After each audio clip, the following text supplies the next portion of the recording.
think I should become a One Piece reactor. I'm serious about this. Just, it's so beautiful. It's so wonderful. Oh, I guess I've got to get this thing rolling. Yes, that's right. It is the Captain's Cast. Welcome aboard. The chat's going wild already. I'm already behind. I'm starting behind, folks. How are you? I am Captain Garrett. This is the Captain's Cast, live every Sunday here on the Swords and Starships Channel. Are you ready for some One Piece spoiler talk? I'm thinking about it. I'm thinking about doing some One Piece spoiler talk later in the... I just got to get some things off my chest. It's such a great ending. I'm thinking I should become a One Piece reactor channel. You know, I just react to One Piece. He said I'm your friend. You know, would you like that? Would you buy that for $1? Please help a captain out. No, but seriously, what a fantastic show. I can't stop thinking about it.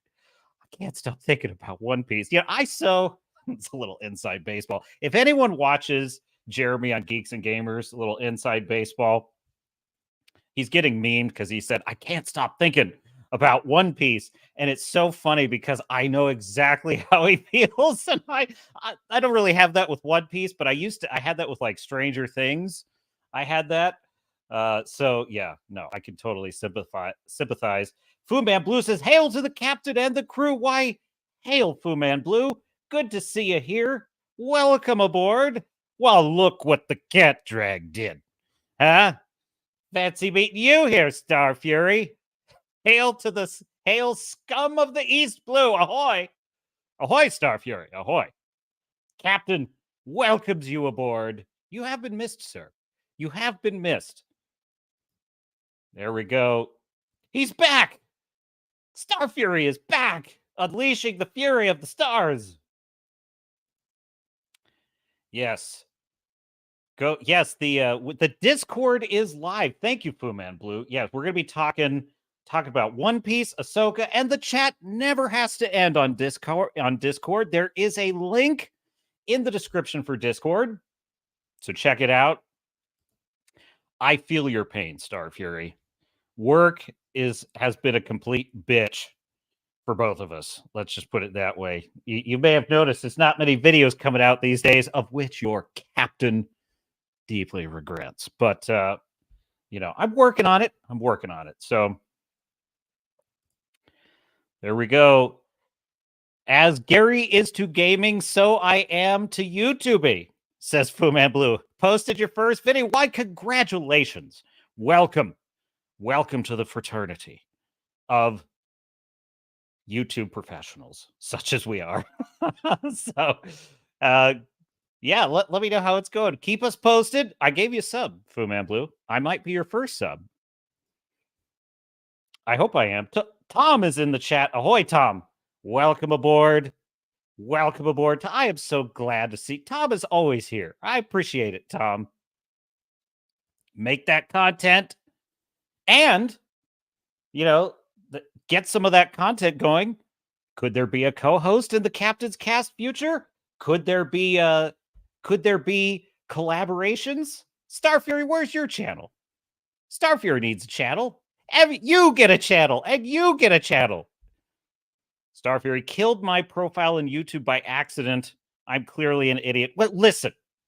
In the words of Captain Picard, Star Fury, it is possible to make no mistakes and still lose. That was his words to wisdom. Words of wisdom to Commander Data. Lieutenant Commander Data. So, yes, welcome aboard all. Wranglers in the chat. What? We got everybody. In the chat. Says, how you doing, Fu? How you doing, Fu?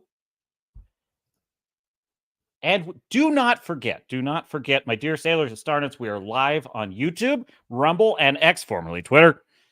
And we are talking today about One Piece. We're talking about a couple of interesting pieces with Ahsoka.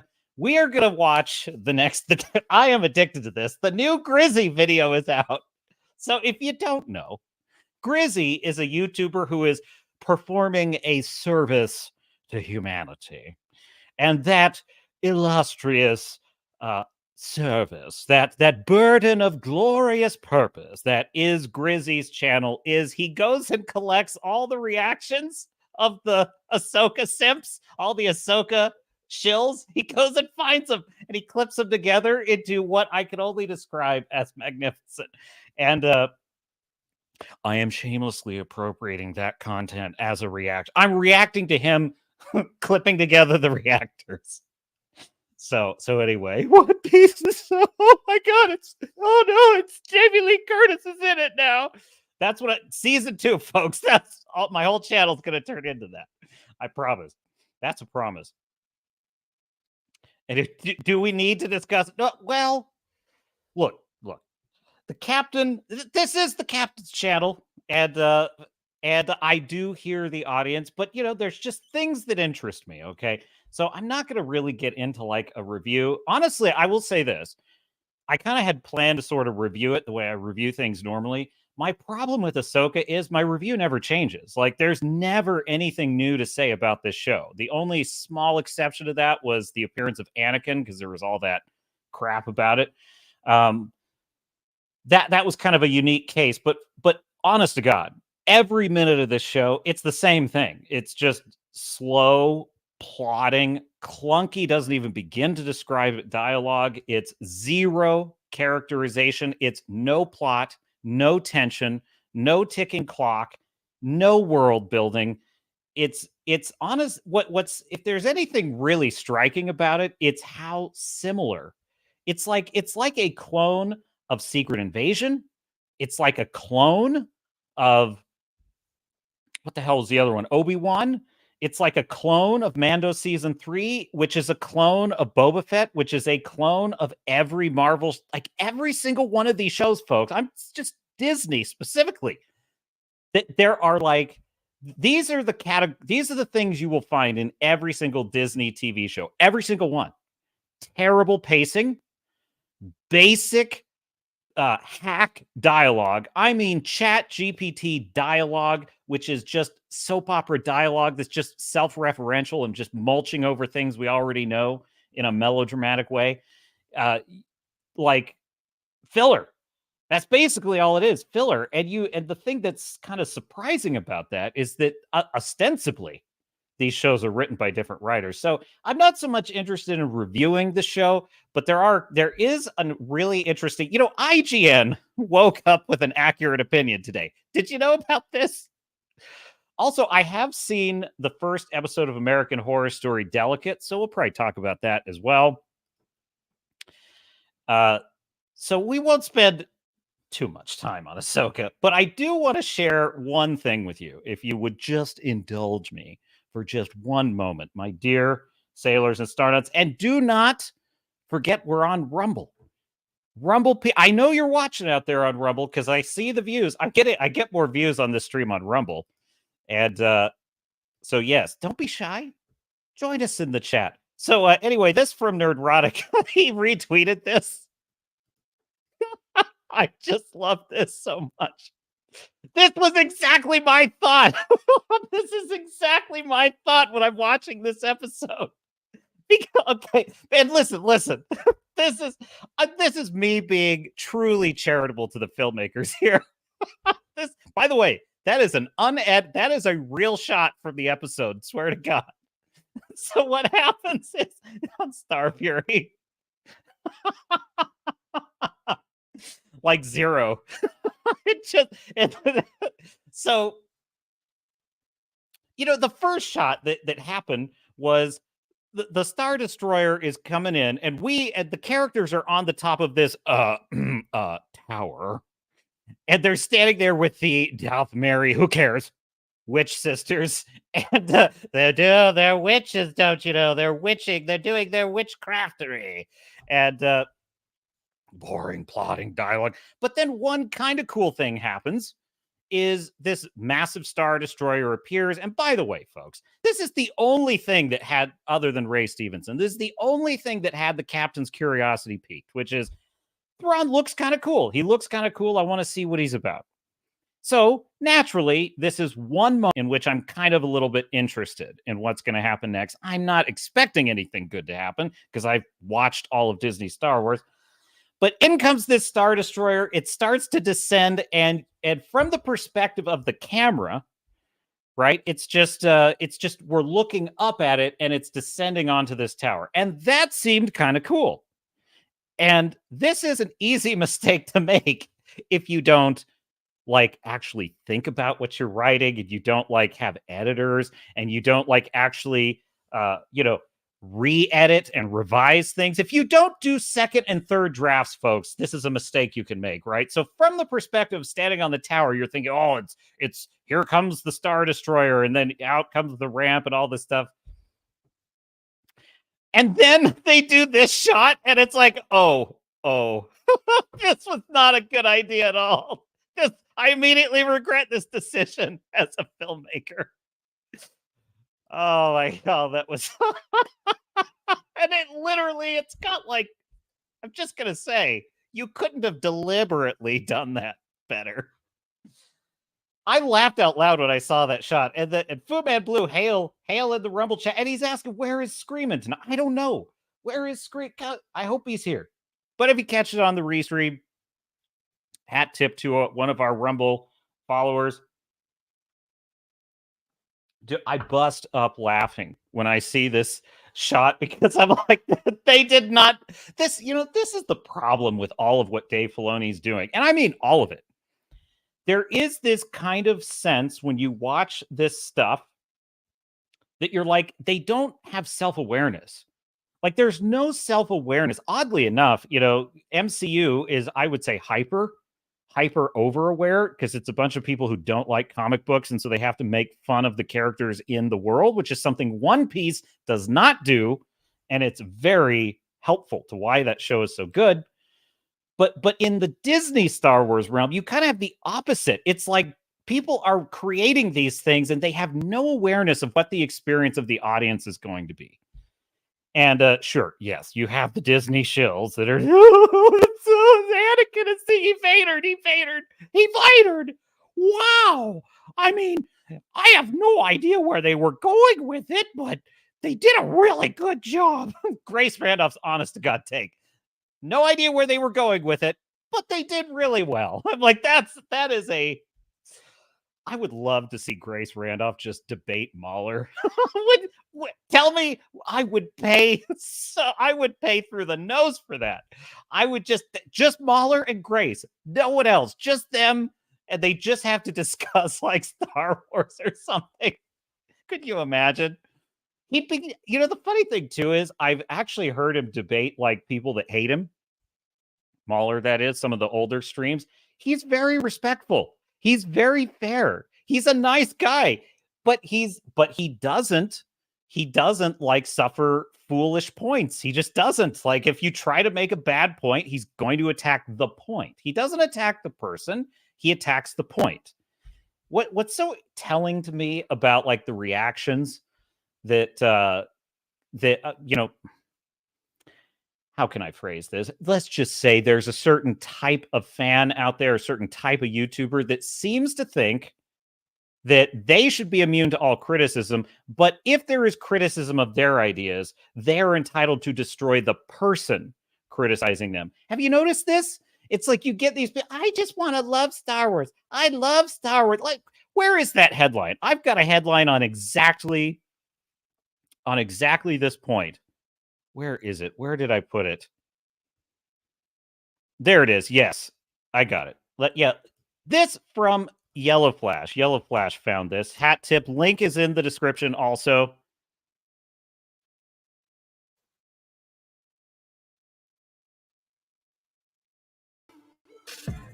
So the other day, there was a reactor, someone that just watches videos and gives a reaction to them. That's it. And it's usually, oh, wow. Oh, I see. Haha. That's usually the extent. So I'll just kind of skip to his main point. But basically, here's this reactor. So this is one of the reactors in the Grizzy video that Mauler was reacting to.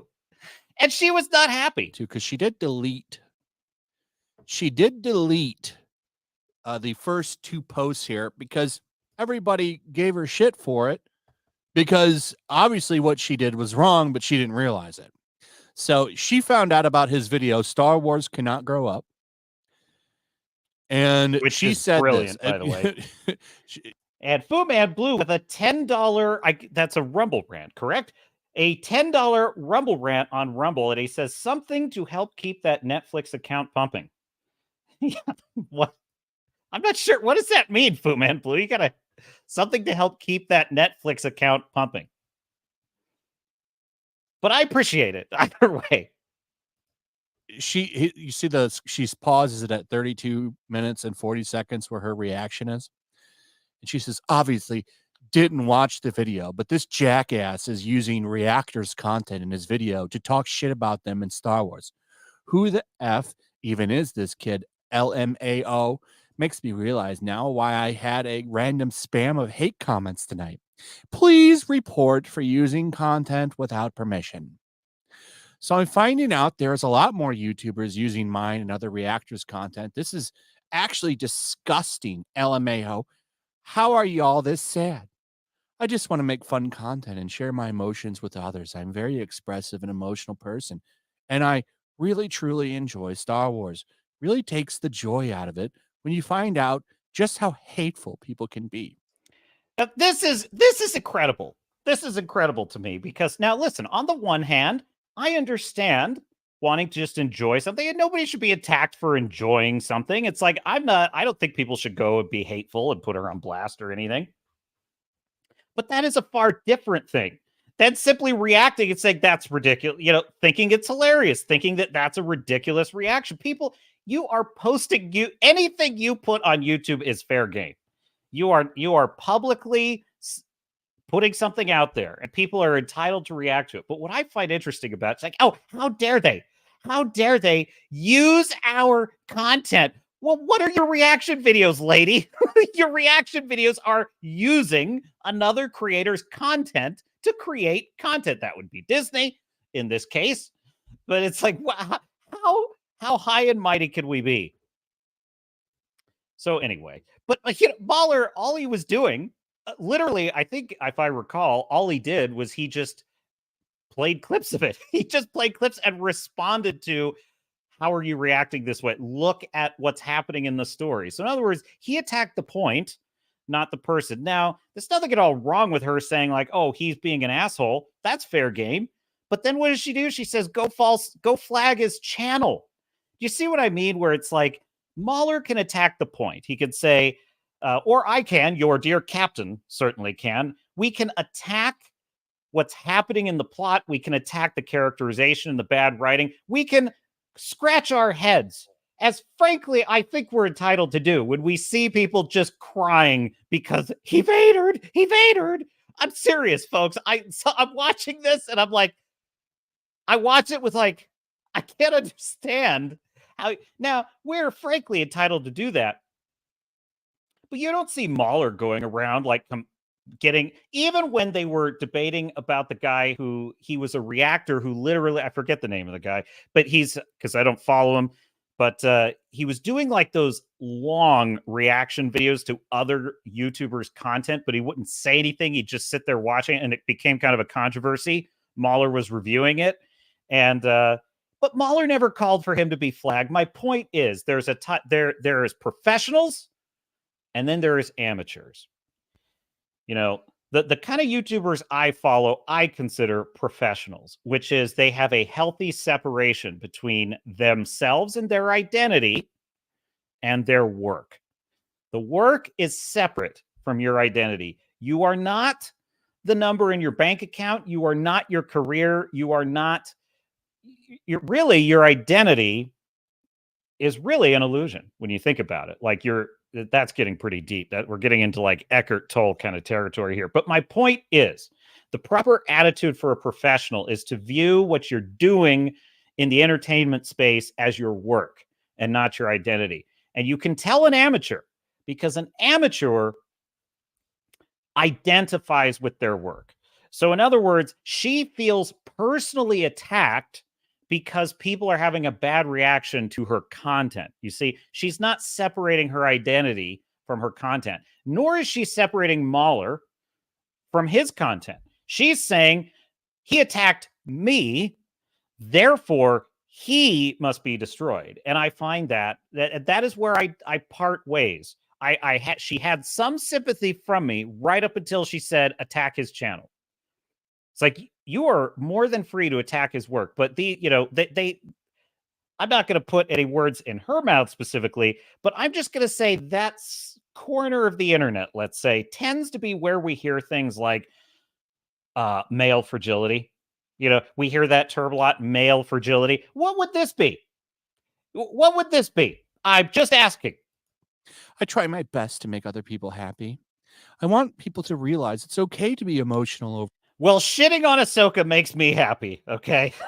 So that's what would make me happy. And laughing at your reaction video makes me happy. So you're succeeding. For a TV show or a movie or a game or anything else, I want people to feel safe, feel seen, allow them to express themselves. Oh, there it is. But that's all once you hear someone say, I want people to feel seen, you already know what you're dealing with, don't you?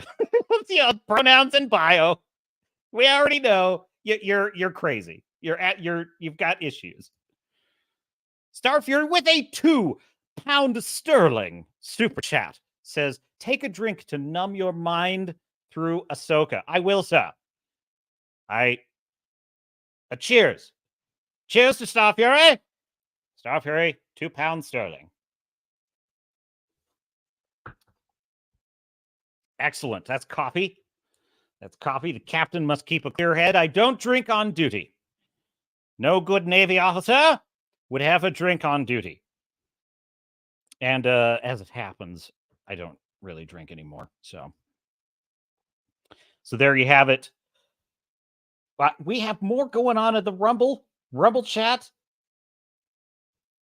Pull that up here. Fu Man Blue says, I'm special because my color is special. Okay. Yeah. So, sorry, I don't know what the Netflix's technology runs on. Haha, it could be a pump. Yeah, exactly.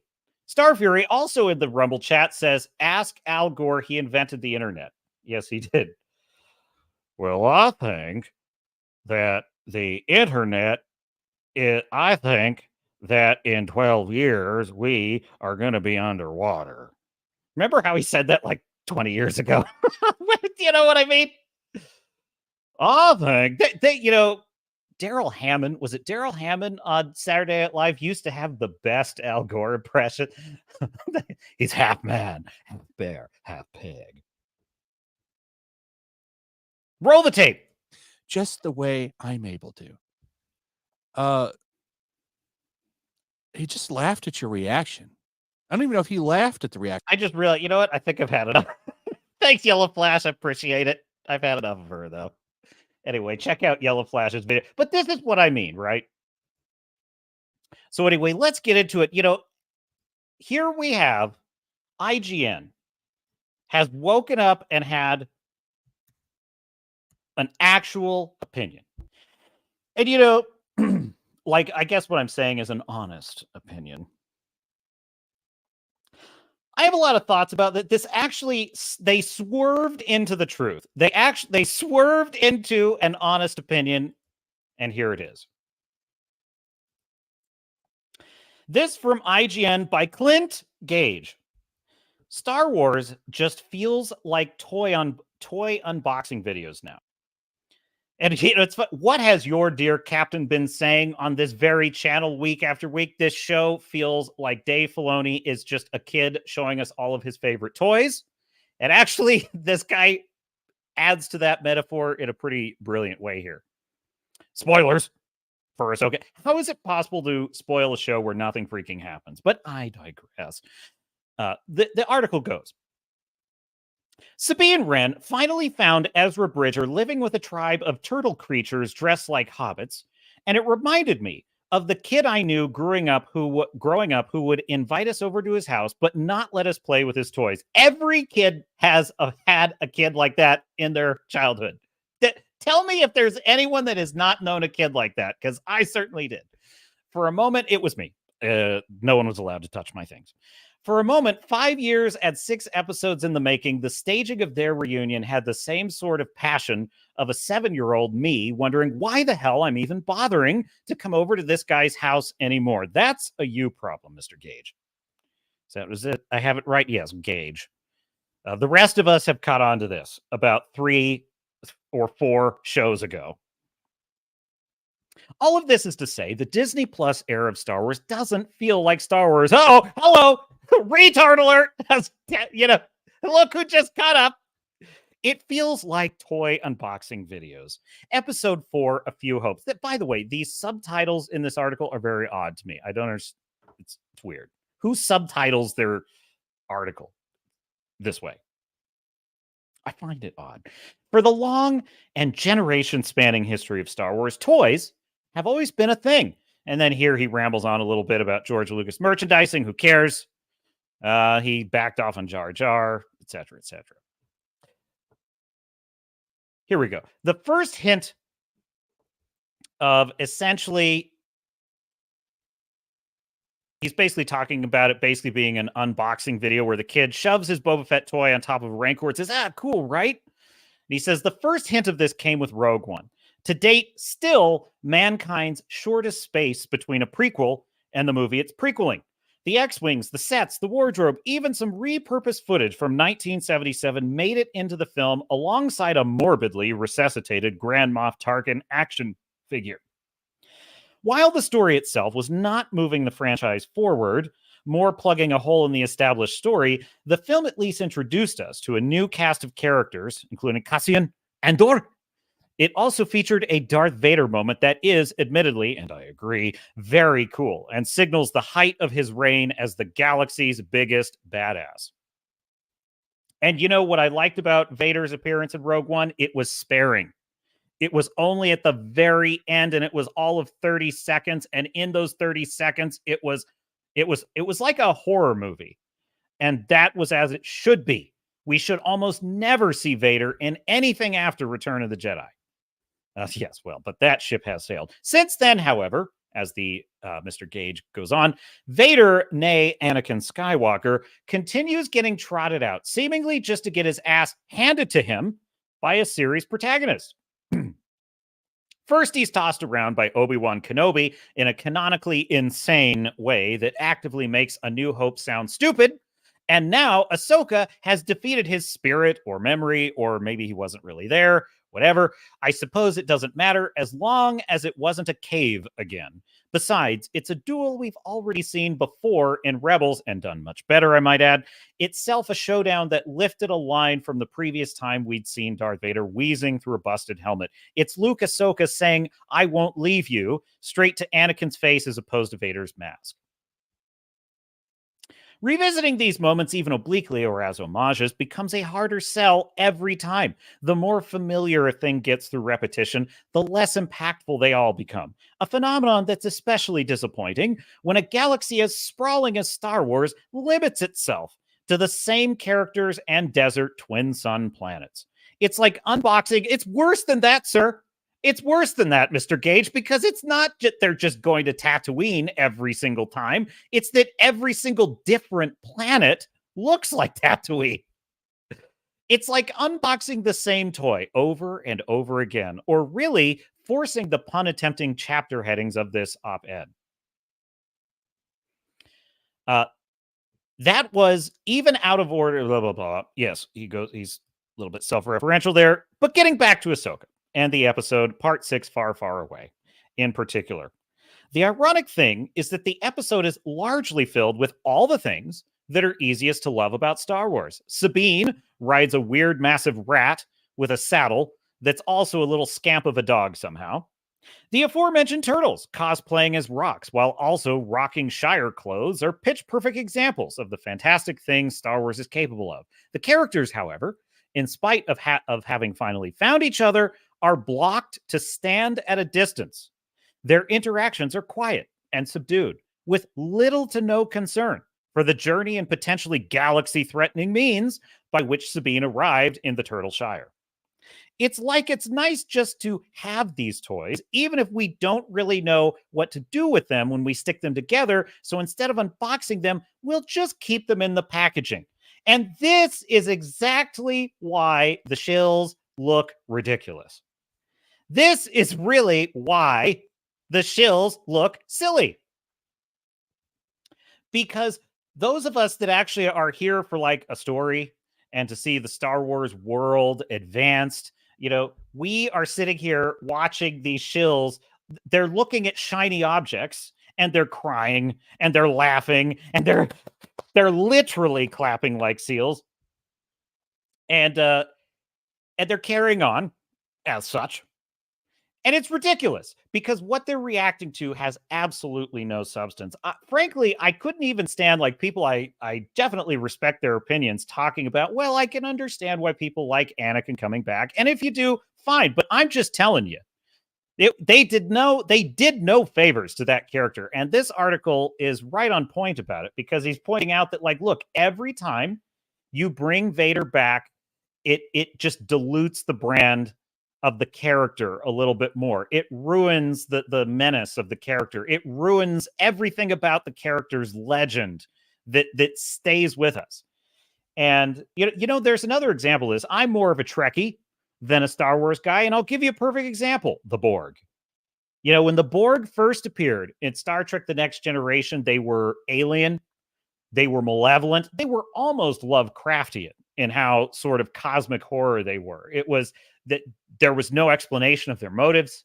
It was bizarre. The things they wanted didn't match up with any of the aliens we'd seen before, and they were absolutely undefeatable. They were undefeatable. The only thing you could do was run, and they'd still catch you. Basically, Q, who got them in the situation, had to bail them out. And so when they would return, and I remember a Star Trek writer mentioning this exact thing. He's like, the Borg have to be used sparingly because whenever they're there, they have to go 100% full tilt. And this is very important for writers out there. If you have a villain that is undefeatable, a force of nature, you've got to be very sparing with that villain's appearances, because every time that villain shows up and the characters outsmart them, elude them, escape the prison, whatever it is, that villain has just lost a little bit of cred. And what happened was the Voyager show basically diluted the Borg. The Borg became less and less of a threat until finally it just became almost kind of sad.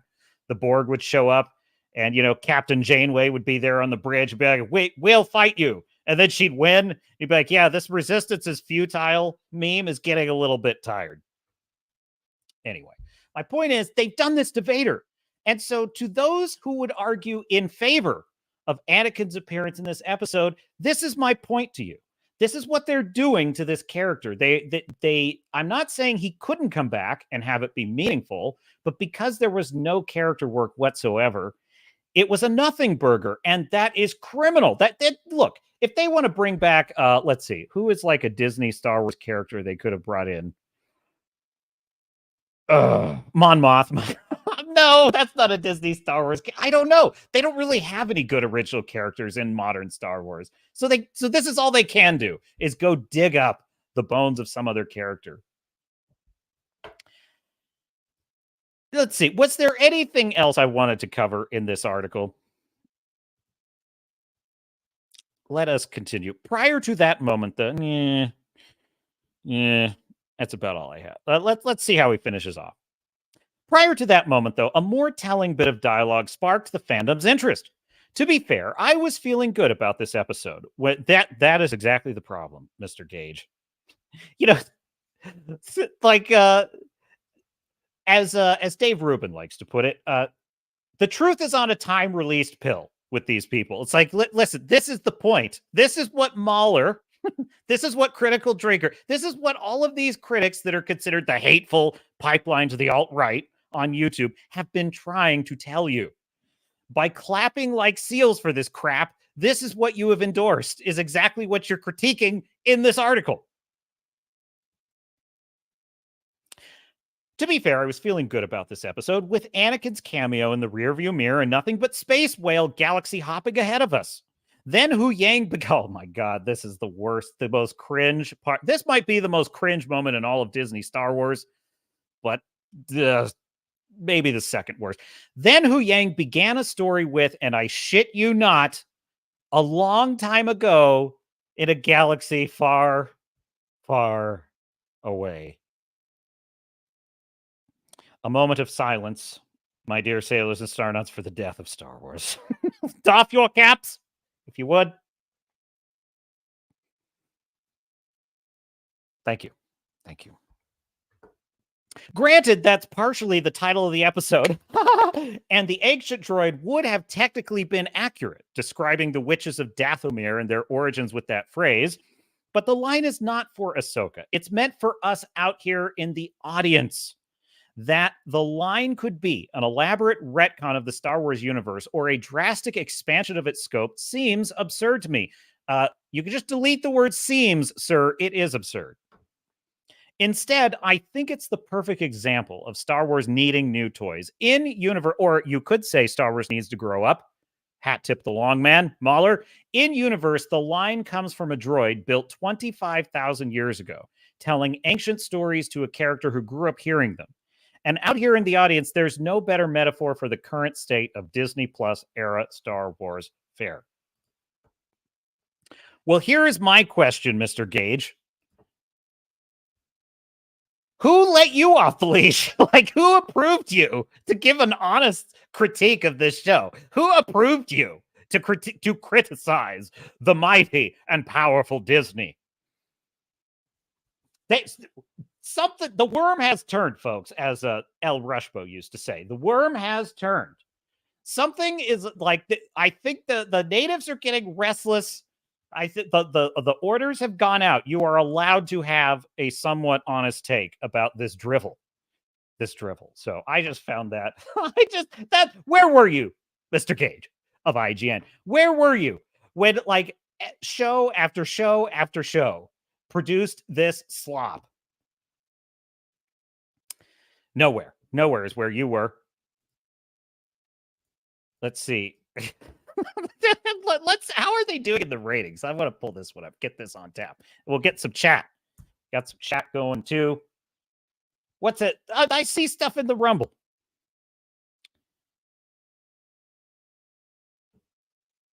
Yes. Some nice chat over there. Grab my YouTube chat. Fu Man Blue says, why is my stream slowing? Why is my stream slowing? It's probably all I need to get the ad blocker going again. Anyway, but I digress. Fu Man Blue says, the fact that anyone gives the time of day to reactors, let alone elevates them to any level of success, is puzzling to me. You know, full confession, I watch a reactor or two. But you know, it is funny though. I don't watch very many of them because usually what they're reacting to is more interesting than their take. I don't begrudge anyone loving something and wanting to share their love and appreciation for it. But see, there's a little con trick that they're playing because they act like they're all about love and happiness and joy and let's just all be fans together. But the very second that anyone expresses any pushback to their point of view, look at how nasty they become. Oh, flag that channel. Get them taken down. If they're a racist troll. And it's like they disagree with you. Like, what's wrong with you? That's what I object to. Fu Man Blue goes on to say, it feels like it might be the end of the line for our species' ability to emotionally develop when we rely on other people's fake reactions to tell us what and when we should feel. I think that there is an affirmation that I have adopted in my morning meditation routine, which goes like this. My judgments prevent me from seeing the good that lies beneath appearances. And I like to contemplate the meaning of that phrase. And what I would say is it's easy to get blackpilled about kind of the modern internet high school drama that we all live in now. On the other hand, it's possible that this is, humanity working through some things that have always been there. Like, I had this thought about, I was watching a I think it had to do with like the Russell Brand controversy and how like we literally have bureaucrats trying to get people deplatformed from governments and things like that. And it occurred to me that like this kind of shit has probably been happening forever and ever and ever. But until the internet, nobody really ever heard about it. Nobody ever really heard about this kind of status blackmail going on until now. And so I kind of think that like some of what's happening is artificial, and some of it is we're starting to see things we didn't see before. And Fu Man Blue concludes with, "So long, Star Wars. I knew you well. Yes, we hardly knew ye. We hardly knew ye." So this from Bounding Into Comics. Yes, this is. By the way, lightsabers are dead. Lightsabers are dead to me now. It's ridiculous. Ahsoka premiere viewership numbers worse than the Mandalorian Season 2 and Obi-Wan Kenobi, according to new Nielsen numbers. So my point is they're getting their just desserts. New Nielsen numbers reveal that the premiere viewership, make sure, yeah, good. The premiere viewership of Ahsoka was far worse than the Mandalorian Season 2 and Obi-Wan Kenobi. By the way, that is every expression. This picture of Ahsoka here, that is literally her only expression. It is also the only expression of Hera, Sabine, and the Chihuahua, Shinhati. It's their only expression. And the witch. It's basically, that's literally the only thing they do the entire show. Nielsen reports that Ahsoka viewership clocked in at 829 million minutes viewed for the week of August 21st to 27th, the week that Lucasfilm released the first 2 episodes.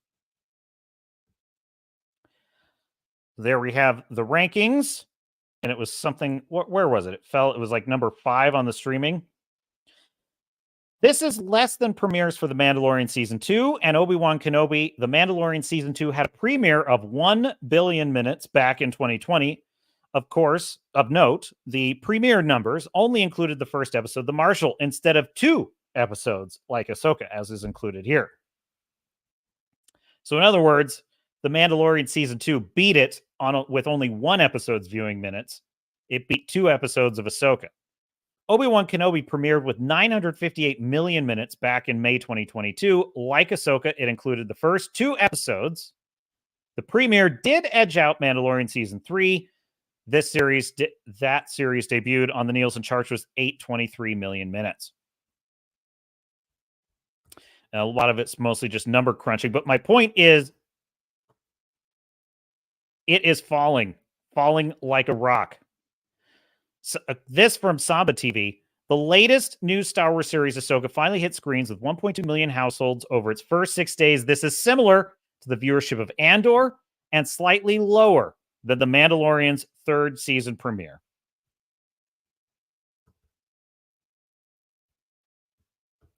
And I think Valiant Renegade had a great take on this as well. Yeah, Mando Season 2 and Obi-Wan both measured at 4 days, with Ahsoka now at 6. And so there you have it. It is basically coming in under all these other failed shows. Is there anything else I wanted to grab for you in this article? I think that pretty much covers it. So my point here is they are failing. They are failing. So there you go. That's pretty much, I guess I'll just wrap up my thoughts on Ahsoka here with just, I'm watching this episode, and yes, we all know that she arrives on there. They're in a new galaxy, folks. And it is incredible to me how banal it was. It was so boring. I'm thinking to myself, why even put it in a new galaxy? Oh man, is the Rumble working? Making sure it's working. Okay, cool. Just had to check on that real quick. You know, I start Mass Effect Andromeda. Okay, I'm a huge fan of Mass Effect. I was not a fan of the decision to like set it in another galaxy, but I will give Mass Effect one note of credit on Andromeda is they built up the suspense of the idea of getting to another galaxy, the massive undertaking that would entail. That, like, basically all the characters were asleep in stasis for 800 years, to get to the Andromeda galaxy. There was also the idea that, like, I kind of liked the fact that, the Andromeda galaxy is a real galaxy it's our neighboring galaxy. It's twice the size of the Milky Way. It's got about 1 trillion stars in it. And wait. So no, that's not correct. We have about 400 or 500 billion stars in the Milky Way. I think so. No, I think I'm right about that. I think it's about 1 trillion stars in the Andromeda galaxy. Anyway, my point is, when you get to the Andromeda galaxy, there's a feeling of wonder. There's a feeling of like, we have to survive here. That was, to me, where Andromeda, the game, shined. Like that, those story elements and that idea of kind of exploring a wondrous galaxy. I cannot tell you how much Ahsoka pales in comparison to even that. It's like that they arrive at a planet. It's a planet. Like, it's a planet. Like, what do you want? It's kind of gray and boring. You know what, honestly? It looked like a Ridley Scott alien planet. Have you noticed this? Every Ridley Scott alien planet looks kind of like a barren Alaskan tundra. And that's just all of them. It doesn't matter if it's Prometheus or Alien Covenant. It's like they all look like this.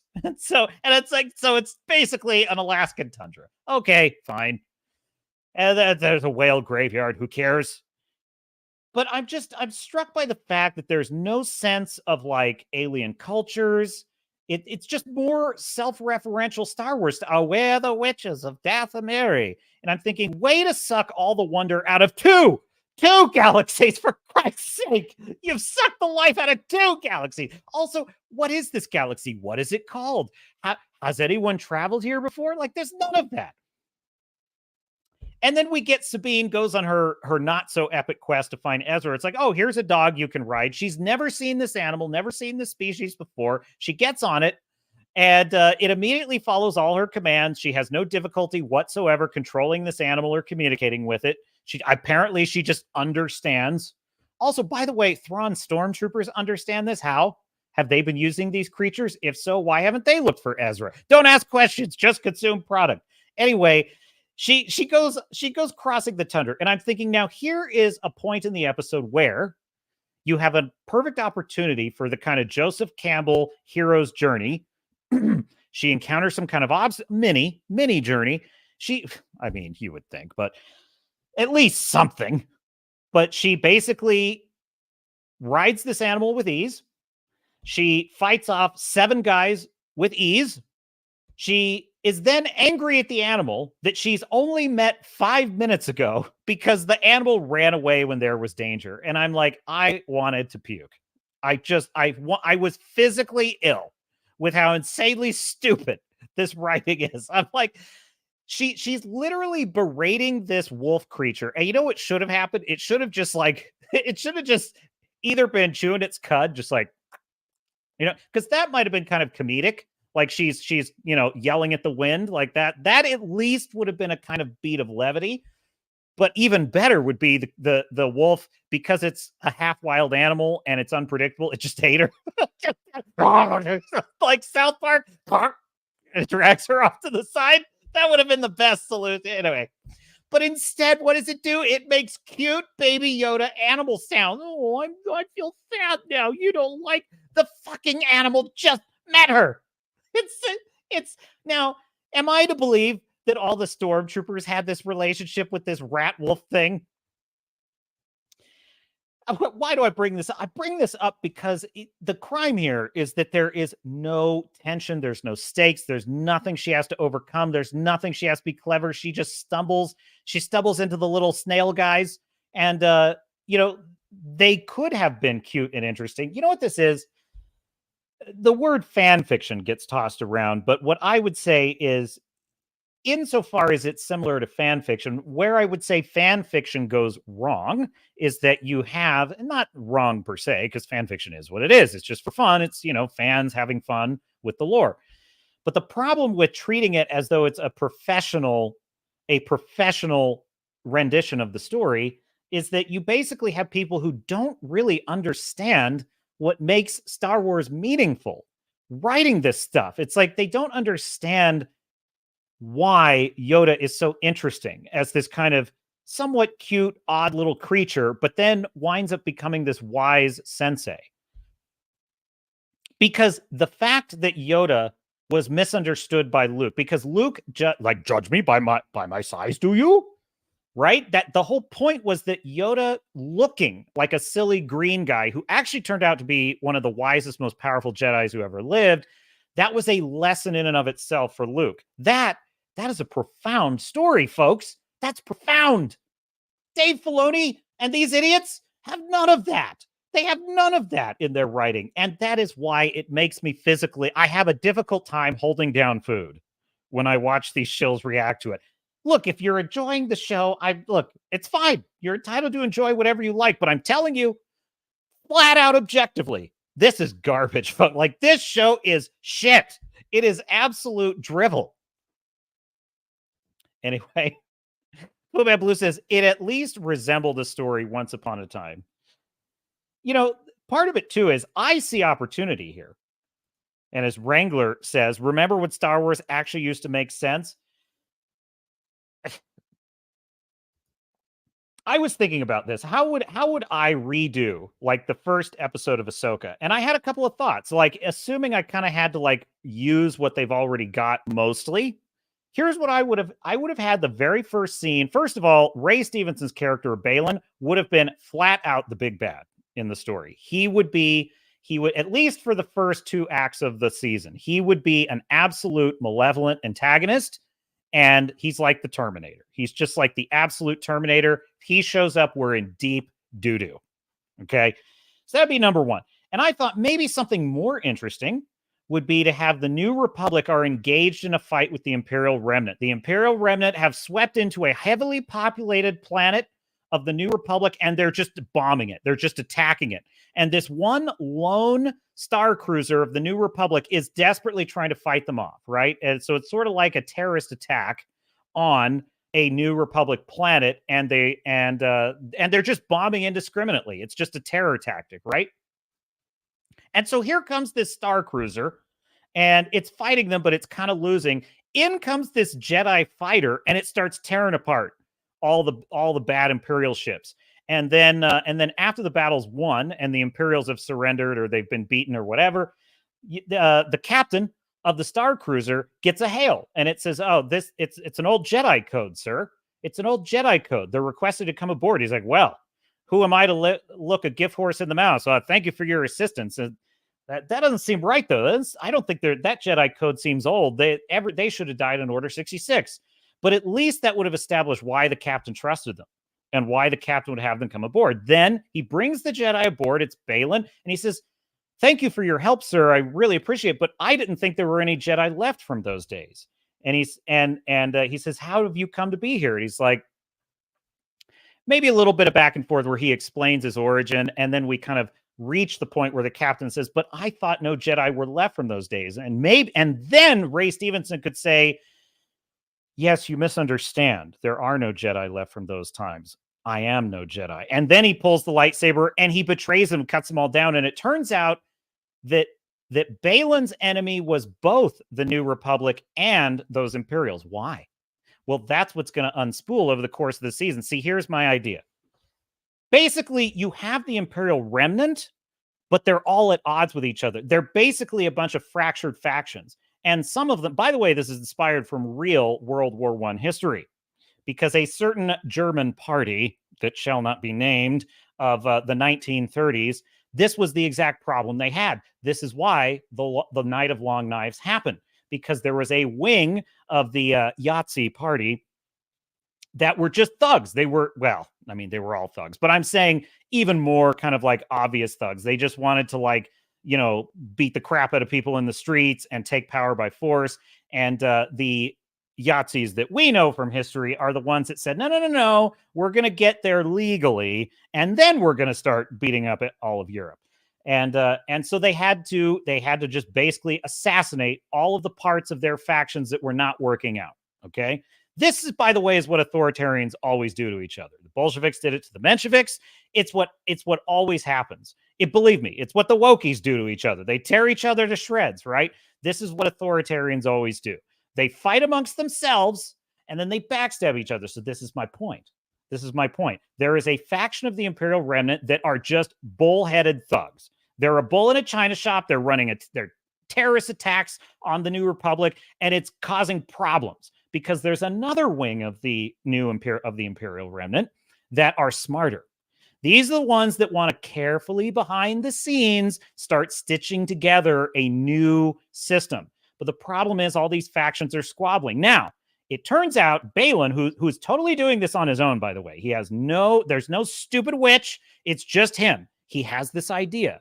There is one man who is practical and reasonable and loved by everyone in the Empire. And if he were here, he would immediately unite all these warring factions of the Imperials, and they could actually win.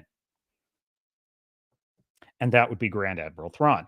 And Balin has this cockamamie, harebrained idea. He's going to go find this guy to unite the Imperial Remnant, because if he doesn't, the New Republic, which is waking up to the very real threat of the Imperials and is fighting back, is going to discover the ones that are smarter and hiding and wipe them out. And so it's actually Balin's quest to bring back Thrawn before the New Republic wipes out the Imperial Remnant. And so what we find is that our characters are basically engaged in this fight right in the beginning in episode 1. They are on a mission. Hera is commanding a squadron to take out these Imperial terrorists. It's the war against terror, basically. And Hera is leading missions, and she's fighting them, and she's wiping them out, and they're winning. And I think that would be really interesting. And Sabine is kind of like, selling war bonds or something. And she's starting to sound like I'm Badger on Breaking Bad. Okay. And like Kirk is eating all of these pies and he can't take it anymore. And he just yorks. Okay. That's Breaking Bad reference. Anyway, I have more thoughts of this, and I might do a whole video kind of breaking it down. But like, for example, Sabine's little, how would you make Sabine have a good save the cat moment? You would have it that she's at this gathering. Let's call it Liberty Day. It's the day that the second Death Star was destroyed. All the galaxy celebrates the rebirth of freedom. And Sabine is there because she's a war hero, and it's sort of obligatory. And she's actually there doing her part. She's shaking hands. She's playing the hero. People are like heaping laurels upon her. Oh, you were so brave, and it was so wonderful. Meanwhile, she's really more like a kind of for lack of a better term, shell-shocked soldier. She's kind of she's thinking in the back of her mind about all the bloodshed and about Ezra, and they replay the scene where she loses Ezra. He sacrifices his life, and kind of like how Saul Tigh was in Battlestar Galactica after New Caprica. I think that would be a good way to play it if you know Battlestar. And she hears that there's some Imperial activity going on, and or she's there. Well, I'll get into that in my video. But basically, she finds an excuse to leave the gathering because she can't take it anymore, because it's bringing up all these bad memories. And she actually goes out and she needs a fight because she misses the fight. She's addicted to the fight. Peace doesn't suit her well. And so she signs up to Hera's mission to stamp out the Imperial Remnant, and she's ready to go. By the way, no Jedi bullshit. She's just a Mandalorian, and she just needs to kick ass. And it's kind of a failing in her because she actually has a pretty good life on Lothal, but she's uncomfortable with it because she's an adrenaline junkie. Then you have, I won't go through the whole list of them, but my idea with Ahsoka is that would take a little more doing, because frankly, her character is an absolute plank of wood. But I would say she should be on a spiritual journey where she is trying to lay down her arms and accept peace. And the New Republic is pressuring her to help them stamp out the Imperial Remnant. And meanwhile, Hera is pressuring her to train her son, Jason, who is a teenager, not a freaking child, because that's stupid. He's a teenager, roughly Luke Skywalker's age, and he's beginning to show troubling signs of the Force. Like he's having visions, he's showing erratic or aggressive behavior at times. He's becoming scary. He's starting to scare Hera, and she knows he needs a Jedi's guidance to master himself. That is what calls Ahsoka back. She's reluctant. She doesn't want to fight because she's tired of the bloodshed. She's beginning to doubt whether anything she did in the Clone Wars was right at all. Do you know what all this would be doing? This is episode 1, by the way. 1. This would be in the first 20 minutes I'm talking. We establish all these things. This would be laying the groundwork, as writers like to call it, laying pipe. That means something different for writers. Anyway, this would be laying pipe for Ahsoka to then have her big moment with Anakin where she is deeply troubled. She wants to quit the fight, but here's this guy, Baylan. He's this Terminator. He wipes out everybody. He's going to bring back Thrawn. And that actually, I think, would make a lot of sense because she understands Baylan. She understands what his end game is, that like the only advantage the New Republic has is that the Imperials are fighting each other. But if Thrawn comes back, they will all fall in line. They will become unified under him. And that cannot be allowed to happen. And the reason the New Republic doesn't believe this threat is because they are too occupied stamping out all these. They're going in, they're drone striking, they're basically destroyer striking all of the Imperial thugs, the terrorists. And they're too busy with that. They don't have time to worry about a guy who might come back. What's one more Imperial Grand Admiral going to do? And it's like, this is where Ahsoka and Hera and their experience could come in. And like, you don't know him like we do. Trust me, the Imperials love this guy. If they stop fighting each other, they'll be unified, and then they'll be able to threaten our forces. Like we haven't rebuilt enough of our forces yet. That we're still finding spies in our midst. Like, if they unite, we're screwed. And then Hera and Ahsoka can disobey orders and go off. So my point is, look, that's most of that was off the top of my head. And I'm going to tell you right now, if you put in actual work storyboarding this season, 8 episodes, this is super doable. An 8-hour movie that's just about Ahsoka training Jason and his, by the way, the fact that she's training a young man who is showing signs of dark side temptation would also, think how great that would be when she meets Anakin. And Anakin, it represents to her why she's so afraid to train. She can't bear the thought. She can't bear the thought of not only having a master that fell to the dark side, but an apprentice. It would be the perfect foundation for an existential crisis in which she is speaking to Anakin. And also I would clear up all the confusion and just make it very clear. This is the spirit of Anakin that has become pure force. And that's where she is. She's like with him in the force.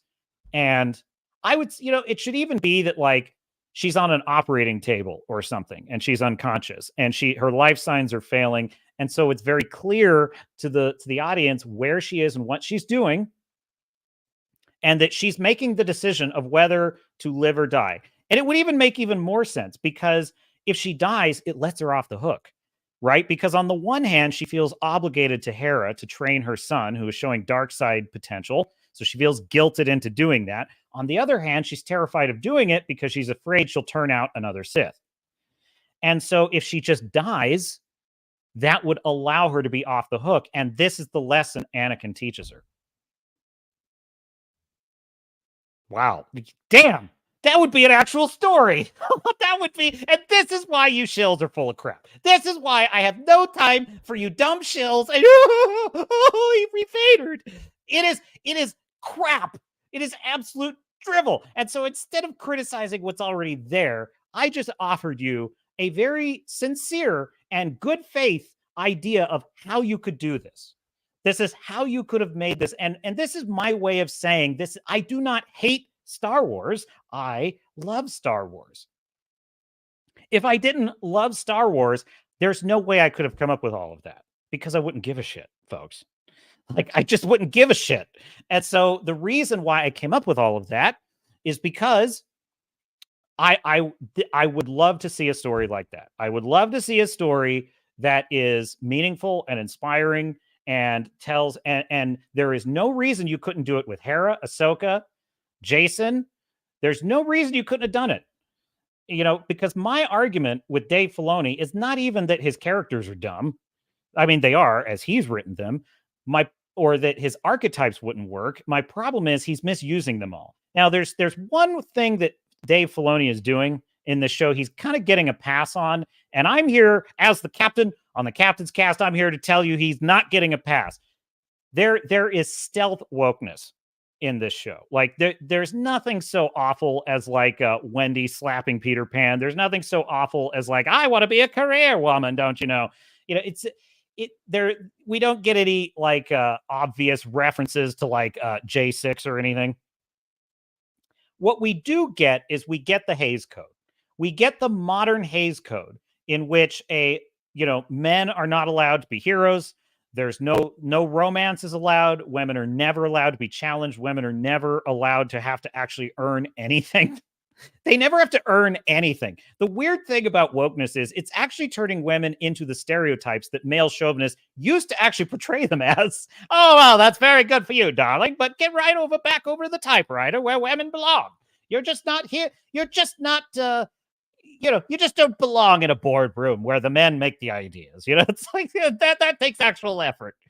No, it's like, so the male chauvinist idea of what women are is what wokeness has turned female characters into, which is why I despise it. I despise what they've done. And this is so in conclusion, Ahsoka is a deeply, horrifically woke show. I mean this, it is a deeply woke show, but not in the obvious, like clunky Batwoman kind of way that a lot of woke shows are, where it's so bad it's like a Saturday Night Live skit. In this case, I actually think what it is if Dave Filoni had the idea, and he probably did, how about Ahsoka is training Jason?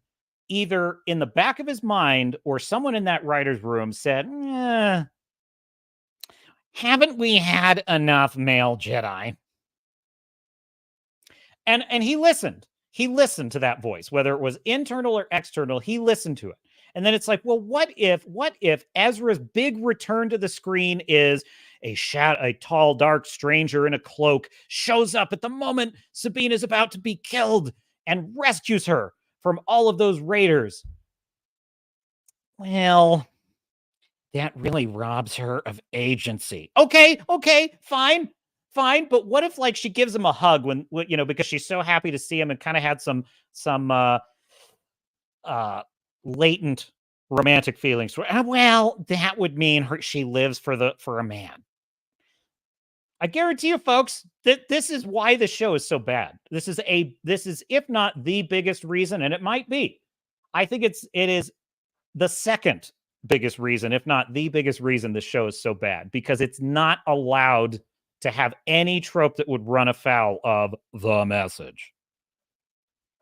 It just can't. And I'll tell you something else. Good tight storytelling would have been if she wandered in that desert till she was almost dead. Like her lips are all chapped, her water's run out, the dog died, like the dog's dead. Just it's a skeleton in the desert, and she's about to die, and then the raiders attack her. She fights her heart out. She tries. She gets her ass kicked, and they're about to, execute her. Then Ezra shows up and saves her. And it turns out that like he force followed, but that is what reveals his location. The only reason he was able to hide for so long is because he never showed himself. And Thrawn was not able to find him because he doesn't have the Force or whatever. And that's what drew him out. Her being in peril is what drew him out. And that would actually be pretty good script, I think. Just my opinion. Silverback is in the chat. Need to put that spec script to paper, Captain. I'll do you one better. I'm writing a much better story, ironically, that does involve a returning warlord for my Galaxy-born story. So I'm just going to save it for my own writing. And screw Disney Star Wars. I will leave them to their fate. By the way, look, what I just threw out there that's an outline, and it would need a lot more work to actually work as a full-blown story. And look, it does benefit from the pieces that are on the board, right? Filoni did put the pieces on the board, which is you have Balon, you have Thrawn, you have those things. The problem is he just doesn't know what the hell to do with them. And so I'm just saying, look, these are basics, folks. I'll tell you right now, there's a book, great book. It's called Save the Cat. Dave Filoni needs to read it, by Blake Snyder. Basically, every character needs a save the cat moment. And I'll tell you something, Girl bosses, this is why girl bosses are so insufferable. They never have a save the cat moment. Or actually what it is it's a save the cat moment, but it's a save the cat that appeals to a woke person. Right? Like it's a save the cat moment that woke people like, such as Batman deciding to allow the looters to loot and pillage and burn down a store because, well, they've been held down by systemic racism, and I'm just a shitty billionaire dressing up as a bat, so I should let them. And that's a save the cat moment to woke people. They think, oh, well, good for him. And it's like, but to normal people, regular people, we look at that, we're like, that's appalling. He's allowing a store owner to get robbed. That's terrifying. That's horrible. He's not a hero anymore. So my point is, this is why girl bosses suck. They never have a save the cat moment. Why? Because not being an absolute bitch to people all the time would mean that they were somehow less empowered and had less agency. There you go. Fu Man Blue says, I'm clipping the shit out of that. I'll clip away, sir. I'll play, yes, post it to Twitter. We're live on Twitter, by the way. We're live. That is X. We are live on X. Fu Man Blue says, I could actually follow every second of that, and it made sense. Yeah, exactly. Well, look, characters need motivation. By the way, this was someone made this point, and I forget who's. It was like one of the YouTubers. Maybe it was Mauler. Maybe it was like, it might have been Chris and Alan on Film Threat that made this point. But it was basically that it was this. To have a hero and a villain that work, the hero and the villain must have goals that are in diametric opposition to each other. They must be diametrically opposed to each other. Now, this doesn't mean that you can't have like I think Mauler threw this out here. Like this would have been kind of cool. Like when Balin shows up, Thrawn shows up, and Thrawn is basically like, yeah, we're gonna now kill you, Sabine. Thank you for falling into our trap. And then Balin says to Thrawn, I won't allow you to do that. I gave you my word. She goes free. And that was just one little tweak. And I remember thinking, now, how brilliant is that? Because you can do a kind of villain that's like, what side are they on? That can work, but you need to have the main big bad be it cross purposes to the hero. The problem with Ahsoka is, and the problem with a lot, like, frankly, a lot of the Marvel movies, like characters like Wanda and stuff, they have muddled, vague goals that the heroes seem to really be sympathetic towards often. The heroes seem to, well, you make a good point. You make a good point. Like Falcon and the Winter Soldier, where basically the Flag Smashers, which are the villain of the story, Falcon pretty much agrees with him. He's like, well, you're basically right about everything, but I got to stop you. It's like, well, that kills tension in a storyline, okay? It would be like if James Bond was like, the villain's right on this. He's definitely, I mean, he should use that death ray because, frankly, those white supremacists deserve the death ray. But I am an agent of the Secret Service and I must stop them. So it's like, that's basically how woke writers write shit. Like, and that's why their shit sucks.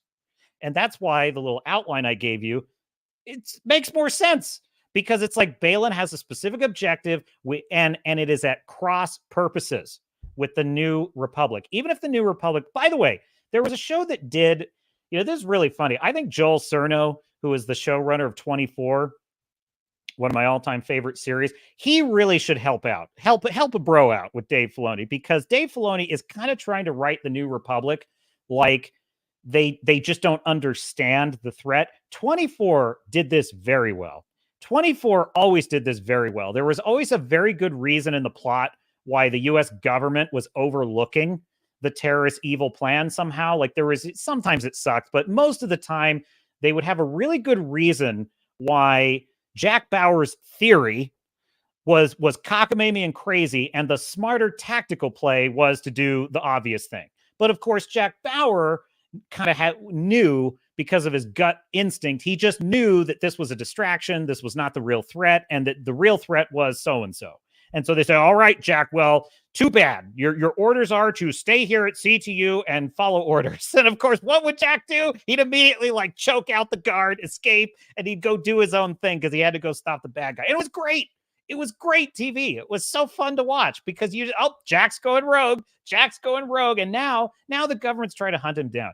And you could just tell that this is what Dave Filoni was trying for with Ahsoka. He wants to the problem is that the Imperial Remnant are so dumb that they could only possibly lose to an even dumber enemy, which is the New Republic. They're just dumb all the time.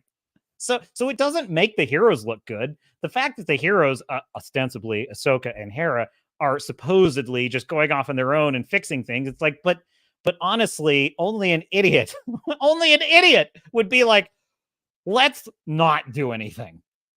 Let's not do anything about the Empire. So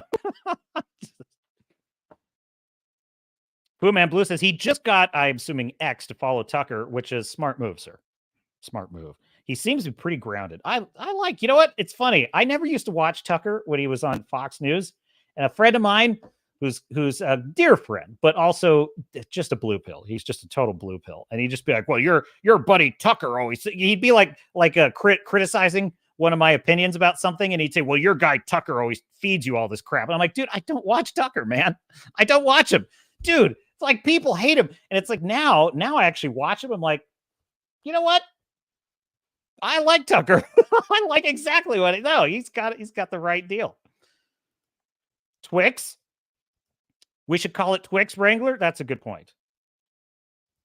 Blue Man Blue says Jack Bauer didn't do sit and wait very well. I know exactly. Well, I'll tell you, you know who does do sit and wait very well? Ahsoka. That's the problem. Well, listen, if Dave Filoni had been writing 24, you know what Jack Bauer would have done? He would have been like, well, I disagree with you, sir, but what can I do? That beep, beep, beep, beep. And then we come back from commercial. It'd be Jack Bauer's like, are you worried like I am about the terrorists? And then like the other character in the scene would just be like, I don't know. Should I be? And then Jack would say, what? Worried about the terrorists? No. I find it's best not to worry in these types of situations. Would you like to hear a story about when I was in Beirut and the mission went wrong? Not right now. It's a really good story. Okay. I swear to God, dude, it's the worst dialogue. ChatGPT couldn't even write dialogue this bad. It's so bad. Oh my, the crossed arms, dude. This is like I used to do like back in, a lifetime ago. I did film studies and acting classes. And I just remember like, that was like one of the most basic things. If you want to be a filmmaker, you've got to understand acting and you've got to understand like the craft of it. And you've got to understand how to make a scene interesting and dynamic and how to tell a story. I don't understand how a company with so many billions of dollars like Disney how can they hire people this incompetent? How can they hire people this stupid? It's unbelievable to me. It's like you have more money than freaking God, and you can't hire a talent that knows how to direct TV. Like that's unbelievable. I know, folks, I wasn't going to spend this much time on it, but it just boggles the mind, okay? All right. Now for some fun stuff. All right. I told you all that. I put you through all that, my dear sailors and star knots, to put you through this. Don't forgive me. No, I have not seen this yet. So you are getting, this is me doing a Grizzy Shill reaction to Grizzy cutting together Shill reactions. Because I have not seen this yet. So, by the way, the link is in the description. Please like and subscribe to Grizzy. His channel, I predicted, is going to grow very quickly because these are unbelievable, folks. These are so good. So I haven't seen this one. So here we go. Yes.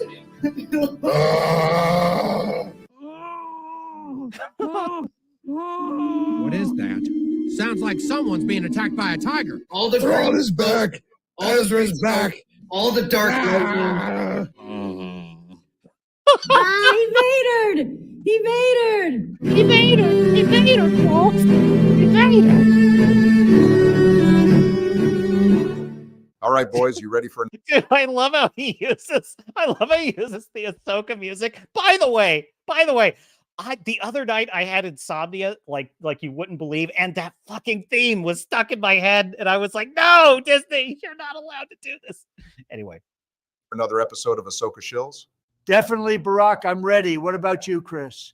As long as no grown men are simping over a 14-year-old girl, I'm good to go. He looks like it's the kind of guy, I'll take you for ice cream. Don't tell your mom. Yeah. He's one of them. This is where the fun begins. Like, what if these were the Purrgil that Grogu saw as he and Mando were? Don't care. Oh. Gay! Far, far away. Fitting because they are going far, far away. Oh my no. Oh my god. Oh my god. Oh my god. I can't even take it. Oh, it sounds far, far away, and they're going far, far away.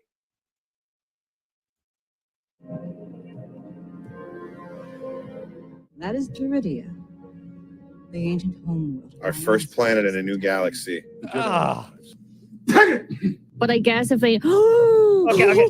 By the way, this is the babe that is. She does not like Mauler. She's very mad at Mauler for reacting to her reaction. But I guess if they Oh, this is so exciting for Star Wars. No. Bro! What? Bro! which is Man, what the fuck is you talking about? What the fuck was that? I'm sorry, man. You know, I wasn't thinking about it. Sabina, are you using the Force for realties?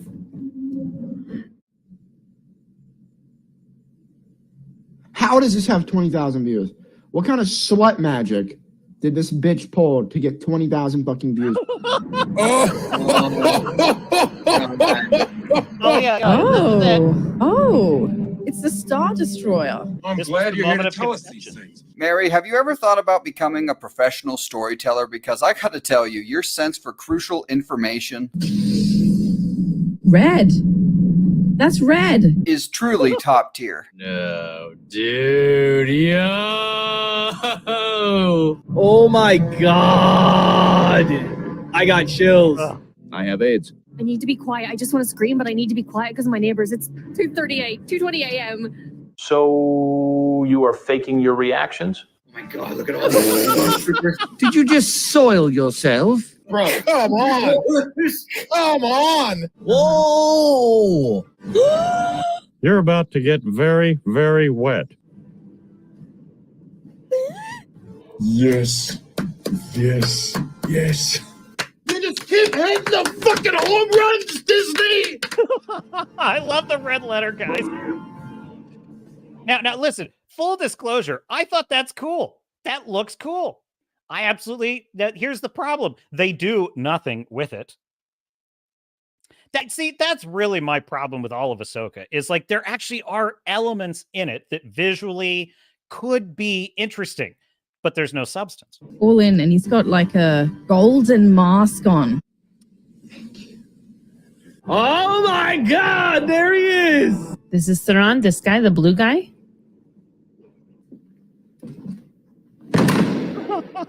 Hashtag fake Star Wars fan. Oh my god, this is incredible! Holy crap! Here's this is Thrawn. crazy. Yeah, there's Thrawn. You know the name, but literally nothing else. I mean, I know we saw him in the trailer, but look at him! So damn good. Chills. That was fantastic. jeez. Shut the fuck up.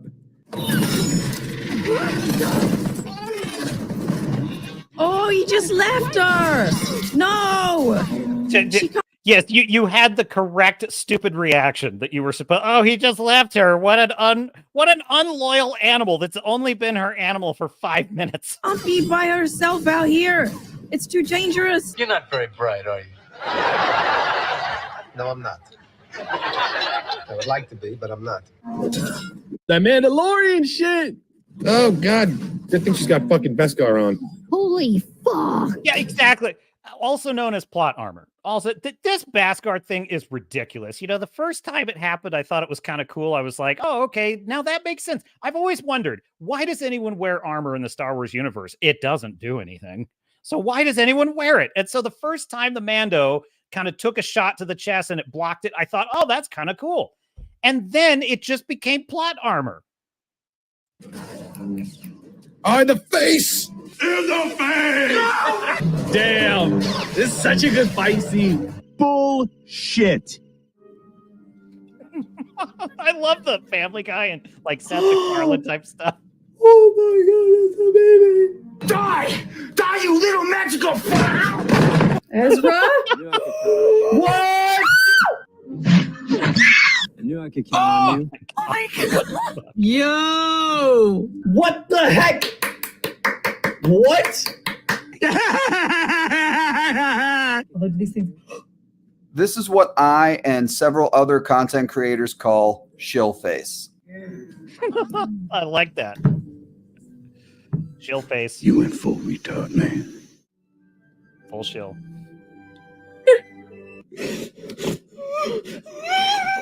Oh, God. Oh, my God.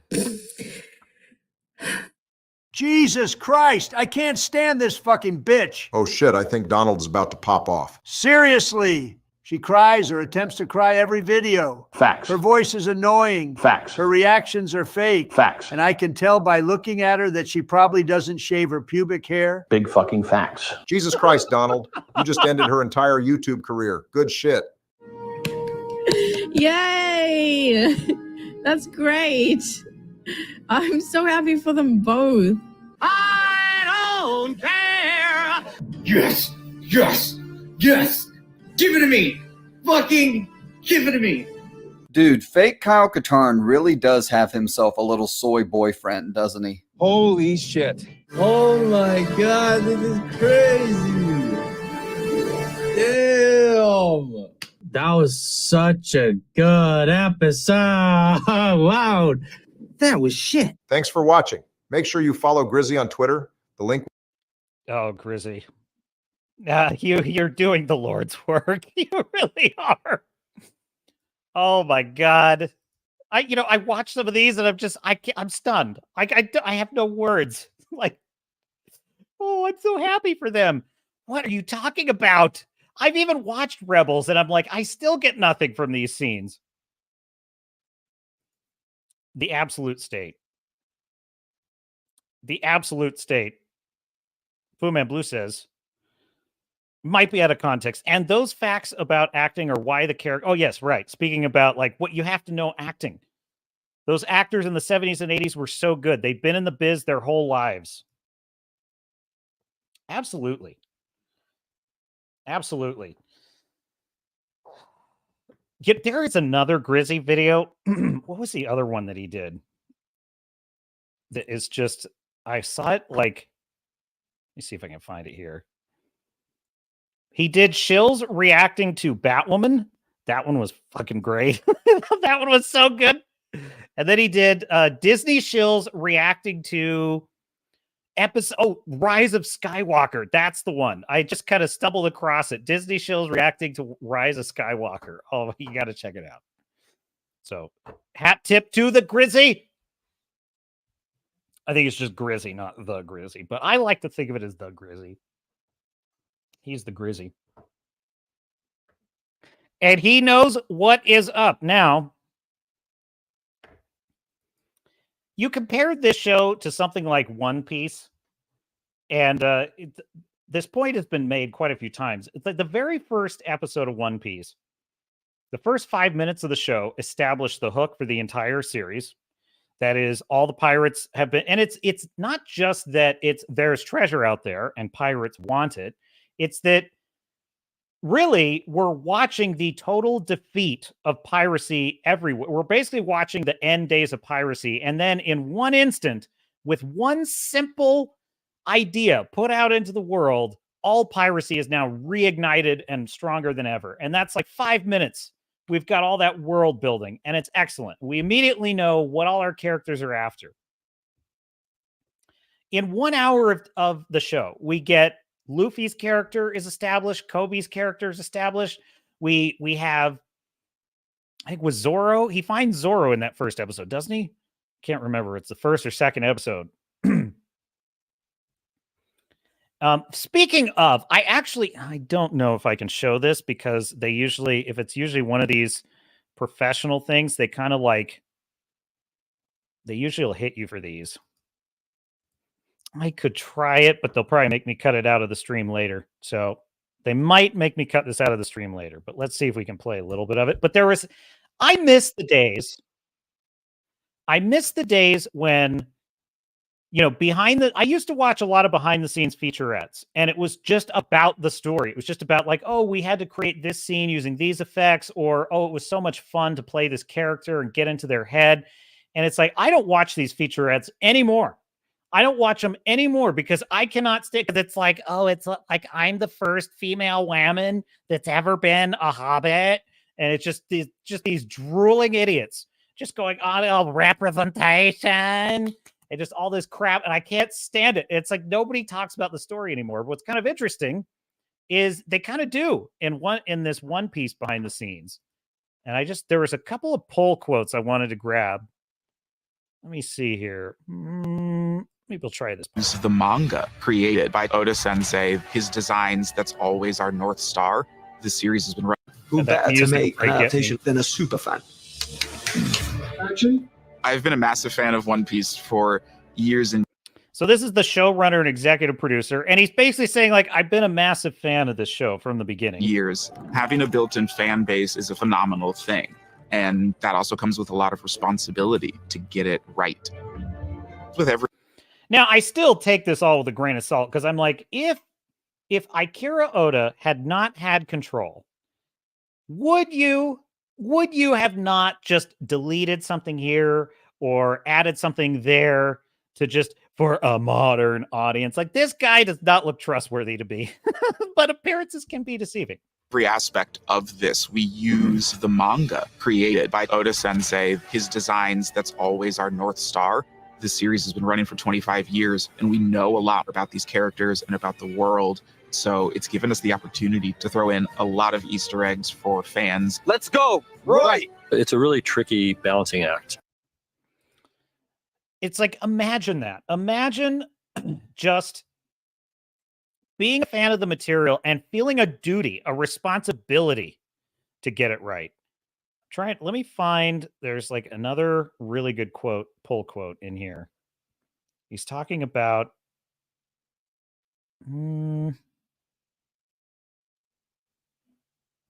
see, the way they were using the art to recreate it. It was, oh, here we go.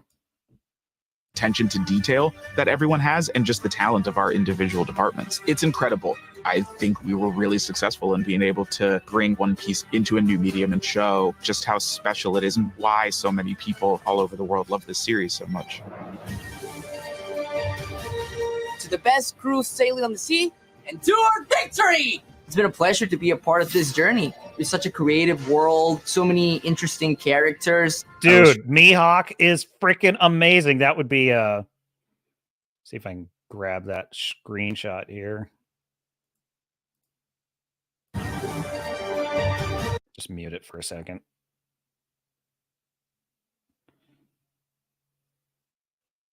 Yeah, there he is.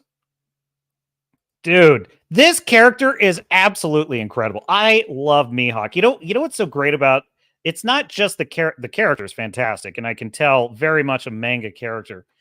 But what's really awesome about him is he plays it. That's the actor. He plays it like a classic Alexander Dumas kind of, Three Musketeers character. And you can't tell whether he's like a villain or he's a good guy. He's kind of a little bit of both. Dude, where is that? The sense of aesthetics that this show has was absolutely brilliant. And so, yes, spoiler alert. I may swerve into spoilers here.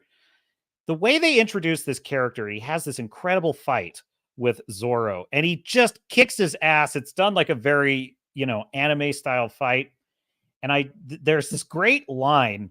Like at first, before he won't pull out the big sword, he just pulls out this tiny little sword, and Zorro's like, "You're gonna fight me with that?" He's like, "What was the line?" It was so good. He's like, "I would never take a sledgehammer when hunting a rabbit," or something like that. Like I would never take shit.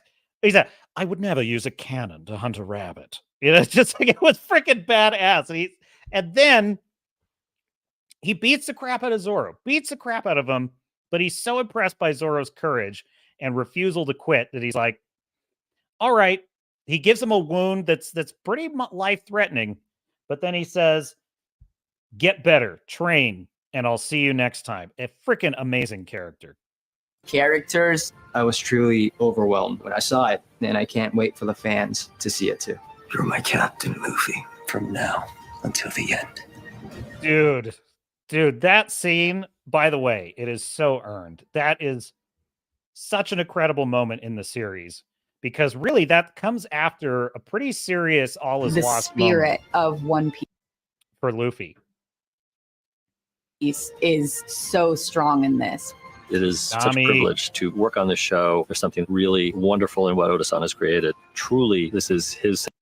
See, I miss when they used to talk this way about behind the scenes stuff, but I can't quite find it, and I don't want to play much more of this because I don't want to get hit. But essentially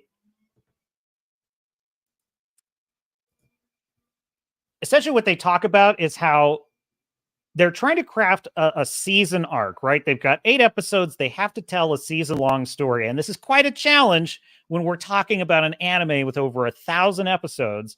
And we've got years, decades worth of manga material. And so they're trying to craft a story that's going to develop the characters, tell kind of the right story, through lines for kind of the limited time that they have. So what they did is they went to basically Oda has been doing this for so long. He's been getting all these letters from his readers who just ask him questions about the characters, like, why is the sword shaped like this? Or, why does he have 3 swords, for example, or something like that. And what Oda would do is he would write in the mangas, little footnotes, basically answering their questions. And so there's all these little replies to the fans, basically explaining the backstory. So the lore in this world is extremely deep. And what I think was really awesome and what they were talking about in this featurette is they went to all those notes and they drew from those notes to craft the backstories that you see in the show. And the backstories in the show are excellent. As I've said before, they're like fables. They're like these little fables that tell kind of a story in which the character learned a lesson because they had to go through some pain or some difficulty, a loss, and then they had to learn to see the world a different way. And I think it's just, and they do this with every single character of the show, and every single one of them is moving, just powerful. And it all kind of builds to what, spoiler alert, I think is the best moment in the entire season, which is the ending of episode 7. Because, Nami, who is essentially this thief, she's kind of out for herself.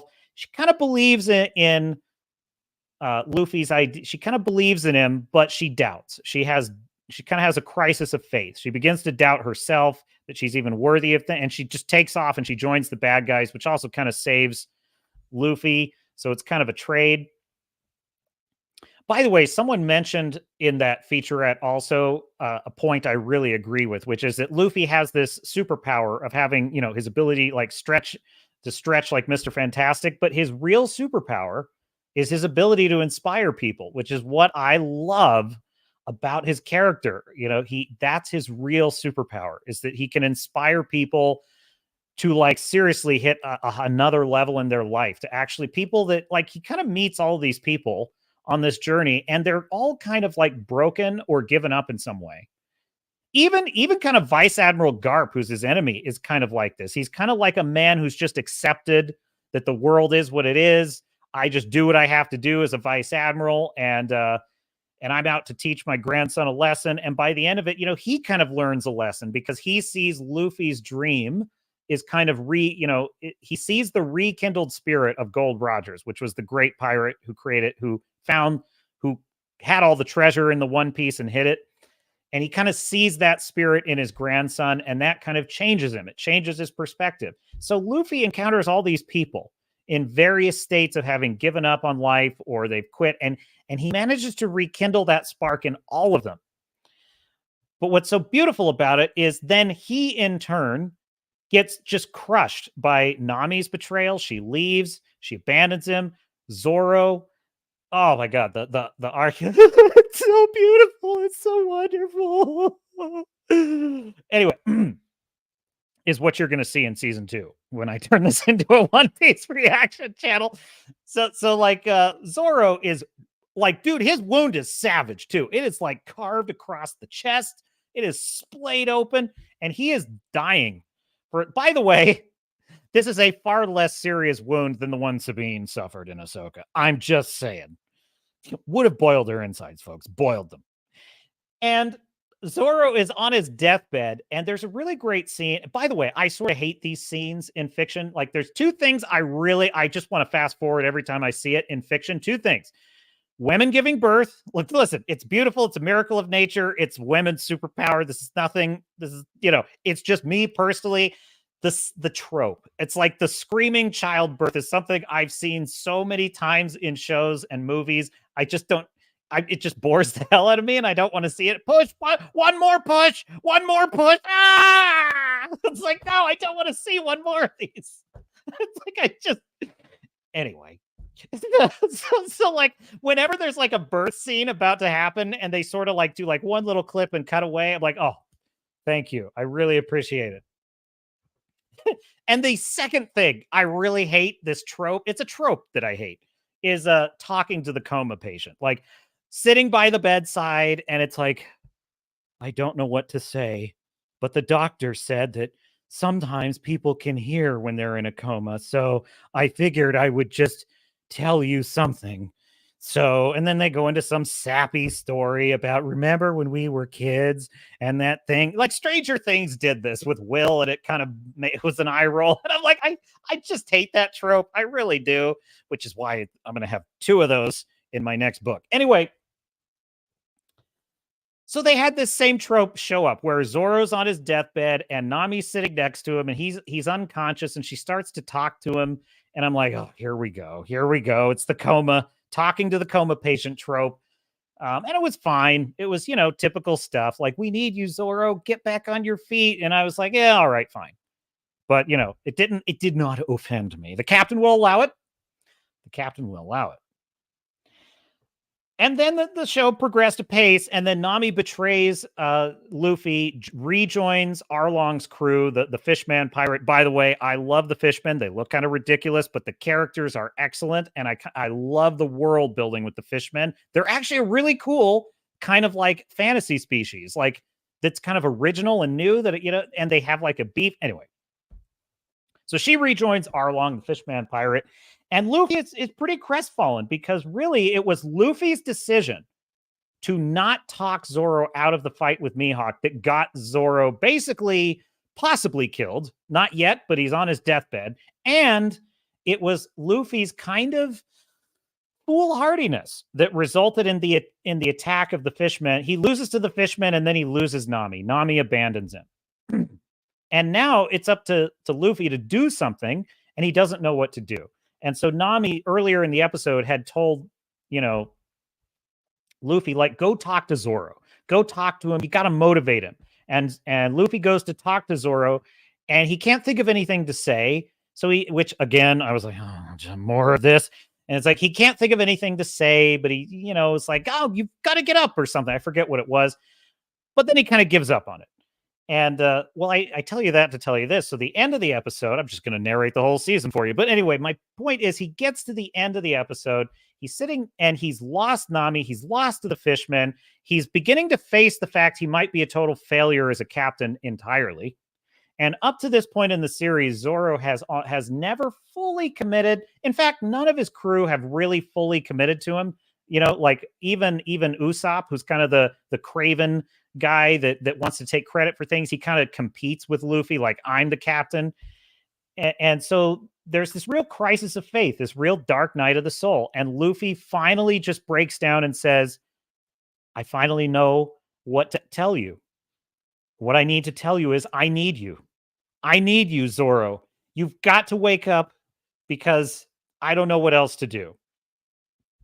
And then Zoro is like, he says something like, oh my God, leave me alone already. And he's like, Zoro, you're awake. And he's so happy. And then he's like, Zoro is so like grateful to Luffy for believing in his dream and allowing him to take that risk against Mihawk and just the whole situation. He wakes up from this, from his deathbed sleep, and he says to Luffy, you are my captain forever, and I will help you find the One Piece. And it freaking floored me. It absolutely floored me. I was like, suddenly all of my little gripes about that trope went away because I was like, wow. And it was powerful. It was moving. It was earned. It was exactly what Luffy needed in the darkest night. He was, the darkest night of the soul. That is exactly what he needed. He needed one guy to just say, all right, I'm your guy. We're going to do this.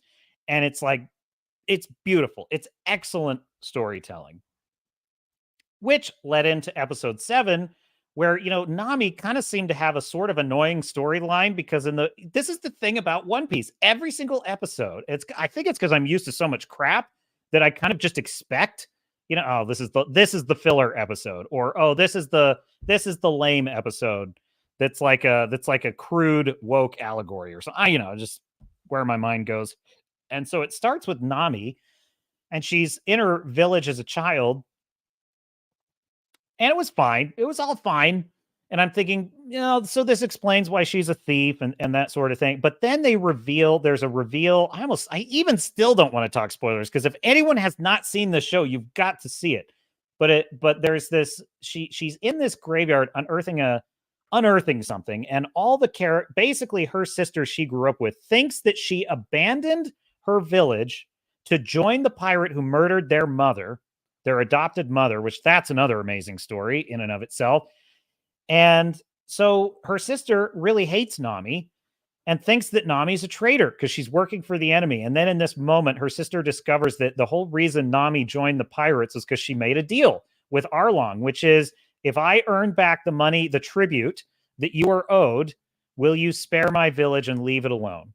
And she's willing to smile in the face of her mother's murderer for years, to steal treasure for years, for a man that killed her mother just to save her village. It's an extraordinary story of self-sacrifice. And then what does Arlong do? He gets the treasure and he decides to murder everyone in the town anyway, because of a very artfully written backstory, layers on top of layers on top of layers, in which, you think that Arlong's just a pirate who's greedy, which is true. But then it turns out he has a deeper motivation, which he also has a chip on his shoulder about the fact that his people have been oppressed, which then gives way to an even deeper layer, which is that he actually has a fishman supremacist plot to enslave all of humans, and it's carefully woven into the story. It's done so well. I freaking love it. I absolutely love it. And it turns out his plan all along was he was going to just murder, basically genocide his way to the fishmen being the kings of the ocean. And I thought, that's awesome. And so Nami has a dark night of the soul at the end of episode 7, which is absolutely brilliant. She's given up her entire life to pay back this debt. And when she pays it, she loses anyway. And she has no ability to fight Arlong. She has nothing left. Her treasure's been taken. She doesn't know what to do. And she's lost everything. And she's crying. And then who should show up but Luffy? And she just turns to Luffy. And she's like, Luffy, help me. Because she just doesn't, and this is such an incredible moment in the series, because at no point before this, ever, has she expressed total confidence in him. Because frankly, a lot of the time he seems like a goofball who's just clowning his way into things. But over time, she's learned enough about him. She's learned just enough about him to know that he will try, and that somehow he tends to find a way to work his way out of things. So she knows those things about him. And in this moment of desperation, she just says, help me. And I'm telling you right now, and Yaki Godoy, his performance of this character is absolutely my favorite part of the entire show. He just has this look on his face. It's a classic anime expression, by the way. He has this great look on his face, and he pauses for a moment. By the way, this is how you actually use a pause correctly for dramatic tension, because there's tension, by the way. There's tension. She's asked a very, very, very important question, a very difficult question to ask, and we as the audience are wondering, what will the answer be? That's when you use a pause. And he pauses, he looks at her, and then he just extends his hand. He's like, of course I will help you. And I was like, now. That is the closest the captain ever comes to bawling. And the captain shed a few tears. I'm going to be honest with you. And next time, it'll be on camera. I might as well get 20,000 views out of it. Oh, that's so beautiful. Anyway, my point is, it was earned. It was earned. And so yes, we are into spoiler talk. I need a spoiler graphic. So we're into spoiler talk for One Piece. So those are kind of my two moments of the series, frankly. Well, there's three. There's really three. And the final one is the showdown between Garp and Luffy when they're basically fighting. Super awesome. So, yes. Let me catch up on the chat here. Yes, Fu Man Blue, I totally feel you on this. I used to be all about the featurettes. I know, I can't stand these assholes anymore. I just can't.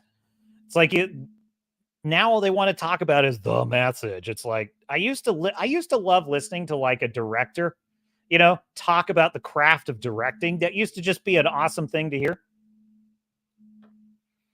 And as Wrangler puts it, shows with commentary used to be so much fun before politics became the focus. This is really, I'm going to tell you, I think Hollywood has always been incredibly left-wing. It has always been very hostile. It has always been very hostile towards anyone that disagrees with leftism. It just has. And it has always been an industry of groupthink. I mean, I lived in Los Angeles for 6 years. I can just tell you that city marinates permanently in leftism. You are an alien in that city if anyone in public hears you say you voted for anyone else but, whatever the left wants. And it's like they usually have this look on their face like, what did your parents do to you? I'm not shitting you. It's like, dude, you people live on the moon because you don't understand that there's a whole world out there that does not think like you. Anyway, I digress. So I don't mind liberals that are normal. It's like, I don't mind that at all. It's like, oh, well, how did you? Well, I just disagree with you because I think this and I think that. That's fine. But Hollywood has always had this intense hostility towards anything other than what the left wants in current day. The difference is, you had adults in the room who were professionals who understood that an interesting story is about more than surface details. An interesting story is interested in digging into opposing points of view. And, I would say Battlestar Galactica, for example, which is my favorite example of a show that did political allegory very, very well and very, very fairly. And I definitely think most of the writers on Battlestar Galactica, I mean, they've got to lean left, if not totally left. And there were episodes that dealt with issues like abortion, because obviously the human race is dying, and so they contemplate banning abortion. There's an episode that very closely mirrors the Iraq War and the war against insurgency, in which the humans are fighting the Cylons with a kind of guerrilla war, and and there were just a lot of episodes that had political allegories in them. But the thing that they did so well in that show is they would portray both sides of the argument. And almost always there was some justification, even if it was just a very tiny amount, there was some, or at least an understandable reason why the other party disagreed or the other party felt this way or that way. And there was no easy answer. That was the other thing. There was usually not an easy answer to the moral questions in Battlestar Galactica. And you would tend as the viewer to sort of fall on one side or the other, but you always kind of had this feeling that the show was really kind of just exploring the issue. The show was exploring, who is right. And that was the fun of it, because ultimately the characters make a decision. This is where character work and story breathe and live together. Because if you set up a plot that is interesting, which is, okay, the president of the 12 colonies of Cobol, now that there's only 50,000 humans left, is contemplating banning abortion. Even though she personally opposes such a ban, she's now contemplating it because the survival of humanity is at stake, right? And that's the plot. But what makes it interesting is we know that the characters are who they are. And so it's the characters. The audience is not being lectured. The audience is not being told whether they should or shouldn't agree with this. But the characters make their choices. The characters wrestle with it, and then they make a choice and they make a stand. You know, there's a great episode where, a lot of people hate the character of Lee Adama. I love the character of Lee Adama, probably because, I feel like I'm similar to him in many ways. Like, because I tend to I tend to see all sides of things. I don't mean that in a pedantic way. I just mean I tend to be interested in both sides of every issue. And Lee was kind of that way. And people tend to think of him as a fence sitter in the show, but he's actually a man of conviction. And anyway, don't clip that, Fu Man Blue. Who cares about Battlestar anymore? I do. This is a show about starships. Thank you very much. And there was an episode where Admiral Adama that's right. Admiral Adama had been shot and he's in a coma, and people are unclear whether he's going to wake up. And it's traumatic because he really is. That's the moment in the series where you realize he's the heart and soul of the leadership in that show. And he's on his deathbed. Well, Colonel Ty, who is basically a drunk, and he's a really good executive officer, but he is not a good leader. He's kind of hated. He doesn't really have any charisma, which is fine for an executive officer, because an executive officer kind of has to knock heads. But then when he's in the hot seat and he's got to make decisions that affect all of humanity, he kind of is just a blunt instrument and he doesn't know what to do. And so, his wife kind of wheedles him into declaring martial law because she's a little bit power hungry. And so he just declares martial law. And there's a moment where Lee Adama has to choose a side. And I just love it because the show is not really taking a position on which character is right. You just simply watch the characters choose their alliances. So my point is that when you would listen to commentary, that's what it was about. It used to be. I guess what I'm saying is I think that even when you had super liberal writers and super liberal maybe actors have always been a little nuts, let's just face it. But when you had super liberal writers, directors, producers talking about these things, they would usually come at it with, if not a balanced or fair perspective, they would come at it from the perspective of curiosity. They would come at it from the perspective of they're curious about the different angles of the issue. And I think you actually still see a lot of this in Ronald D. Moore, who is also on Star Trek. He was on Battlestar, and he's now on Outlander, which is a show I greatly like. That is something I notice about Outlander, is I'll tell you something. If you want a historical show that actually portrays history fairly accurately and is honestly, I think, portrays the dark side of history, like issues like slavery and things like that, but portrays it with a certain level of humanity toward the people of the time, because basically a Wookiee thinks they're the most moral person that was ever born. They really do. They think they're the most moral, enlightened human being to ever walk the earth because they know all the right answers to every moral issue now. And it's and so when they're like, oh, well, Thomas Jefferson owned slaves. Yeah. And it's so they just want to toss out all of human history based on, a time and a place that if they had lived in that time, anyway. They think they could have done it better is my point. Well, if you want a show that actually portrays the nuance of history, Outlander is very good at this. And I think it's probably written by pretty left-leaning people. But what strikes me about it, they're in season 6 now, and they're up to the Revolutionary War in America. And what stunned me about it is how they're able to portray kind of all sides of the Revolutionary War without kind of making it a critique of the United States.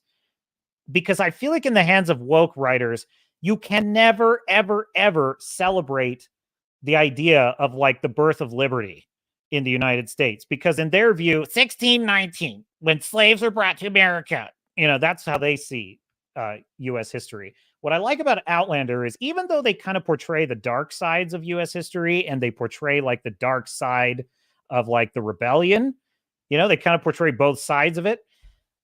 There's great moments in the show that clearly celebrate like the good things about the American Revolution. It's really, I love Outlander. It's a fantastic show.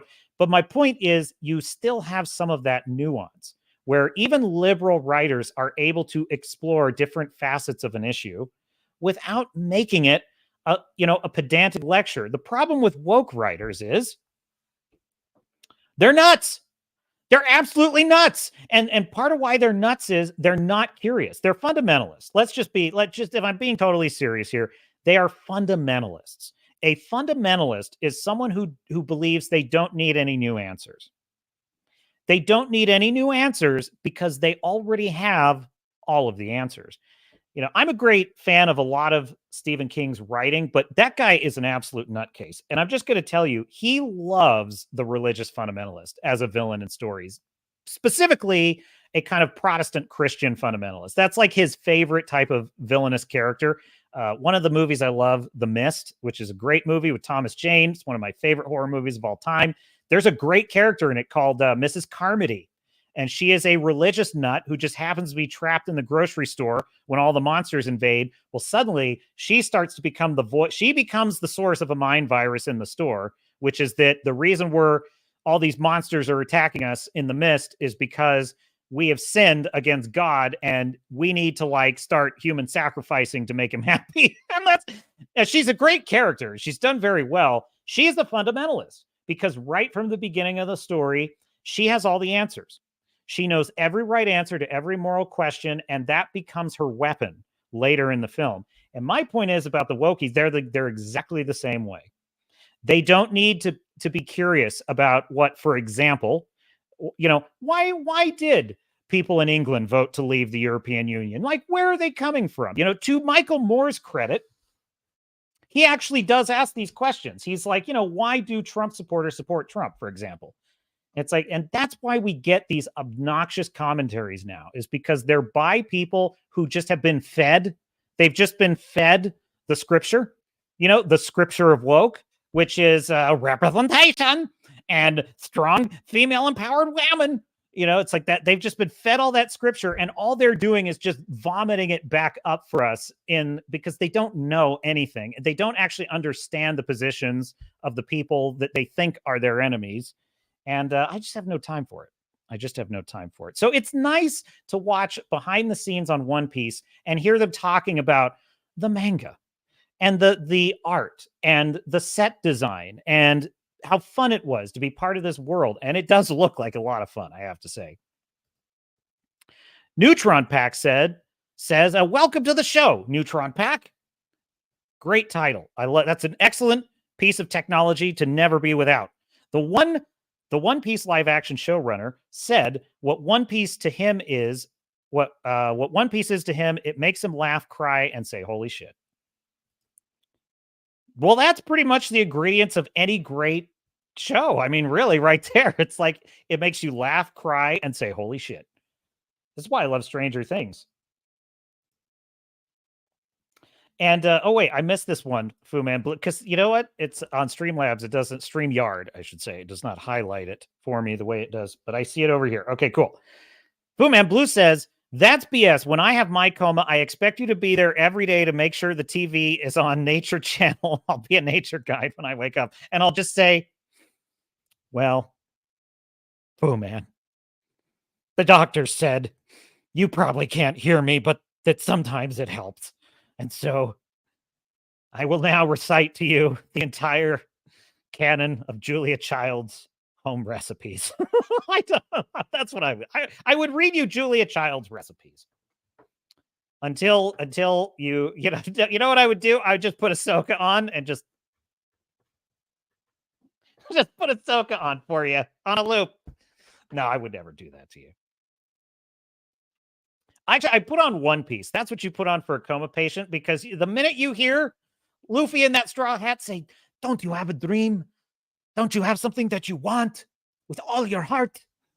I'm like, I love that line to Zorro when Zorro's like, don't you ever just, don't you ever just want to do something the easy way or what? Something along those lines. And Luffy just says, my mentor always used to say, if your path is an easy one, perhaps you are on the wrong path. I just love that. By the way, I am not mocking his accent. I love his accent. I love his I love his personality. I just think it's fun. It adds to the charm.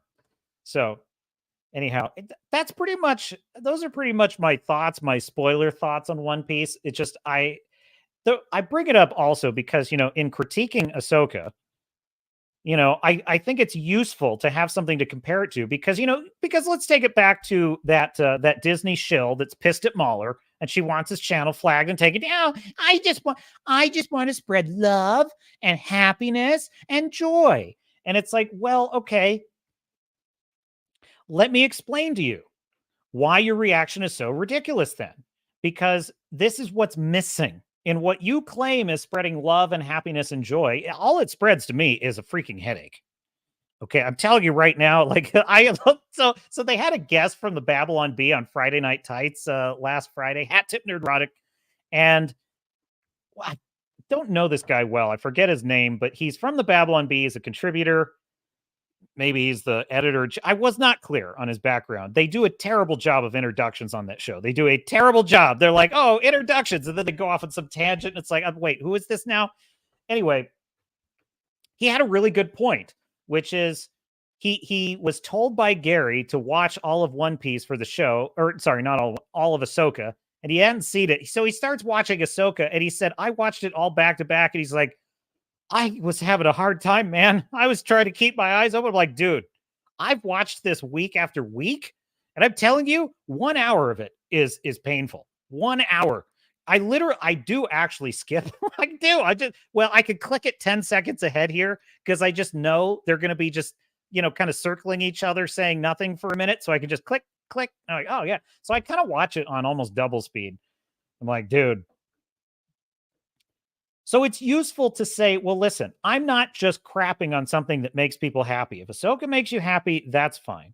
But I'm here to tell you that your standards are pretty low.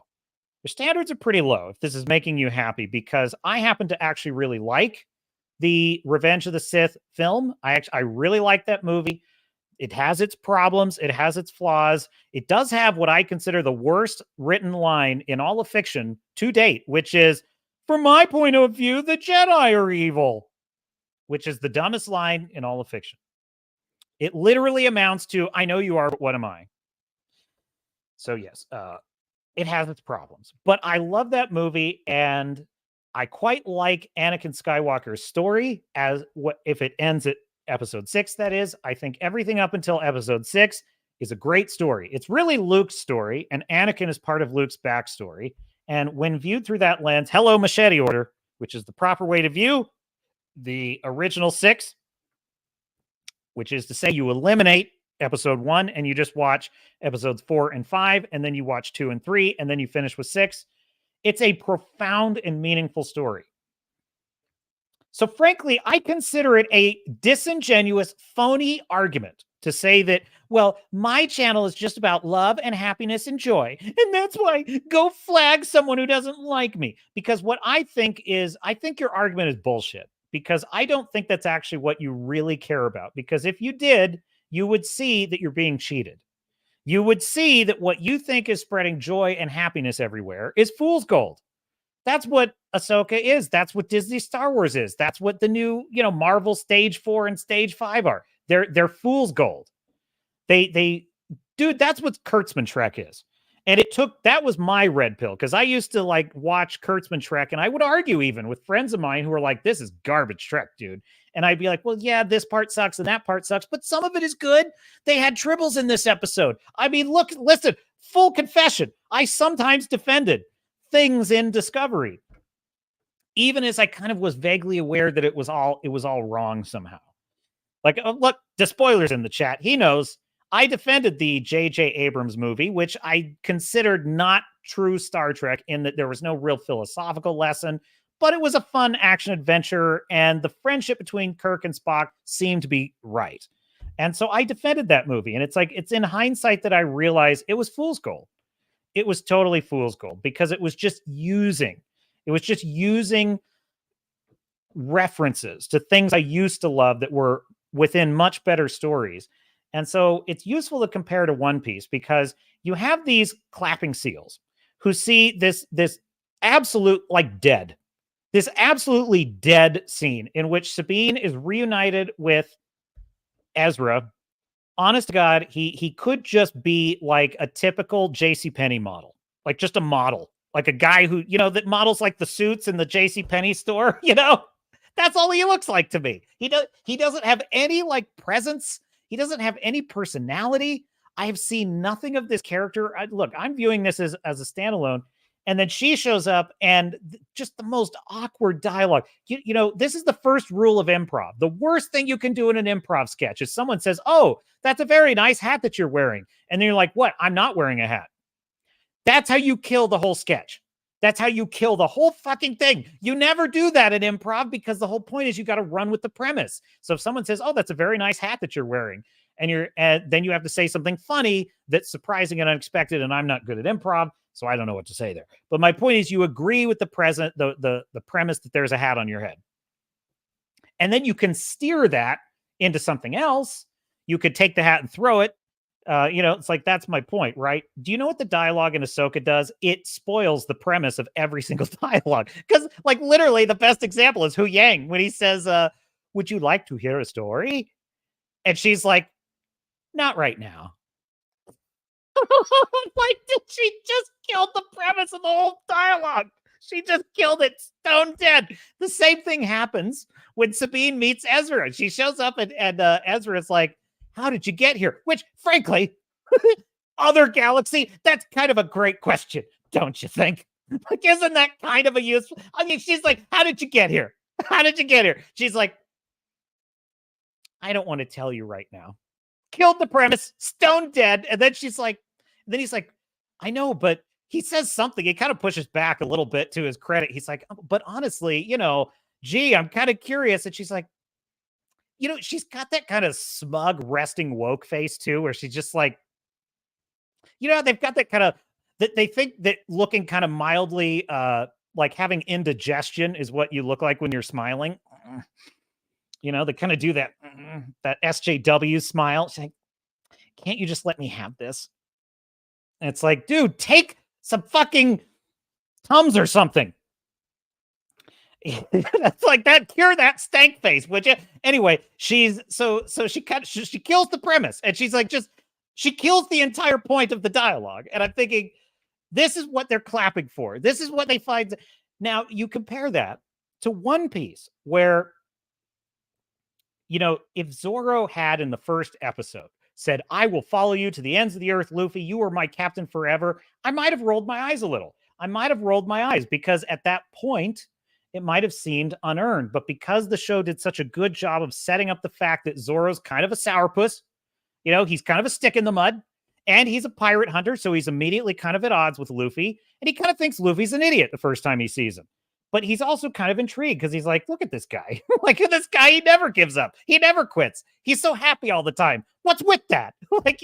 By the way, as the audience, you're kind of in the same position.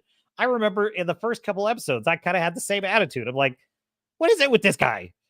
But he's kind of fun to be around, though. And it was that slow incremental progression. Well, when I say slow, I don't mean like Dave Filoni's slow. I don't mean crossing the arms and saying nothing. I mean careful, cause and effect character building that led to Zoro. I find a woke person could not have written this. A woke person could not have written this beat where Zoro is about to fight a guy to the death and he's willing to die. He's willing to die for no other reason but to prove he's the best swordsman in the world. This is his dream. It's all he lives for. By the way, it's not just his dream. It's a dream he's carrying for a friend he lost in childhood, who he swore on her memory that he would achieve this. So it's not just for him, it's for him and the memory of this person that he cherished. And he's willing to die to achieve that dream, as is Luffy to achieve his dream, by the way. And what I think a woke person is incapable of writing is the moment when they are twisting Luffy's arm. Listen, this is madness. This is crazy. You can't let him do this. He's going to get killed. He's going to die. And like, you have to talk him out of this, Luffy. And the moment when Luffy's like, I cannot interfere with someone's dream. And dude, that act, by the way, Luffy doesn't want Zoro to die. He doesn't want that. But he knows that if he would be betraying Zoro if he interfered. He would be betraying himself and his own principles if he interfered.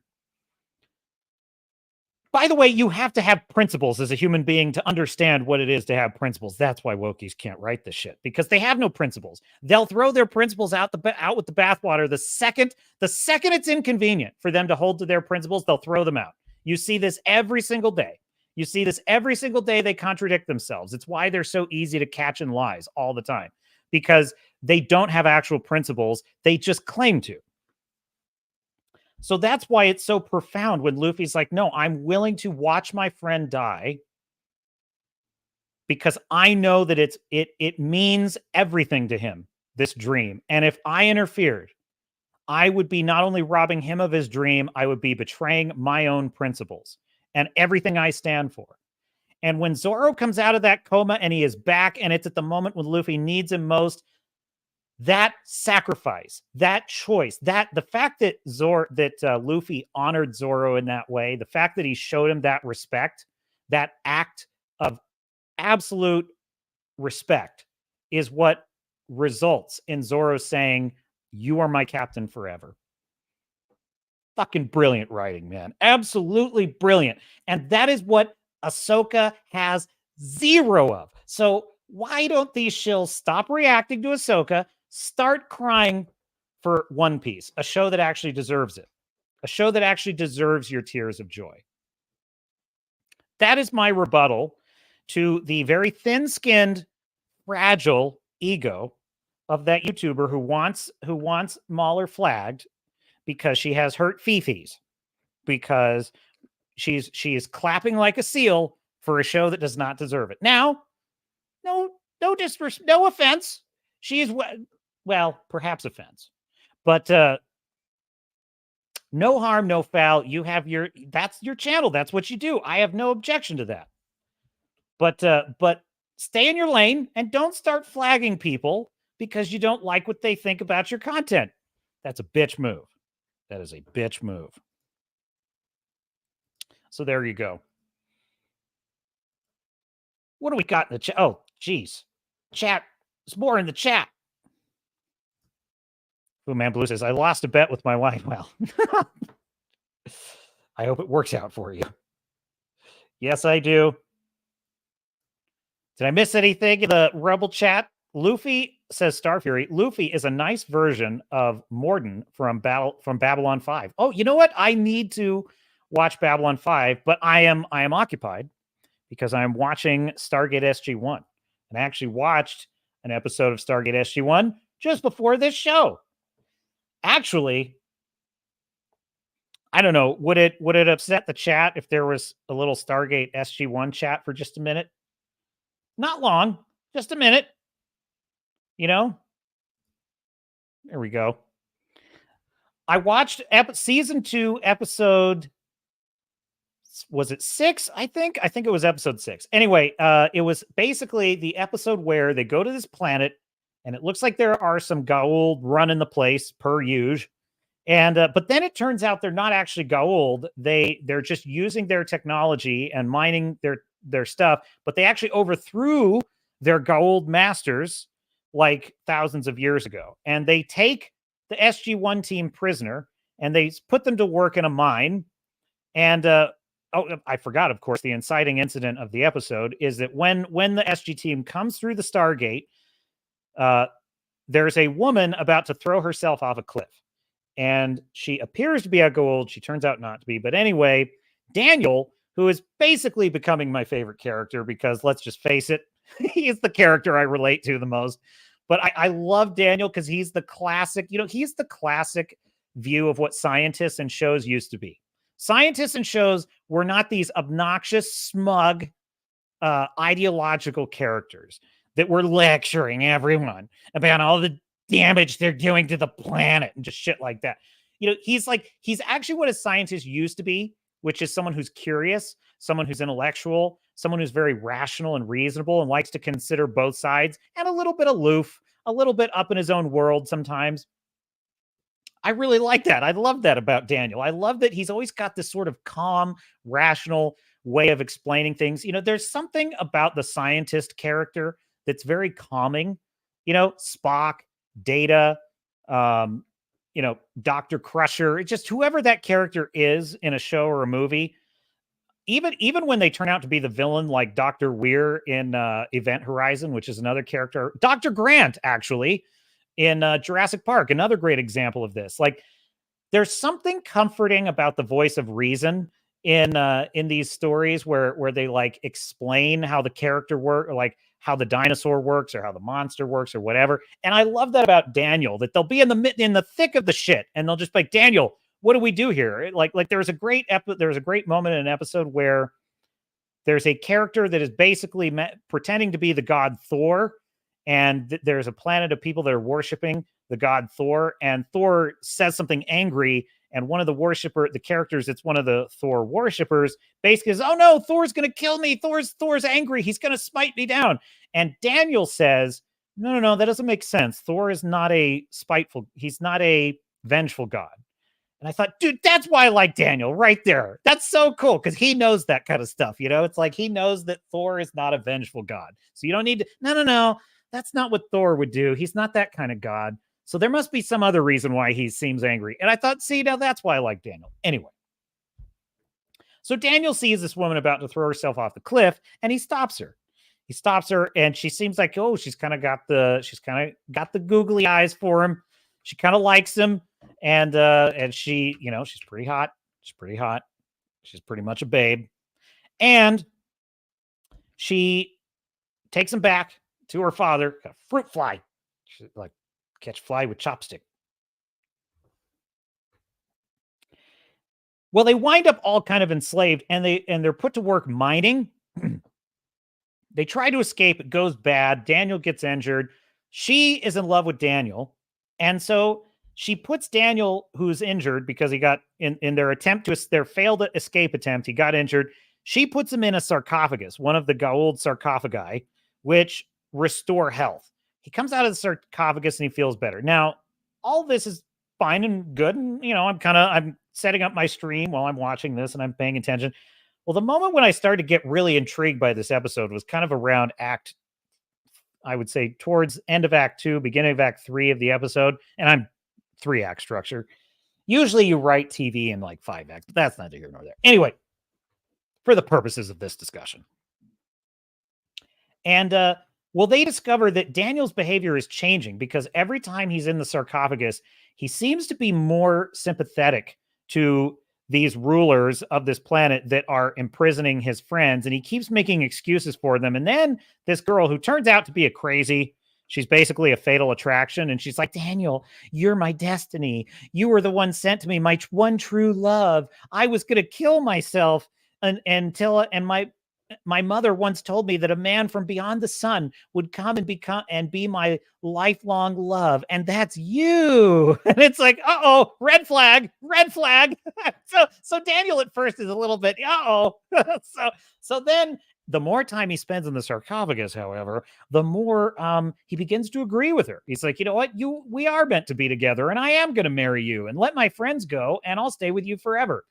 And Colonel O'Neill recognizes that, like, Daniel, this isn't you, you're changing.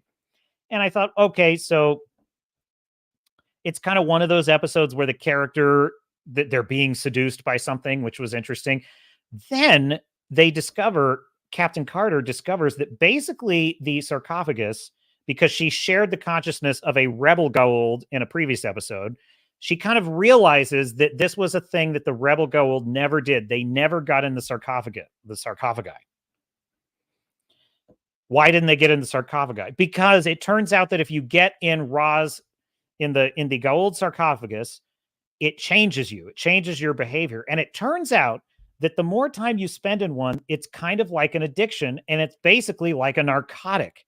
It makes you feel better. You feel more alive. You get the sense of euphoria, and it starts to change your behavior, and you start to become essentially more and more ruthless and more cruel. And Captain Carter speculates this might actually be why the Goa'uld are so nasty, because they've been using these things for all these years, and it could, it's, and I thought, now that is a damn good sci-fi concept. Like, I was super intrigued at that point, because I'm like, now that is an interesting idea. I like the sarcophagus because it infuses you with all this vital youthfulness and energy, and it lets you live beyond your normal lifespan. It also imparts this kind of euphoria, and you become more and more detached. And so basically Daniel winds up going through a drug addiction. They have to detox him. He has to go through withdrawals. He starts acting irrationally. He just wants to get back to the sarcophagus. It's a very clever piece of storytelling, I have to say. So what do you think about that, Fu Man Blue? That's right. That's why Tok'ra needs hosts all the time, because they don't use the sarcophagus, says Fu Man Blue. Okay. The Tok'ra, that would be the rebels, the anti-Goa'uld. They're not really Goa'uld, they're Tok'ra, but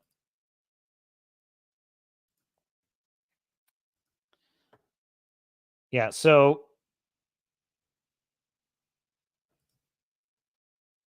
some inside baseball.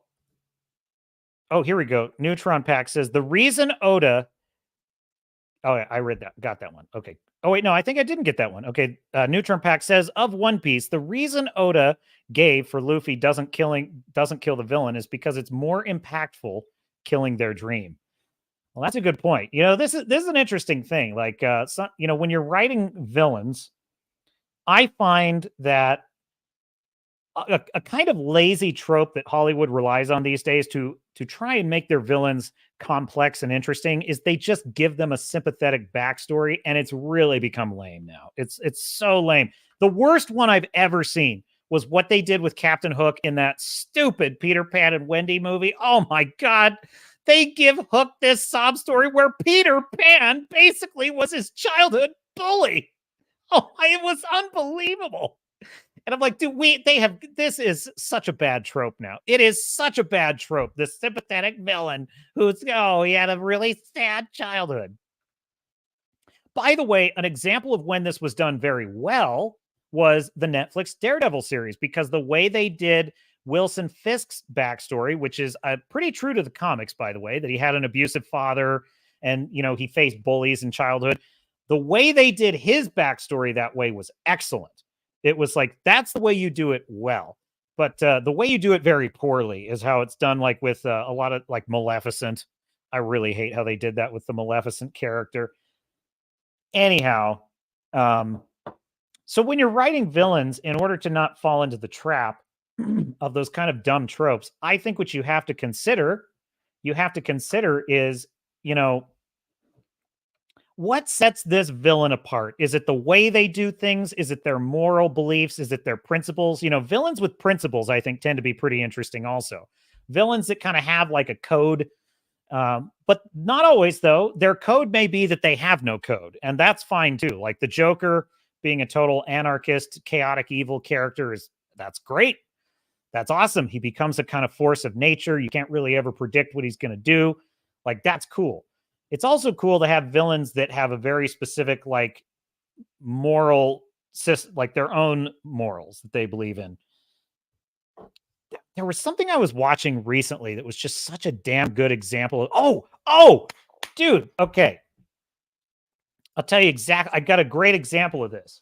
I was watching, I went on like a Vince Gilligan rabbit hole. I watched the last season of Breaking Bad. I then watched El Camino, which was the conclusion to Jesse Pinkman's story. And then I went and watched like the last season of Better Call Saul, and all excellent, all absolutely excellent. And it just recharged like my writing batteries, just like, oh, that's what good writing is. Oh, that's so amazing. It's like I just bathed myself in it. I'm like, now listen, Vince Gilligan's writing, it's not perfect. Because like, even as I was rewatching it, I was like, I spotted a flaw here or there. I spotted, there's times where he's a little self-indulgent with his cold opens. They go on a little too long. especially in Better Call Saul. I think he went more into that. So I'm not saying that's perfect writing, but it is damn good. It is well done. Anyway, there is a character in the final season of Breaking Bad named Todd.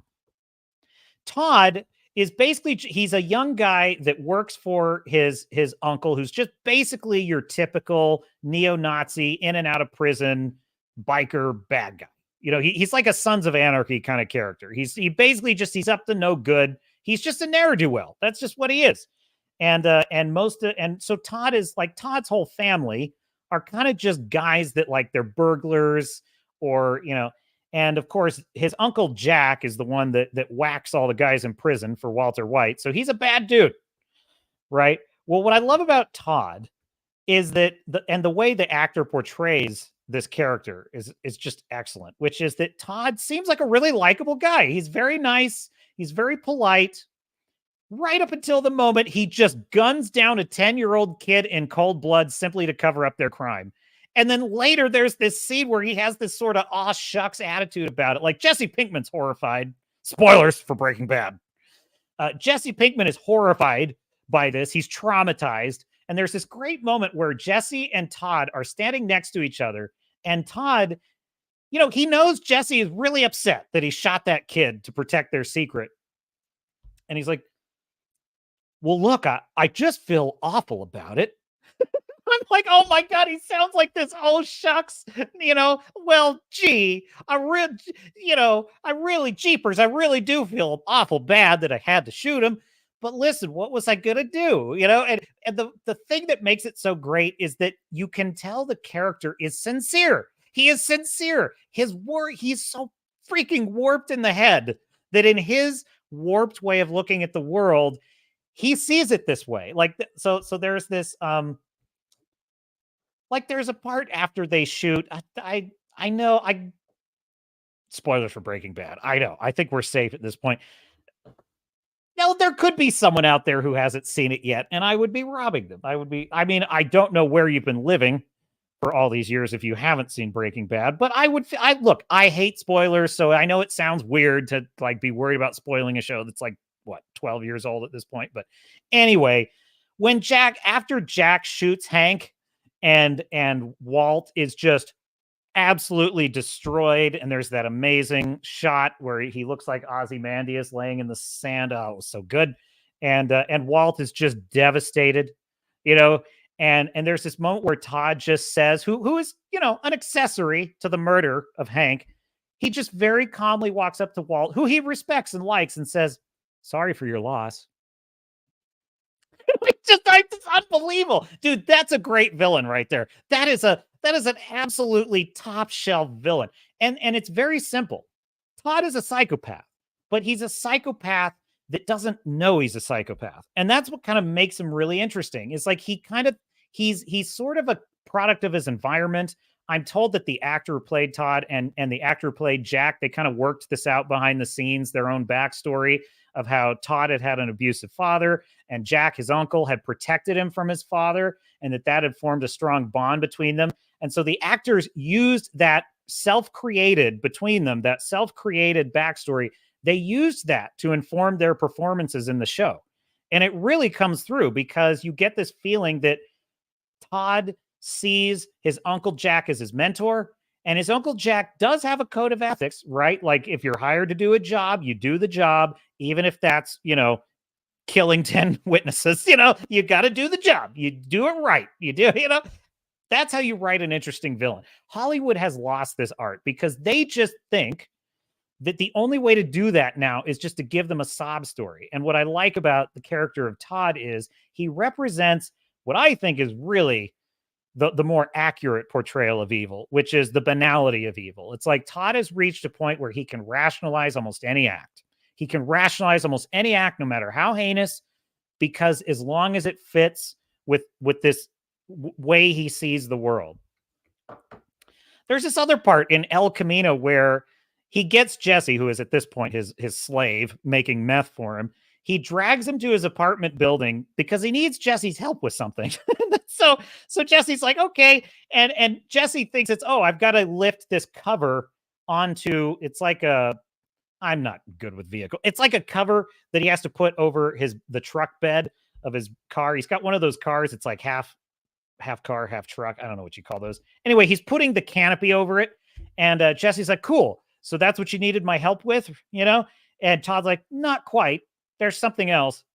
They walk into, by the way, this is another element of great filmmaking. Breaking Bad doesn't just tell the story with writing, it tells it with great cinematography. So you see the camera is looking at from the perspective of Todd's kitchen. It's looking at the entrance to the kitchen. You see Todd come into the scene, and then you see Jesse come into the scene behind him.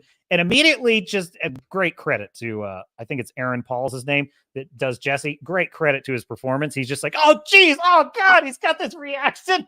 You're like, what the fuck, man? And it's like, and then the camera pans down, and you just see that his housekeeper is dead on the kitchen floor, and Todd's reaction is the best. He's just like, yeah. Look, I really don't want to talk about this, okay? It's like, oh my God. He's like, she was a really nice lady, and I'm not happy that I had to do this. It's like unbelievable. So anyway, that's a long diatribe. That's a long diatribe about so in other words, I roll my eyes when I see a show, and it's like they think that the other way to do a bad villain is just a really, really, really bad villain who just kills everybody. You know what? Guardians of the Galaxy Volume 3, the High Evolutionary. He was the other kind I really hate, which is he just yells. He yells at everyone. And he's just really, really mean all the time. And I just thought, see, that's the other way to not do a good villain, I think. I think Todd is a more interesting villain than the High Evolutionary. I'm just saying. Thanos is a pretty good villain. I like Thanos. Boom Man Blue says, I liked the NFDD run, but it was Netflix Daredevil. But it was a letdown once they revealed Kingpin. He was so damn scary for the time he was in the shadows. I think Vincent D'Onofrio pulled it off. Like, he did such a good job of having this kind of vulnerability to him that just made him a little bit disarming at times. Dude, I'm telling you right now, I remember watching I watched all the 90s animated Spider-Man cartoon, and I loved watching Spider-Man battle it out with the Kingpin. And I'm telling you, coming from that place of the Kingpin is just a big burly thug and he just beats the stuffing out of Spider-Man because he's just somehow that big and strong. I felt like Vincent D'Onofrio convinced me that he was that guy. He just is, like that part where he says to Matt Murray, he's like, take your shot. And he doesn't even need martial arts. He's just that undefeated. He just clubs them. He's freaking great, man. I thought I loved it. I think I even said he was my favorite Marvel villain at that time. Like, he might be one of the best. He's definitely in my top 5 comic book movie, live action comic book villains of all time. I would say I would put that character of Vincent D'Onofrio's Kingpin in that club. I would say Heath Ledger's Joker is up in that club. Who else? I probably have to think about it for a minute. Maybe Ultron from Age of Ultron might be in that club. I don't know, though. I was very disappointed by Ultron. I thought James Spader was an inspired choice for that character. Something about the character, you know what I think it is, looking back on it? I think they undermined his character with the stupid MCU humor, now that I think about it. Because he seemed very menacing in the trailers, but then when you got to the movie, he was he was making jokes all the time, and he kind of seemed pathetic a lot of the time. He was very sad, and he seemed very needy. He needed Tony Stark's approval. I found all that very weird. I liked it when it was just, he's a bad, evil, malevolent AI, and he's here to show us how insignificant we are. That was a cool take on Ultron, and the trailers kind of portrayed that. And I feel like the movie gave us something else. Fu Man Blue says, of Kingpin, even watching him kill people didn't scare me. Daredevil kills people. That's not scary.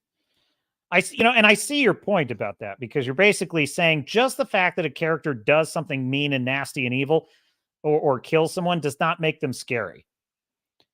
That's 100% true. In fact, I would say, this is the mistake.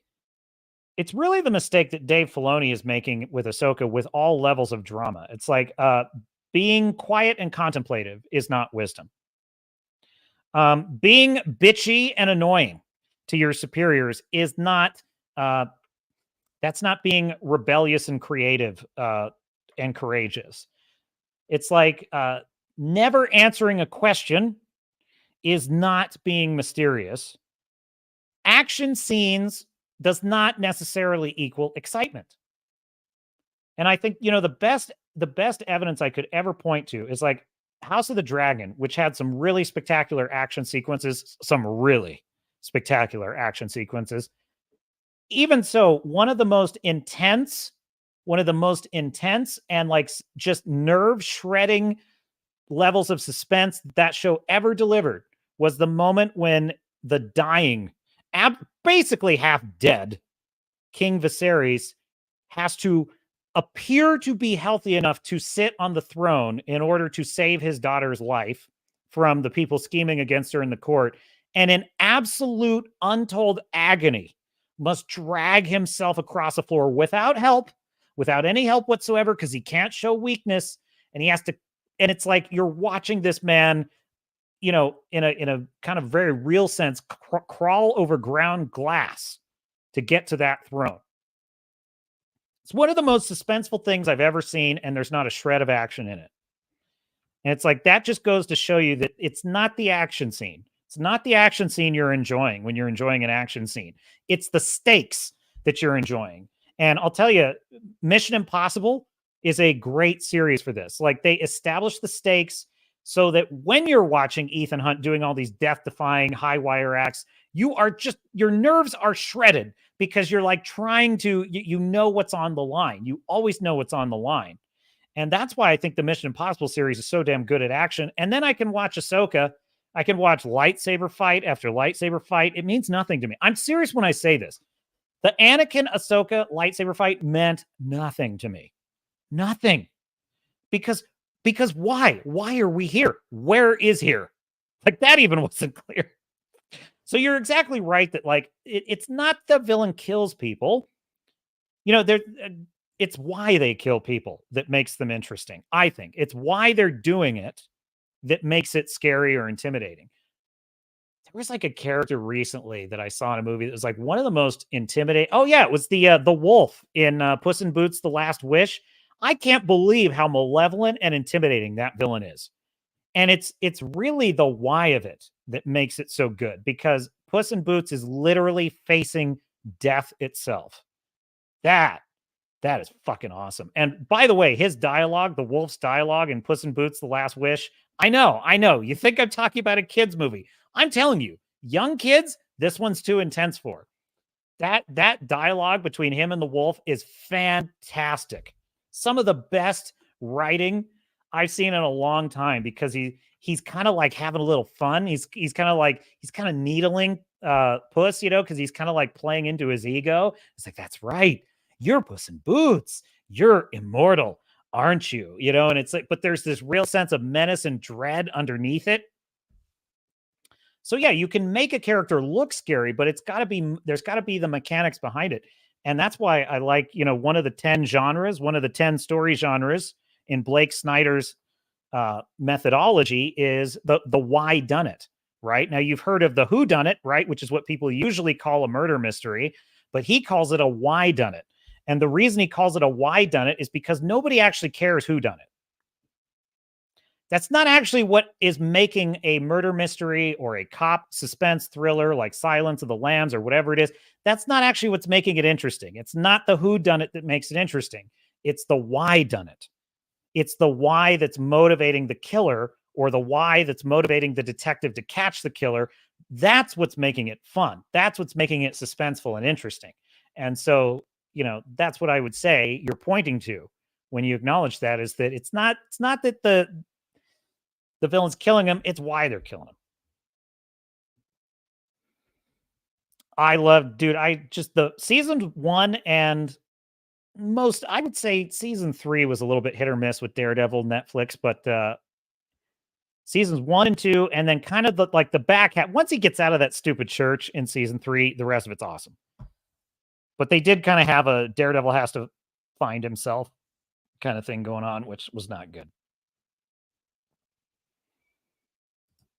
Yes, agreed. Vincent D'Onofrio, amazing.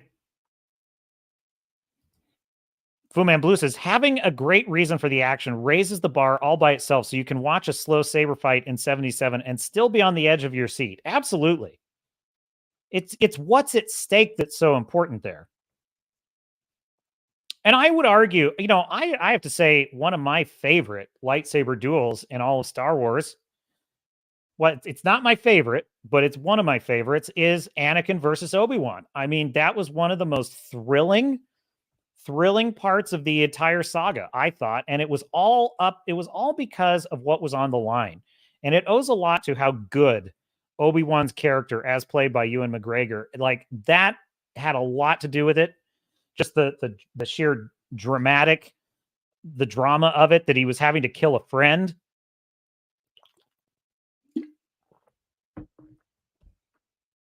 But of course, the best lightsaber fight in all of Star Wars is the one in The Empire Strikes Back.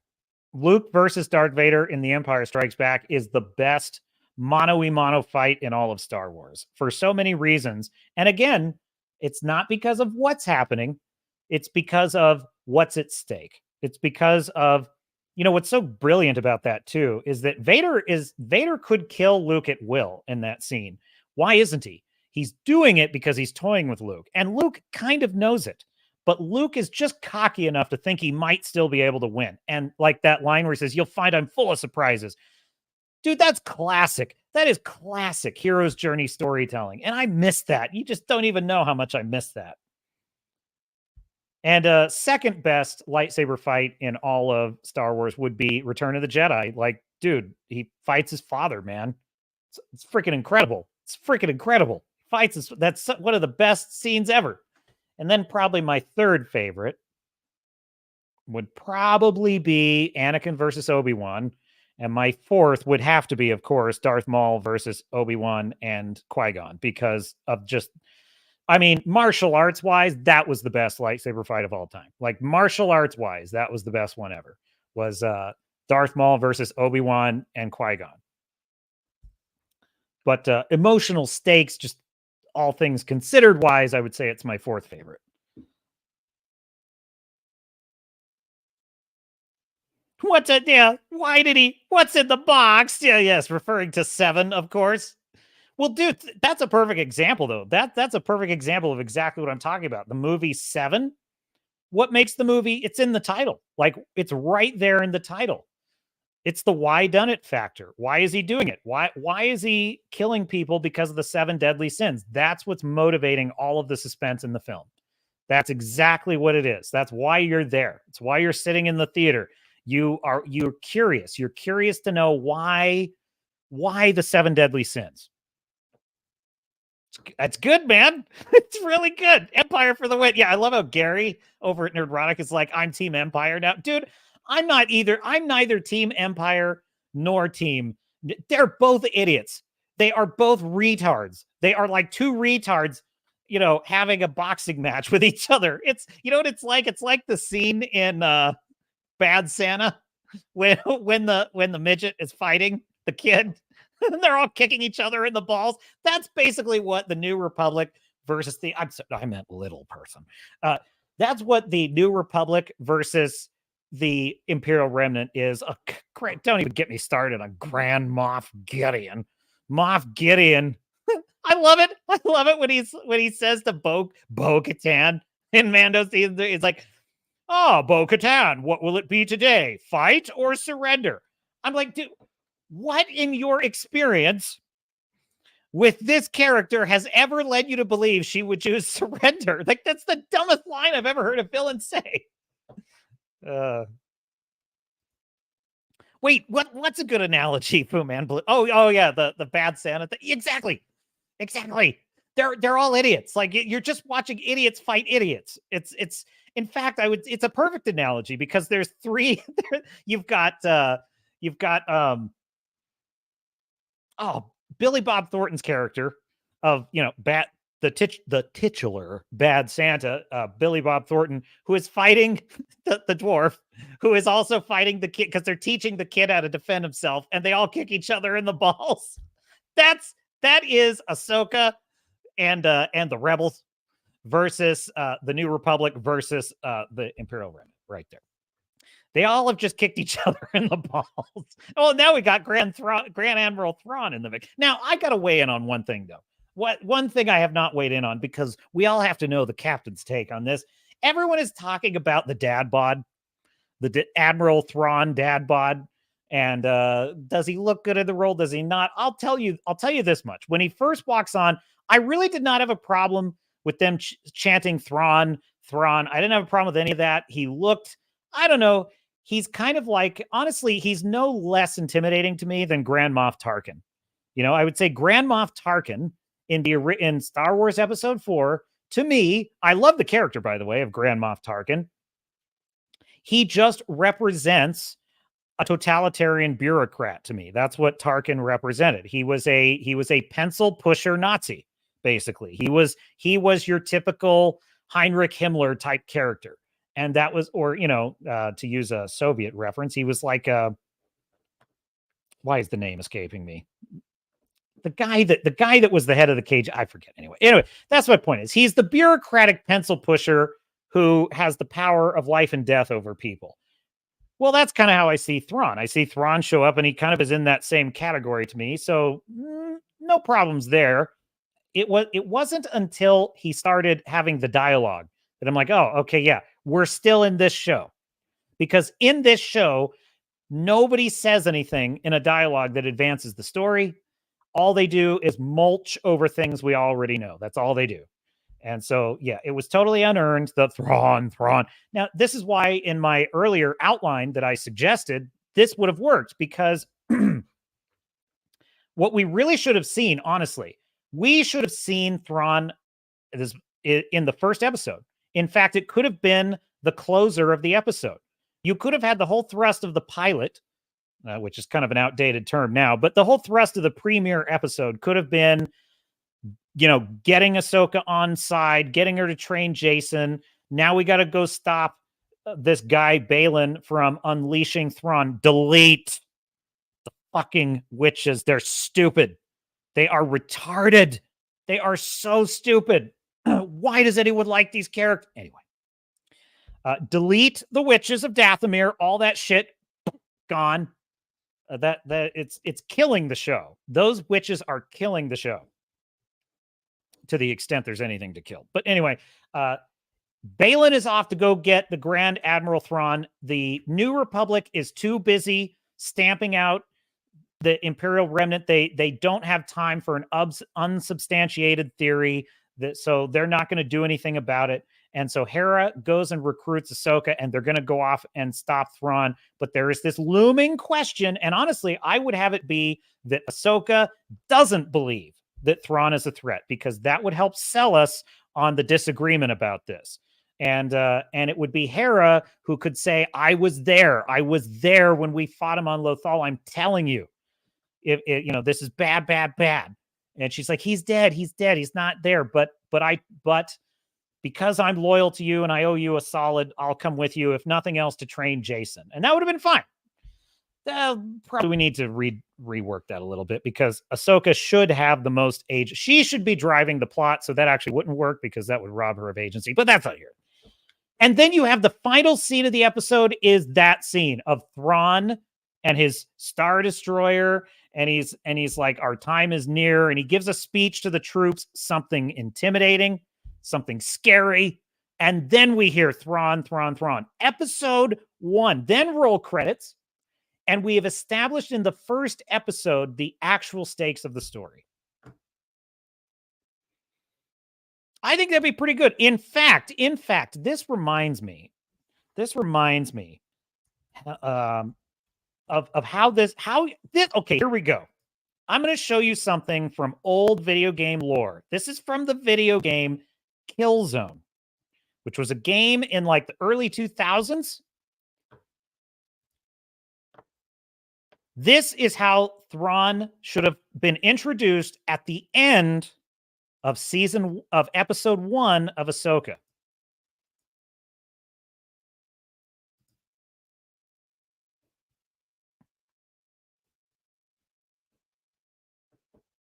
See if I can find it here.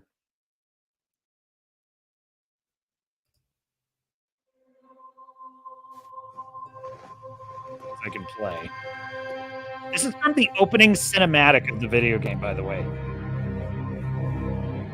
Actor here is Brian Cox. My people, sons and daughters of Helgan, for many years we have been a broken nation, shunned, oppressed, and conquered by those we sought to escape. 10 years ago, I asked for time, and that time was granted by you. You, the strength in my arm, the holders of my dreams. This much I vow. The history of these days will be written in blood. By crushing the armies of our enemy, by seizing the weapons they thought to turn against us, we were fighting for our very existence. But if our Dude, there is, that's a great shot, by the way. Is there not more malevolence and menace in those few lines of dialogue than anything Disney Star Wars has ever? Imagine if this was the kind of entrance you got with Thrawn. Dude. those who would deny us peace, refuse us our rightful place in the universe, then we will unleash such terrible vengeance that generations yet unborn will cry out in anguish. For years we have suffered unbearable. Due to copyright, I don't want to go much further than that, but trust me, it is an excellent. Dude, I remember watching the opening to that video game, and I was like, holy shit.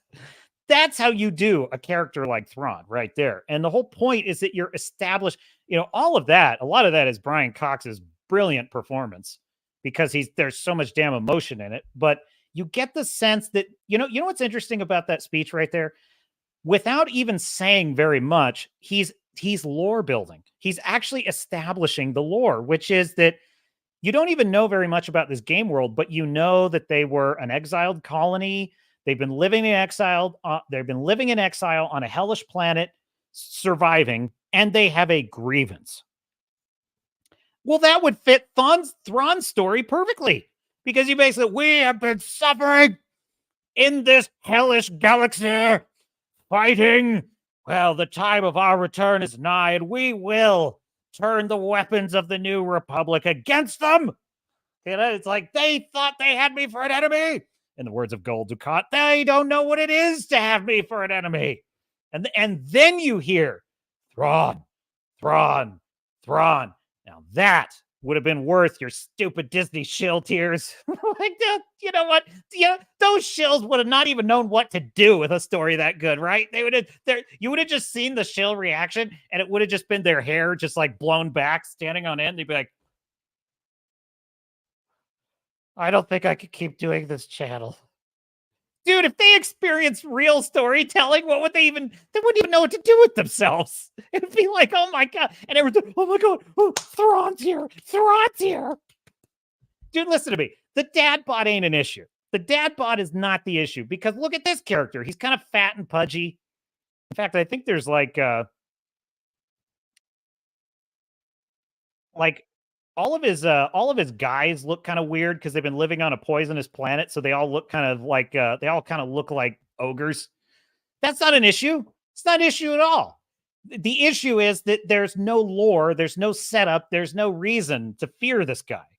So, yeah, to sum up all of Dave Filoni's work on this season of Ahsoka, and frankly all of the work, all of it on Ahsoka, acting, writing, basically everything except maybe the small exception of the special effects, which some of those are pretty good. I would just say unearned. In fact, I would say out of 10 bars on the epaulets, Ahsoka is sitting at a 1. It is sitting at a 1. And it would have to do something kind of offensive to hit a 0, I think, because honestly, it's nothing really super offensive. Yes, Fu Man Blue, so good. The Hellgast. This is a 20-year-old video game, by the way, that I just showed you that clip from. And it's like I'm taking the copyright hit because we need a reminder, folks.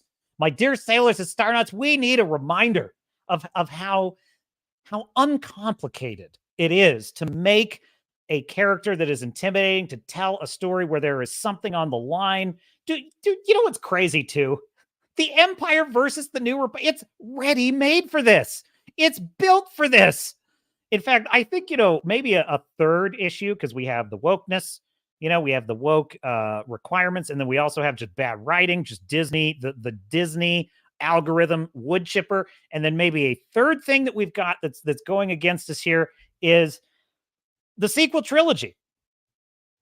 It has destroyed the lore. It was lore breaking. And if you have made the decision that Ahsoka is setting up the sequel trilogy, then you have made the decision it's garbage.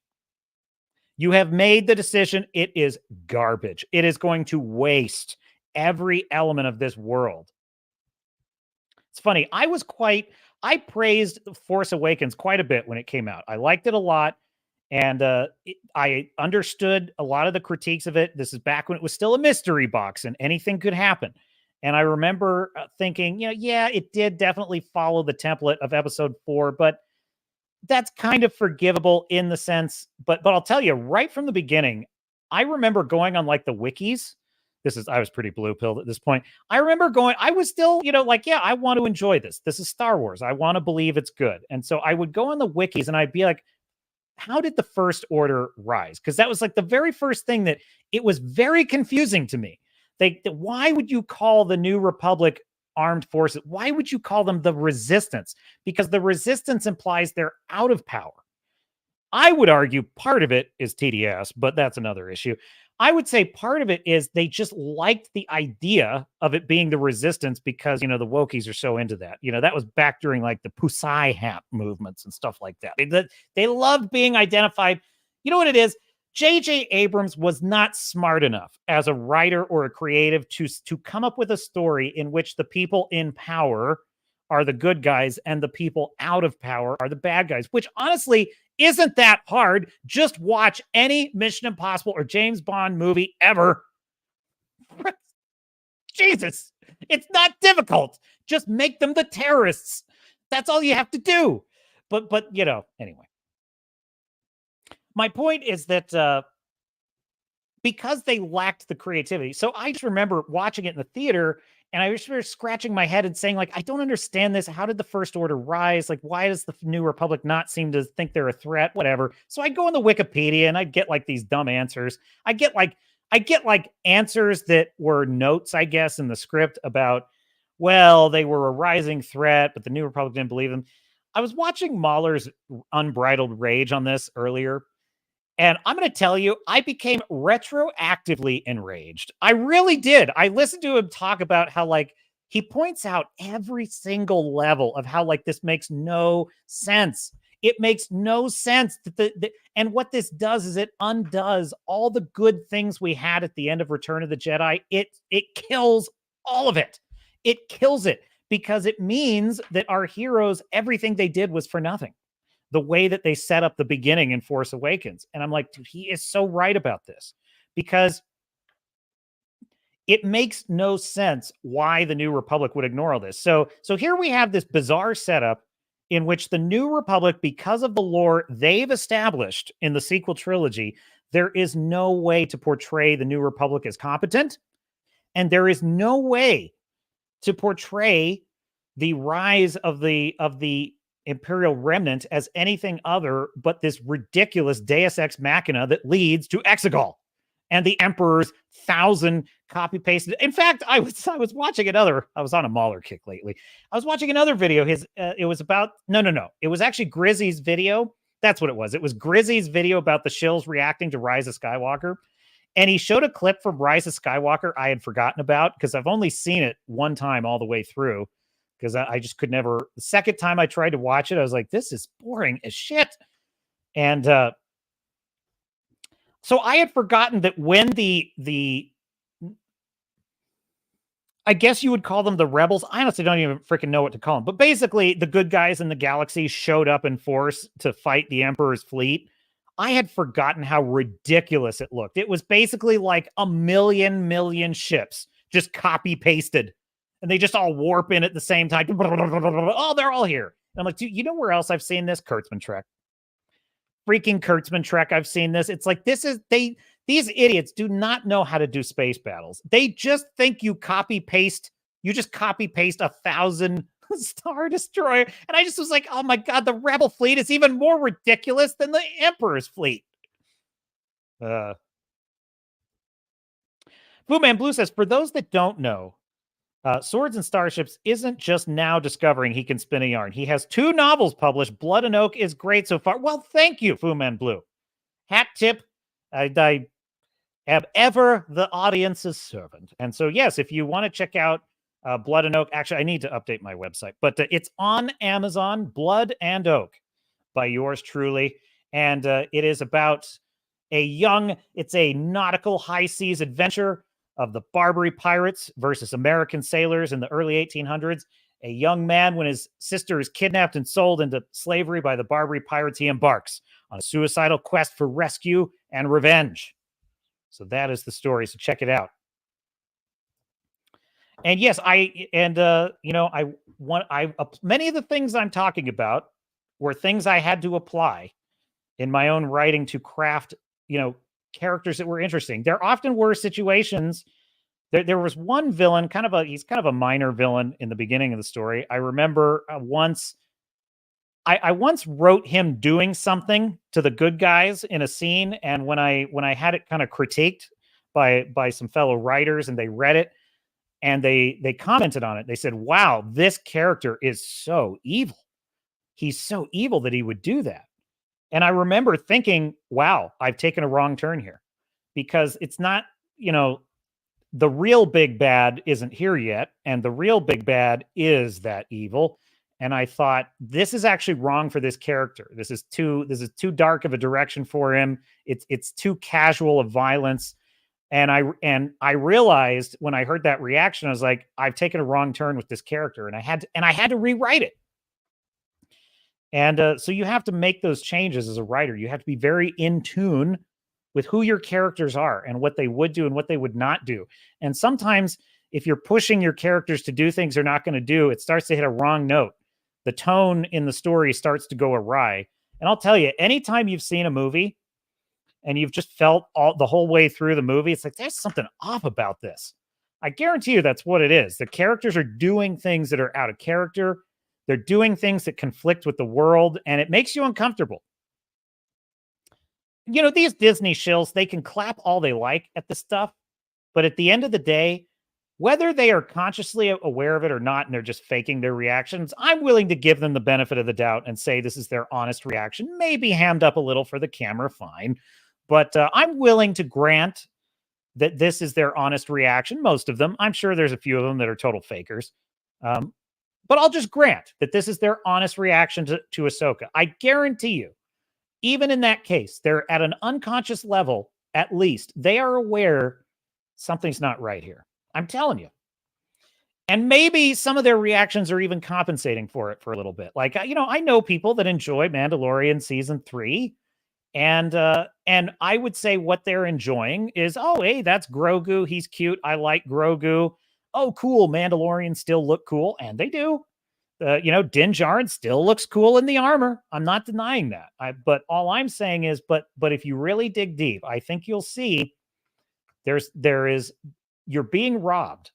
You're being robbed of what you could have, which is a story that is kinetic, that is riveting. I'll tell you what, if Ahsoka were really crushing it like the shills think it is, trust me, we would know. We would know. It would be a phenomenon. Star Wars, in fact, I would even argue that a lot of the energy behind these reactors is they desperately want Star Wars to be what it should be. And holy heck, if you were able to just reboot Star Wars and do it right, If you just, honestly, if they just said, hey, we're throwing out the sequel trilogy, we're getting rid of all it, and they just started adapting faithfully the extended universe, you wouldn't even believe the phenomenon it would become. I am telling you, Star Wars would explode. It would people would love to have it back. That's why I know Ahsoka's crap, because I'm telling you right now, if it were as good as they act like it is, you would know. Because the world wants it back. The world needs it back. I've often said, my purpose is not to be hateful towards individual creators or writers or directors or whoever. I don't really have a quarrel with them. But I do take issue with like corporations that I consider engaging in unethical and abusive practices. And quite seriously, there is something kind of criminally abusive to me about taking this story, this lore, and having this attitude that it's yours to just do whatever the fuck you want with it. And screw the fans, screw them. So the real animus is towards just the sheer just malevolence of that, because it's like, because they are so wedded to the message and just whatever their agenda is. And I would argue that, Disney at this point is their accountants. They're managing money. They're not capable of even seeing what they have on there. They're standing in an acre of diamonds, folks. They are standing in an acre of diamonds, and they don't even know it. They don't even know it. They don't even know what would happen if they created a real mainline Star Wars movie that was done with a classic heroes Epic of Gilgamesh story that it should be. And yes, slightly favoring the male audience. Still plenty of badass babes, plenty of room for that in Star Wars. Female Jedi, sign me up. I'm fine with all of that. But if they did it understanding that this is a primarily, male, this is a story of primarily male interest. Doesn't mean the ladies can't have fun with it. It just means that's what it is. And I'll tell you something. I think some of the ladies that are reacting to this, it's like, well, look, it's a soap opera. So I don't even actually doubt some of these reactions, which, I'm so happy to see this. I'm like, but honestly, it's not even a good soap opera. But Fu Man Blue says, wow, that's scary how easily you can lose sight of where you wanted a character to go. It's very easy. It's very easy. In fact, I would say plot-driven writing is a bad way. You've got to know your characters. You have got to know your characters. That is really the foundation on which the entire house is built. Because your characters really do lead the story. And you know that you've done good character work when you set out to write something and you suddenly realize this character wouldn't do that. I can't write the scene. It wouldn't work. I've had scenes like that where I started to write it and I realized, nope, if John were in this situation, he'd kill the guy. There's no way I can write this scene and the guy lives. It's like, okay, so that scene's not going to work. That scene's not going. That's when you know you've done good character work. I would argue Dave Filoni does exactly the opposite. He does it exactly the opposite. We're going to have the Witches of Dathomir, and we're going to have another galaxy, and Ezra's going to come back, and we're going to do all that stuff. It's all going to be there. Never mind whether the characters would actually be there or do any of these things. Never mind whether the characters actually have a reason to do any of these things. It's like, oh, the New Republic is just not, they're going to sit on their hands and do nothing. That's what they're going to do. Never mind whether the New Republic has been established any reasons for why it's behaving this way. This is the kind of writing that you get when it's not character driven, because it's plot driven. It's like the plot needs to happen. So we just need the next thing to happen. And, so if you are really stuck on the plot, it's easy. It's easy to make a wrong turn with a character. And that's why you need feedback. You need editors. I'm a big believer. Art is a collaborative project. It doesn't matter. Even if you're one author writing a story, it's still a collaboration because you need the participation of the audience. That's why I will eventually need beta readers for Galaxy Born. So, join my Discord. join the Swords and Starships Discord, and anyone who joins either my locals or the Discord, links in the description. If you'd like to be a beta reader for my future works, I'd love it. I'd love to have you. Also, another thing is advanced review copies also go out to beta readers. So, and what is the purpose of a beta reader? Well, it's kind of like a test audience. It's like, read the book, let me know what you think. And it's a great tool because really, you know, you can get actual feedback from people saying, hey, this is really weird to me that this character did that. And it really disappointed me because I thought this character would never do something like that. And it's very useful to be like, oh shit, you're right. Or no, I think I made the right creative choice, but maybe I haven't done enough of the setup to make that payoff work. And so I got to go back. So Mauler says it quite often. The surgeon, the long man, harmless, lovable little fuzzball, as Rush Limbaugh used to call himself. Little old Mauler, wouldn't hurt a fly. But one of the things he says is like second drafts, people. Third and fourth drafts, like rewrites, people. Like, you got to do it. It's got to be done. So anyhow, there you have it. There you have it. What else is in the stack of stuff? Captain was loaded for bear today. Speaking of the bean counters over at Disney, try this headline from Bounding Into Comics.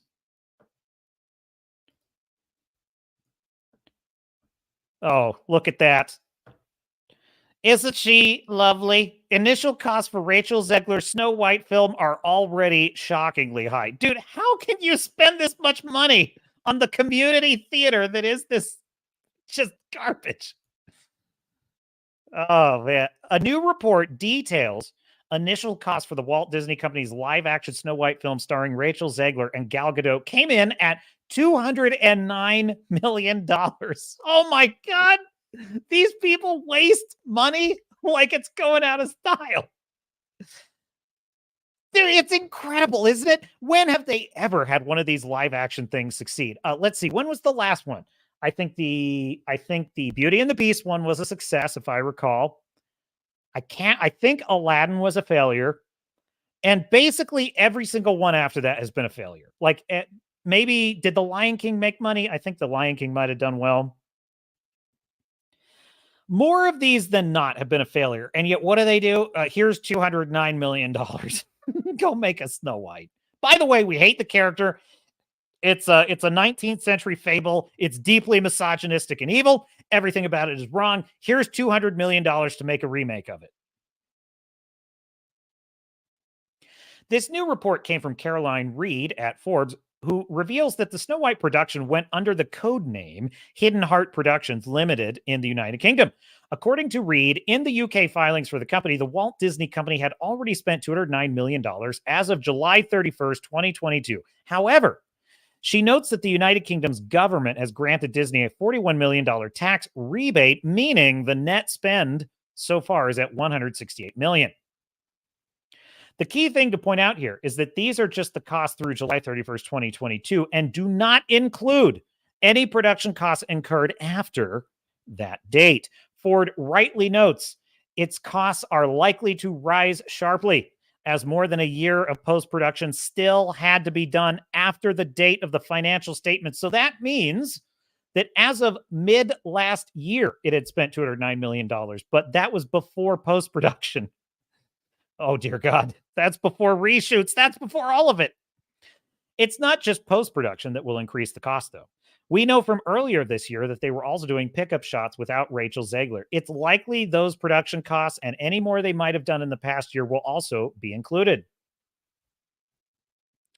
Reacting to this information, financial and box office analyst Valiant Renegade, Hat Tip Valiant Renegade, wrote on X, Rachel Zegler's Snow White looks like it will have a production cost of $300 million.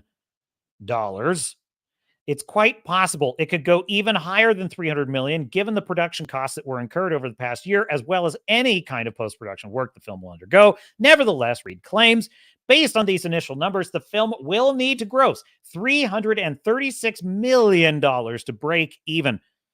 a third of a billy just to break even. That's not factoring in marketing costs, folks. She explains that studios typically receive 55% of box office grosses, yes, from theaters, 43% from international markets. So basically, they only get about half of the actual proceeds from the ticket sales. Taking the average of 43 and 55 gives roughly a 50-50 split, carry the one. And what we get is, if Disney retains around 50% of the takings from Snow White, the movie will need to gross $336 million just to cover its baseline spending.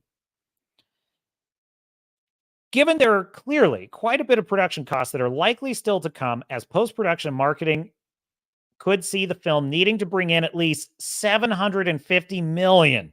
And that's using a conservative 2.5 times factor for Valiant Renegade's 300 million minimum production.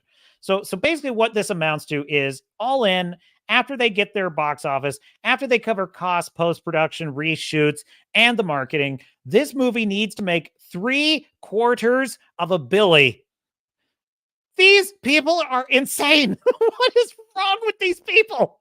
Do they really think, I'm being quite serious here, do they really think that Snow White is that much of a draw? That they're like, oh, let's see, it's going to need to make almost $1 billion to break even. That seems reasonable.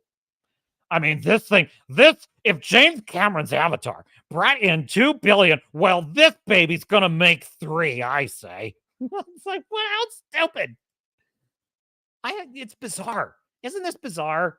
Yeah, maybe I'm just a layman and I just don't understand, but like, I don't understand. Aren't they running a business, or are they running a money laundering scheme? Which is it? Given the massive budget, it's unlikely the film will recoup its costs. That's putting it lightly.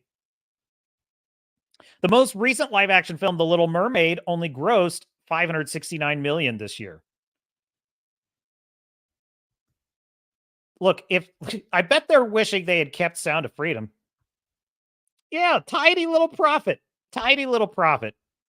Basically a 7x return on its budget, and it made far less than than a Disney failure would even make. Which just goes to show you, Chris Gore is right about this. Chris Gore is right about this. They just need to have a separate brand, Disney Sparkle, put all their woke shit on there. They could, the Proud Family, all the LGBTQ plus IA, whack-a-dicka-ophemy procedures. They can push all that shit in their Disney Sparkle, and whoever the insane people are that want to watch that stuff, they can watch it. It's made on a smaller budget, makes a profit. And then for the rest of us normal people, they just make good movies. Like make some new good movies. Hire some writers that have some talent and let them do what they do. One Piece just schooled the entire industry on how this is done. It's not complicated, folks. It's not complicated. They faithfully adapted the manga.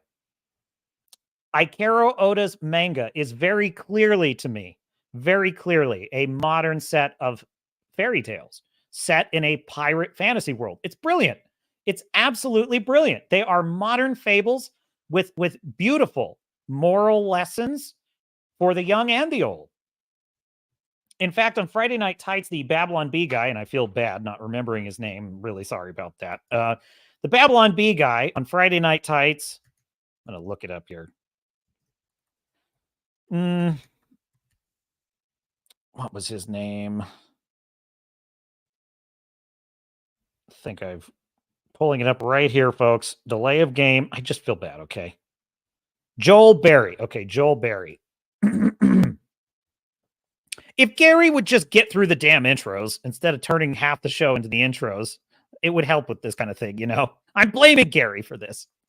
Okay, Joel Berry from the Babylon Bee. So he had not seen One Piece, and he asked the panel, he's like, oh, what do you guys think of it? And Gary just gave this great answer. They just talked about how there's all these great lessons in the story. What was the lesson about the scar, which is brilliant? You know, Luffy as a young kid, he wants to have a pirate scar, so he cuts his own face. And now this is also really interesting because you see Luffy in the show and he's got the scar, right? And you're wondering, where did the scar come from?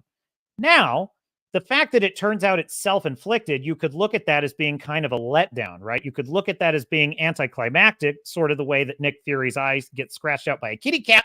You could look at it as the same thing at first, but actually it turns out to be a really beautiful lesson, because then his mentor, his surrogate father, this pirate, basically tells him, Luffy, it's not the scar that has the meaning. It's the lesson you learn from getting the scar that gives it meaning. And it's a beautiful moral lesson. And so he kind of just Gary was basically telling Joel, it's great to watch, because Joel was asking, is this good to watch with my 10-year-old son? And he's like, it's great to watch with your son, because there's a lot of lessons about, positive male role models and positive masculine ideas, like protecting people, being willing to, there's a great scene in which the pirate that was Luffy's mentor and adopted father, I forget his name, but there's a scene where he's being insulted and spit on in a bar, and he doesn't act. He doesn't react. And Luffy is pissed. Luffy is pissed at him. He's like, why don't you fight back? And he's like, fighting isn't everything. Violence isn't everything. Now, in the hands of a Wookiee, that would be the end of the lesson. That would be the end of it. Violence is bad. Okay. It's weird. It's weird. Violence is weird. That would be the end of the lesson if this was a woke story, if that even was there. But what I love about this writing is, you kind of agree with Luffy in the scene. You sort of agree with, I sort of agreed with Luffy. I'm like, dude, fight these guys. They're being assholes to you. Then later in the show, the bad guys come back and they start doing the same thing to one of the pirates' friends. And then he kicks all their asses. And then Luffy's like, well, where was that? How come you didn't fight them before? And he said, well, I can endure insults to me. I can endure a beating that's undeserved, but I will not tolerate people attacking my friends. And it's just a beautiful lesson about how to be, it's a positive masculine role model. It's like, he's basically saying, like, you should do your best to avoid violence and conflict. Don't be so thin-skinned that you're willing to, engage in violence over any little thing. But when your friends are in trouble, you need to stand up for them. And this is a lesson that Luffy gets imparted. It's kind of interesting, too, because I think of like Blue Beetle and Jaime and how he's got no moral center. And I'm thinking, this is a good example of how the relationship between Jaime and his father could have been. When Jaime, I know you didn't ask for this, but how about a quick rewrite of the Blue Beetle movie? Have it be that he gets the Blue Beetle suit and, there's a little bit of, whoa, what is this? And then it's like, wow, this is kind of fun. And then it's like, you now have full control of the Blue Beetle weapons platform. And he's like, really? Can I do this? Can I do that? And he starts having fun with it. And we then have a fun and games part of the movie where he's actually beating up some criminals. Maybe he even does something that's like, not like a serious, he does something morally questionable, let's say, like maybe he there's like a corrupt bank and he kind of takes something from them. I don't know. Something like that. And it's not a good thing to do, but he does it anyway. Kind of like Spider-Man letting the robber go, right? Then later in the movie, his father has a moral lesson for him about what a man's responsibility is, what his duty to the world is, and how he has a duty to protect people, and how he can't just give in to his baser instincts. And then later in the film, his father dies, which affects him deeply. Then we get Jaime showing up as, I was using this suit like it was a fun Corvette driving around and getting kind of revenge for being a poor kid in a rich world. Now I realize the meaning of it. The meaning of it is to protect people and to help people and to be better, right? So my point is, you have that moral lesson between the father and son, and it could have made for a very good movie, could have made for a very good superhero movie, but it was not to be. Instead, we got a giant Blue Beetle robot farting.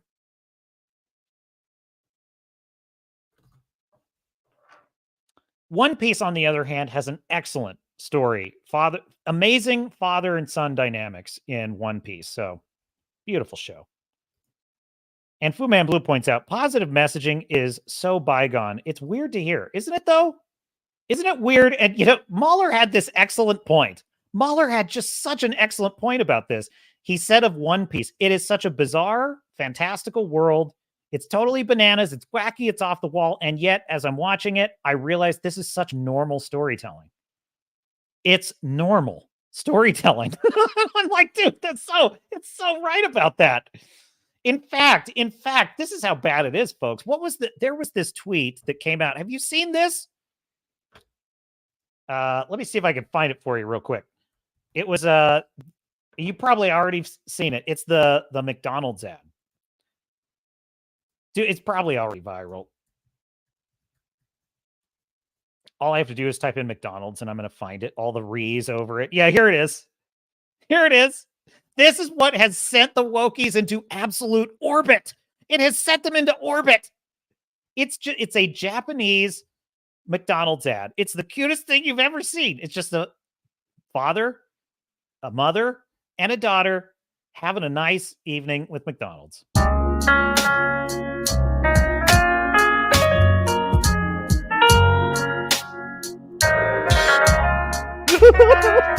What's so beautiful? Thank you, Dave Filoni. I mean, Japan. There you go. That's what Japan gets in their commercials. We get a bunch of BLM bullshit. Just like, you should feel guilty.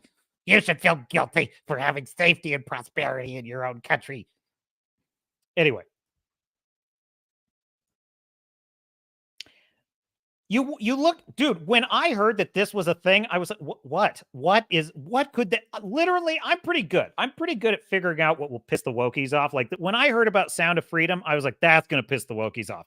A movie about a good man stopping child sex trafficking, guaranteed going to piss off the Wokies. The radical leftists are going to hate this. Why? I'm not exactly sure, but I know they will hate this.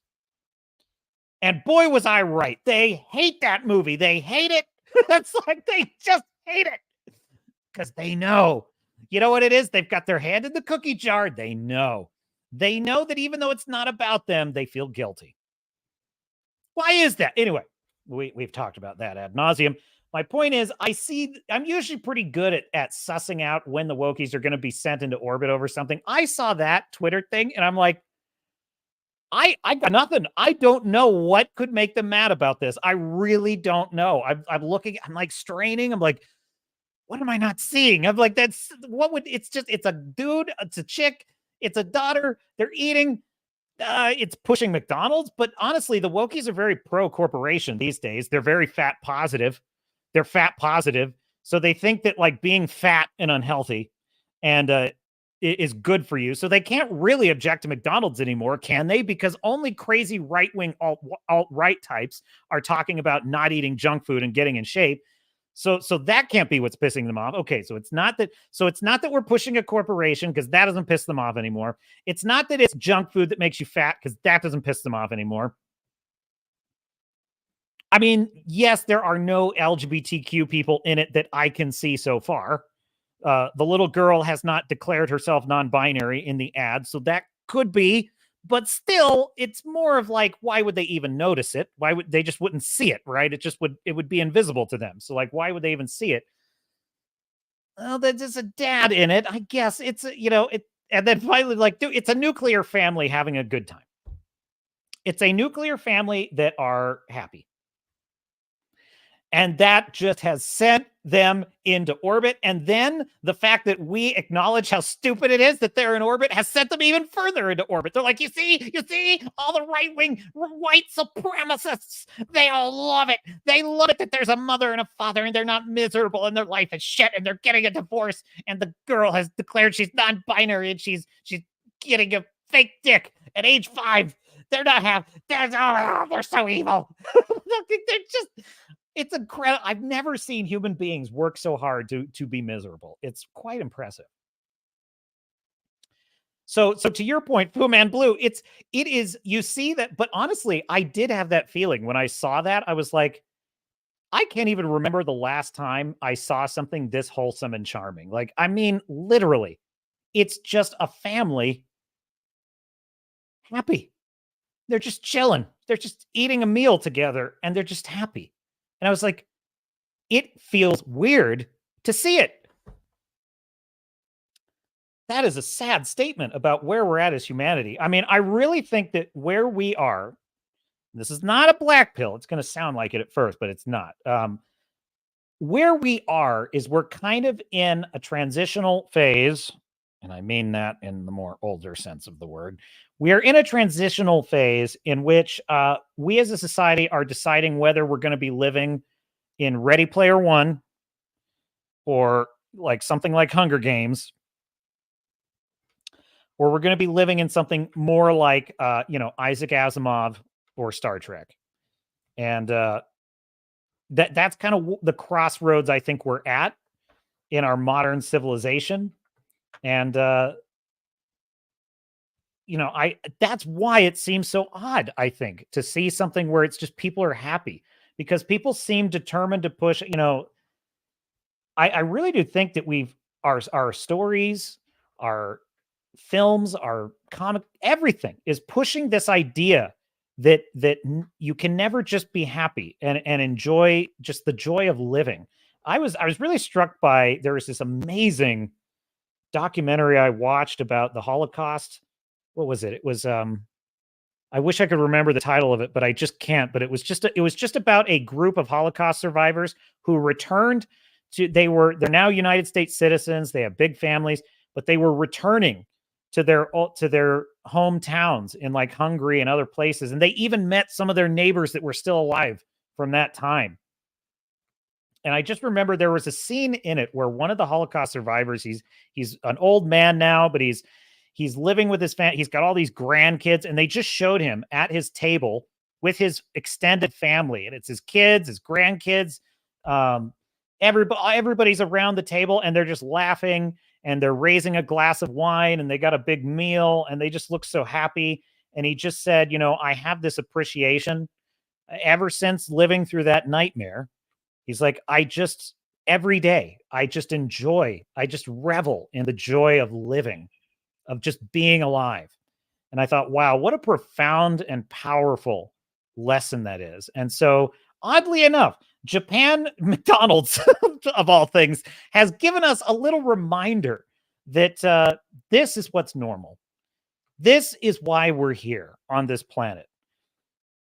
There's nothing being said. There's nothing dramatic happening. It's just a family having a good time. They're just having a meal. It's junk food. It's garbage food.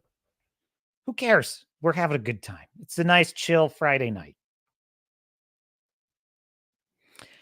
I'm telling you what, that culture's making a comeback, because I'm telling you right now, people are starved for this. This is why I'm telling you. I probably differ a little bit with the FNT crowd on this, but I'm telling you, Star Wars would come back like that. It would be back tomorrow if it got the kind of classic storytelling writing that it needed. And now, I'm not saying it wouldn't take it'd probably be a little bit like the House of the Dragon situation, where it took a little bit of word of mouth for that thing to gain steam. But once it did, people were like, oh man, Game of Thrones is back. And it was, in fact, I would even say I really kind of enjoy House of the Dragon more than most of even the good seasons of Game of Thrones, because I just feel like more happens in that show than in the original Game of Thrones. And I freaking really loved it. For me, the White Walkers were always boring. I was never that interested in the White Walker plot. So I guess House of the Dragon is kind of more my jam, because I like the kind of the politics and the scheming and the nobles, Anyway, my point is, Star Wars has so much banked international goodwill that all you would need is the Star Wars equivalent of that Japanese McDonald's ad. You make that the Star Wars equivalent of whatever that is. You just put that in Star Wars. A hero goes on a quest to save the galaxy. Bam. We are back in business, baby.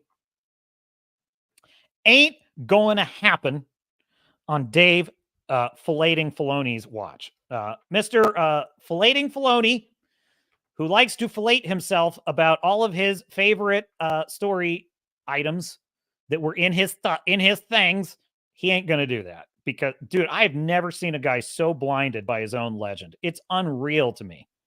To the extent any legend of his was ever true, it's incredible. The man has no love of his craft. None.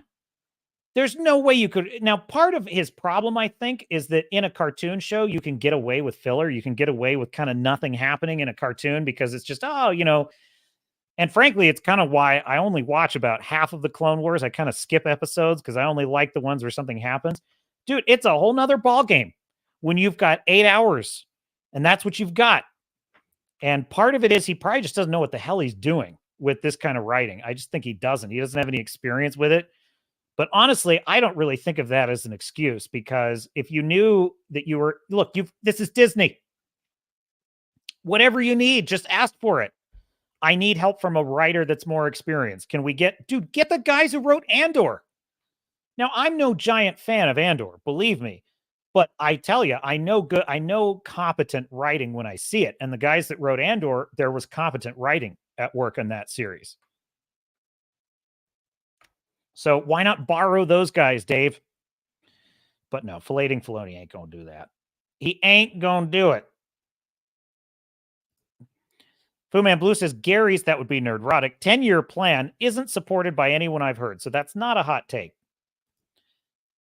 I'm not saying I would object to them putting it in the vault for 10 years and bringing it back. I understand his point, and I definitely understand his point. He's saying that, yeah, Star Wars fatigue is a real thing. So is superhero fatigue. Critical drinkers kind of convinced me on this. I'll be honest with you. But I still, look, I think House of the Dragon, Star Trek Picard Season 3, no one was more hostile to Kurtzman Trek than me. No one. In fact, there wasn't even the slightest temptation I ever had to see Season 3. The minute they announced the whole cast was in it, it was even more reason not to watch it because I knew what they would do to all of them. It was only RBG, Robert Meyer Burnett, that honestly convinced me to give it a shot. Right? So I'm telling you, if Star Trek Picard Season 3 could bring back someone as hostile as I am to Kurtzman Trek and honestly make me very happy, if House of the Dragon could bring back Game of Thrones fans, Star Wars could bring legions back. They could bring them screaming back, even more than Marvel could. Even more than Marvel could. It's fun to listen to Chris disagree with people. Yes. Would that be... Wait, are we talking about Chris Gore? I totally blanked. Anyway. I love listening to people disagree. Gore, Chris Gore. Yeah, no, I love Chris Gore's takes on things. Did I miss one of Wrangler's? There you go. Wrangler says the nuclear family is the foundation for any healthy functioning society. Yes. I think the nuclear family, I actually think it's something of a product of modernity in the fact that the idea of a husband, wife, children on their own in a town, in a house, far from their relatives. I actually think that's more of a 20th century invention than I think it was. I think throughout most of human history, it's been more common to have more like a family clan dynamic, where you actually have an extended family, uncles, aunts, grandparents, if not living together, living close by. I think that has been historically, but what is the core of that? Well, the core of that is the nuclear family. The core of, that's why the nucleus, right? The nucleus of the family, that's the foundation of a family. That is how human beings procreate. And I think another thing that's important about that is there are other ways for the human species to propagate, such as, the way that it used to be done in like the Ottoman Empire, the sultans and their harems, frankly, it was pretty common in a lot of, royal monarchist. What's the word I'm looking for here? Monarchy systems where you'd have a single king or ruler or emperor, and you'd have multiple wives and lots of children, and so polygamy essentially. Boy, we're really off the rails, aren't we? My point is, but what is the method of procreation that results in individual liberty and a healthy, thriving, happy society? And I think that really is that foundational dynamic, right? Of two partners raising children together, the foundation. And look, it just is what it is. Now, are there different ways people live? Are there, I think Andrew Clavin puts it best, central versus important, right?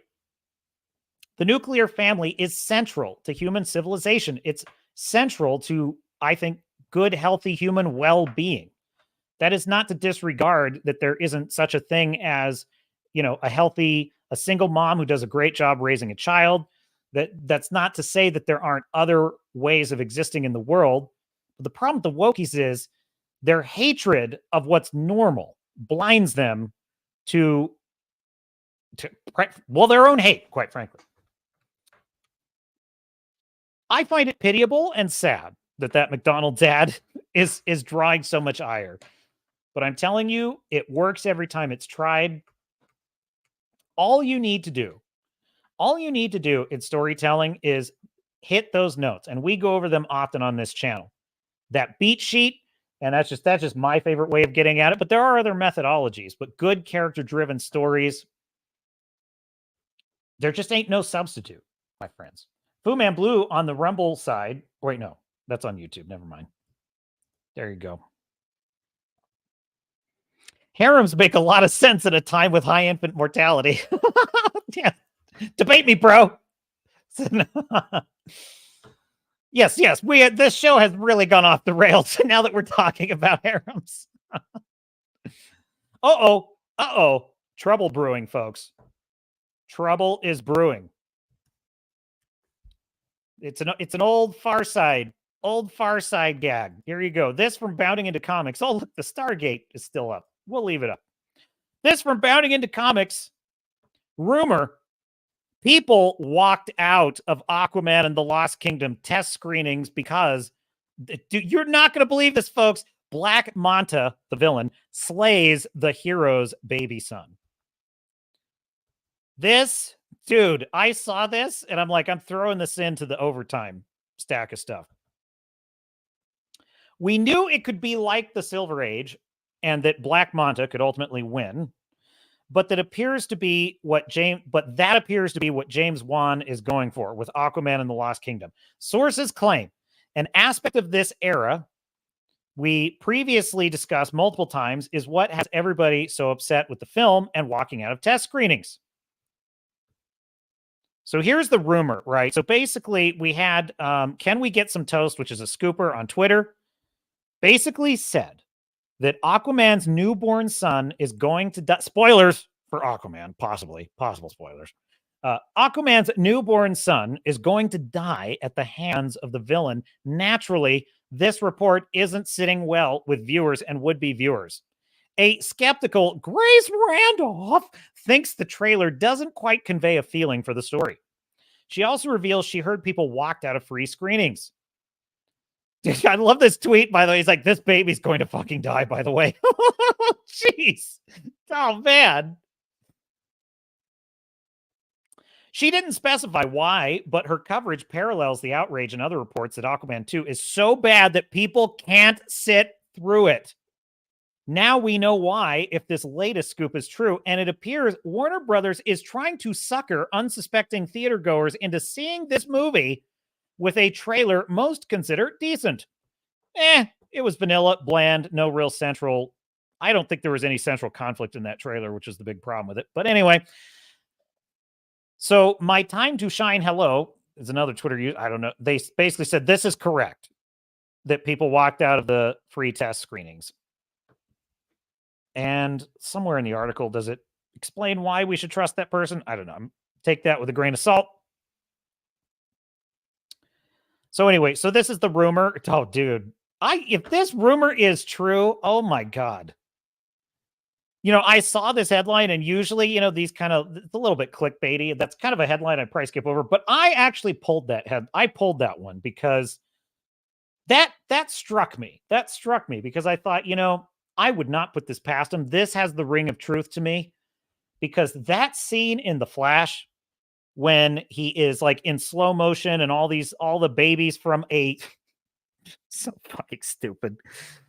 A hospital is about to collapse, and literally the only wing of the hospital that still has anyone in it that has not been evacuated just so happens to be, what do they call that ward where all the babies are kept in the incubators? Like, that's basically what it is. I forget the name of it. It just escapes me. Anyway, and all these babies are falling, and a dog. Fuck it. Just throw in a dog. Why not? And a dog are falling to their deaths in bad CGI, and the Flash has to save them. And one of the ways he saves one of the babies is there is a microwave disconnected from a wall outlet, of course, because it is falling from a building, but still. Oh my God, I can't even say it. It's so fucking awful. He puts this baby in the microwave, and the movie clearly thinks this is cute and funny. And I'm like, dude, there is such a thing as, look, I'm not saying that there is any realm of comedy is, look, I'm the free speech absolutist, no matter what the speech is. However, especially comedy, I am a free speech absolutist. So I'm not saying that there is such a thing as a joke that should not be allowed. So don't misunderstand what I'm saying here. But there is such a thing as something that, dude, that's not funny, bro. It's like a psychopath making a joke and thinking it's fun. It's like Cartman making a joke about some terrible thing happening. And all the other kids, I'm a South Park fan, if you can't tell. And all the other kids like, Cartman, that's not funny. That's what I felt like when I saw that. I'm like, that's not funny. That's not an image anyone should ever see, ever. I don't care. I don't care if it's like, oh, but because he was improvised. I don't care. I don't want to see my superhero doing this. So here comes Aquaman. And we get this rumor. It's like, dude, if they do this, I swear to God. By the way, the reason I took so long to watch John Wick, the first one, is because everyone told me his dog dies in the beginning. And I was like, oh, I don't like that. I don't want to see that. And I'll tell you something. I was very skeptical. But the way they did it in John Wick was, it was done well. It was done well because it really was treated as a tragedy, a death that had great significance to John Wick, and in a story about a man trying to escape a life of death. It fit the tone of the story, and it made sense. That is a rare case where it works. I have zero faith that this movie will do this. I have zero faith that there is any rational reason for the story to go in this direction. None. Absolutely none. So this movie, if this is true, it is going to be an absolute disaster. It is going to be an absolute disaster. I'll tell you something. They didn't just kill the superhero genre of movies, these companies. They did a double tap. Like they nuked superhero movies from orbit, these companies, with their shit writing. Nuked them from orbit. It was the only way to be sure. It was the only way to be sure that superheroes could never come back. Anyway. There you go, folks. Well, that's pretty much the Captain's Cast. We even got some Stargate talk. We even did some Stargate talk. We had some fun. We laughed at some Shill's expense. Dude, the Grizzy. Keep doing what you're doing, man. The Grizzy, killing it. Just killing it. I can't wait. Honestly, I'm excited for the next episode of Ahsoka because I'm going to get another episode of the Shills React. I don't even know if I'm going to watch the show anymore. I think I'm just going to watch the Grizz. I'm just going to watch Grizzy do the React video.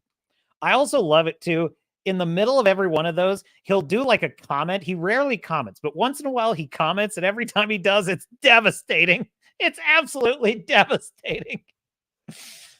No, the chick that just says what is obviously true and his lightsaber, it's red.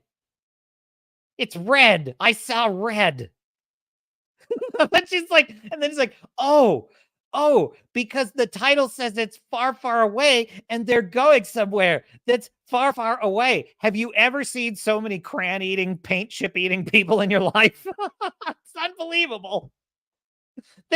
Well, of course. Well, look, it all makes sense now, my dear sailors of Sarnauts. Does it not make sense now? Why these people? It's like, well, if that's what's impressive to you, then yes, this is Shakespeare. This is freaking Shakespeare.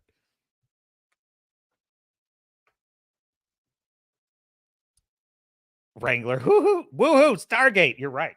Absolutely. I'm working my way through it. I'm hoping to get to Atlantis, and then I heard Stargate Universe wasn't very good,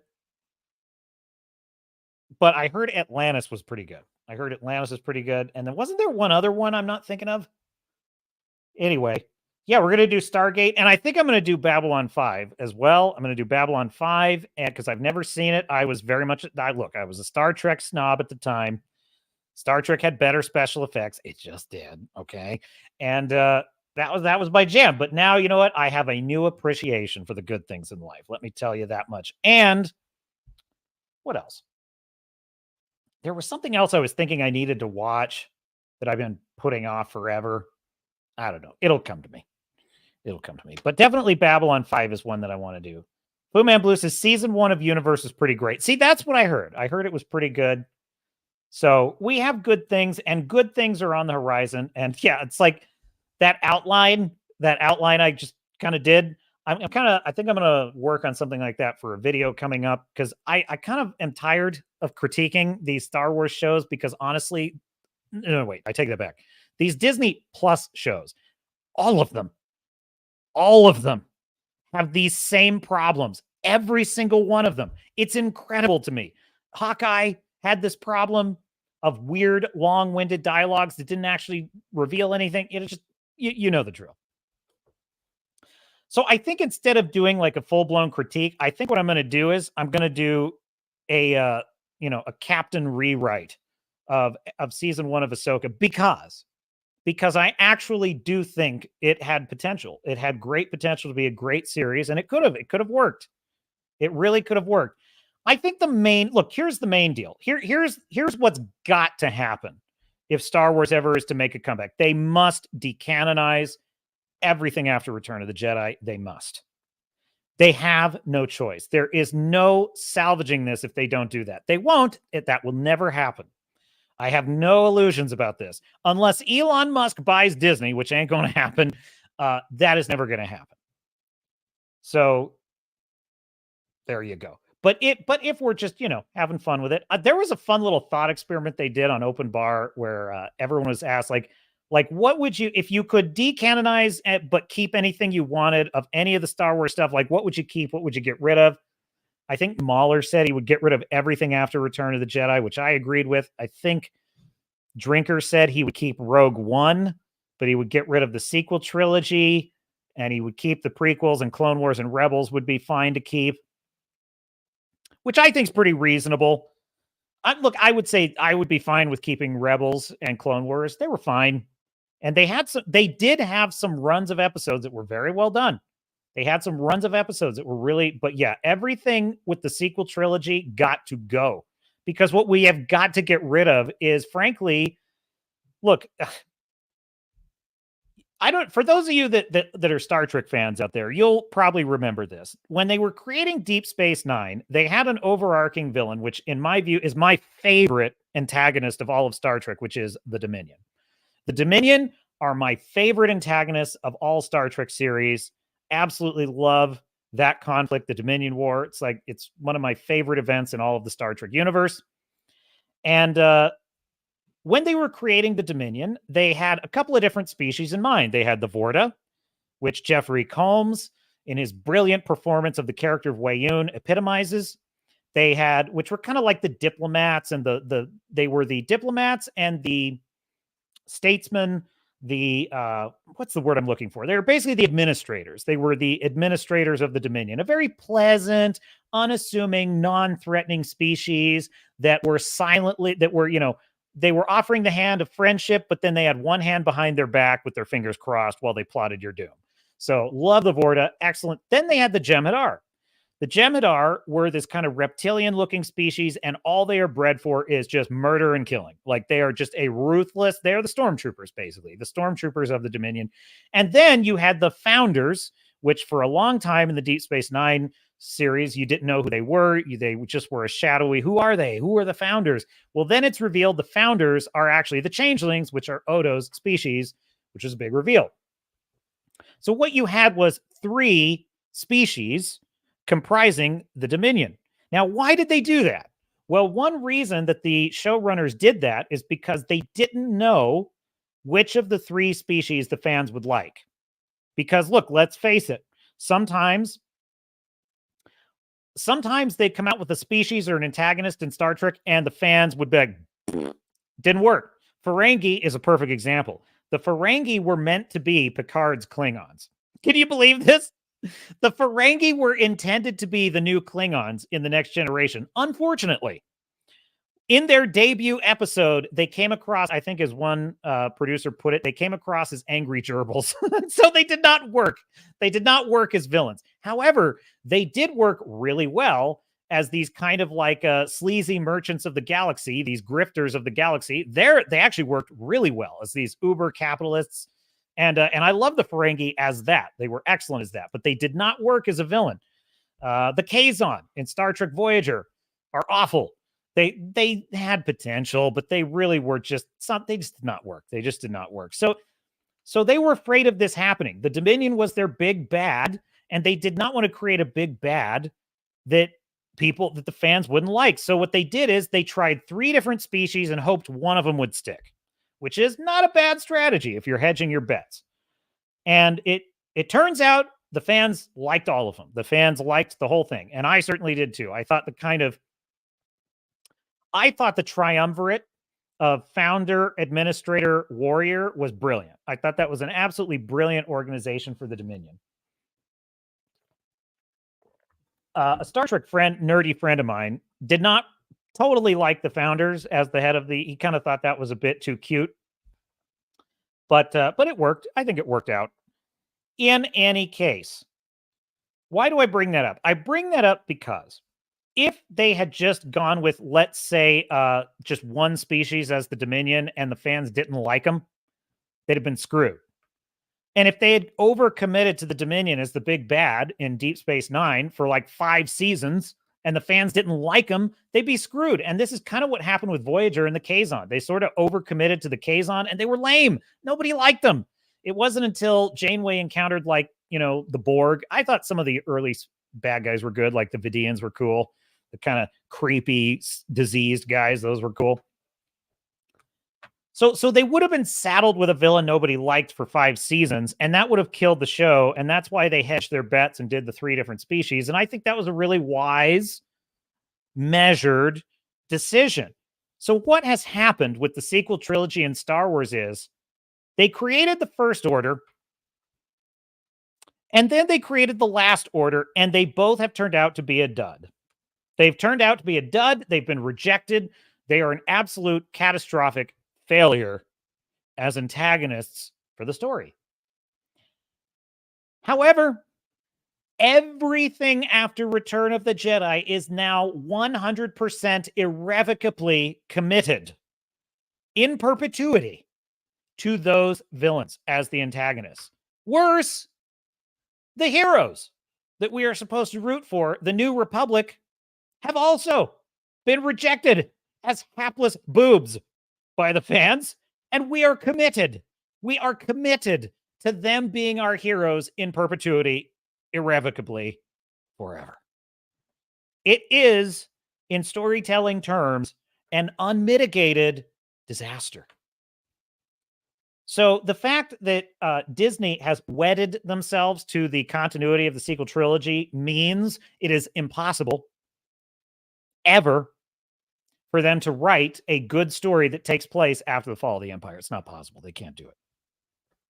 Cannot be done. It's the only thing they can do. They must decanonize the sequel trilogy. It's their only way out of this.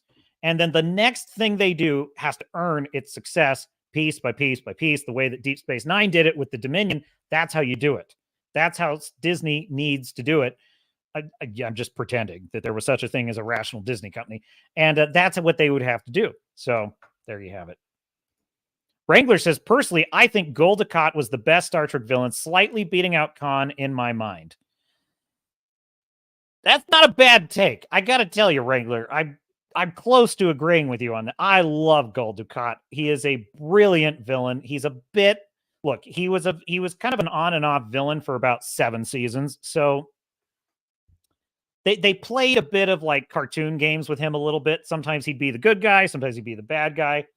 But they always knew, like the writers always knew that one day Gul Dukat was going to show everyone how evil he truly was. Like he's a brilliant character. He is one of my all-time favorite Deep Space Nine episodes is, what's the name? Oh, Waltz. The name of the episode is Waltz. It's in season 7, I believe.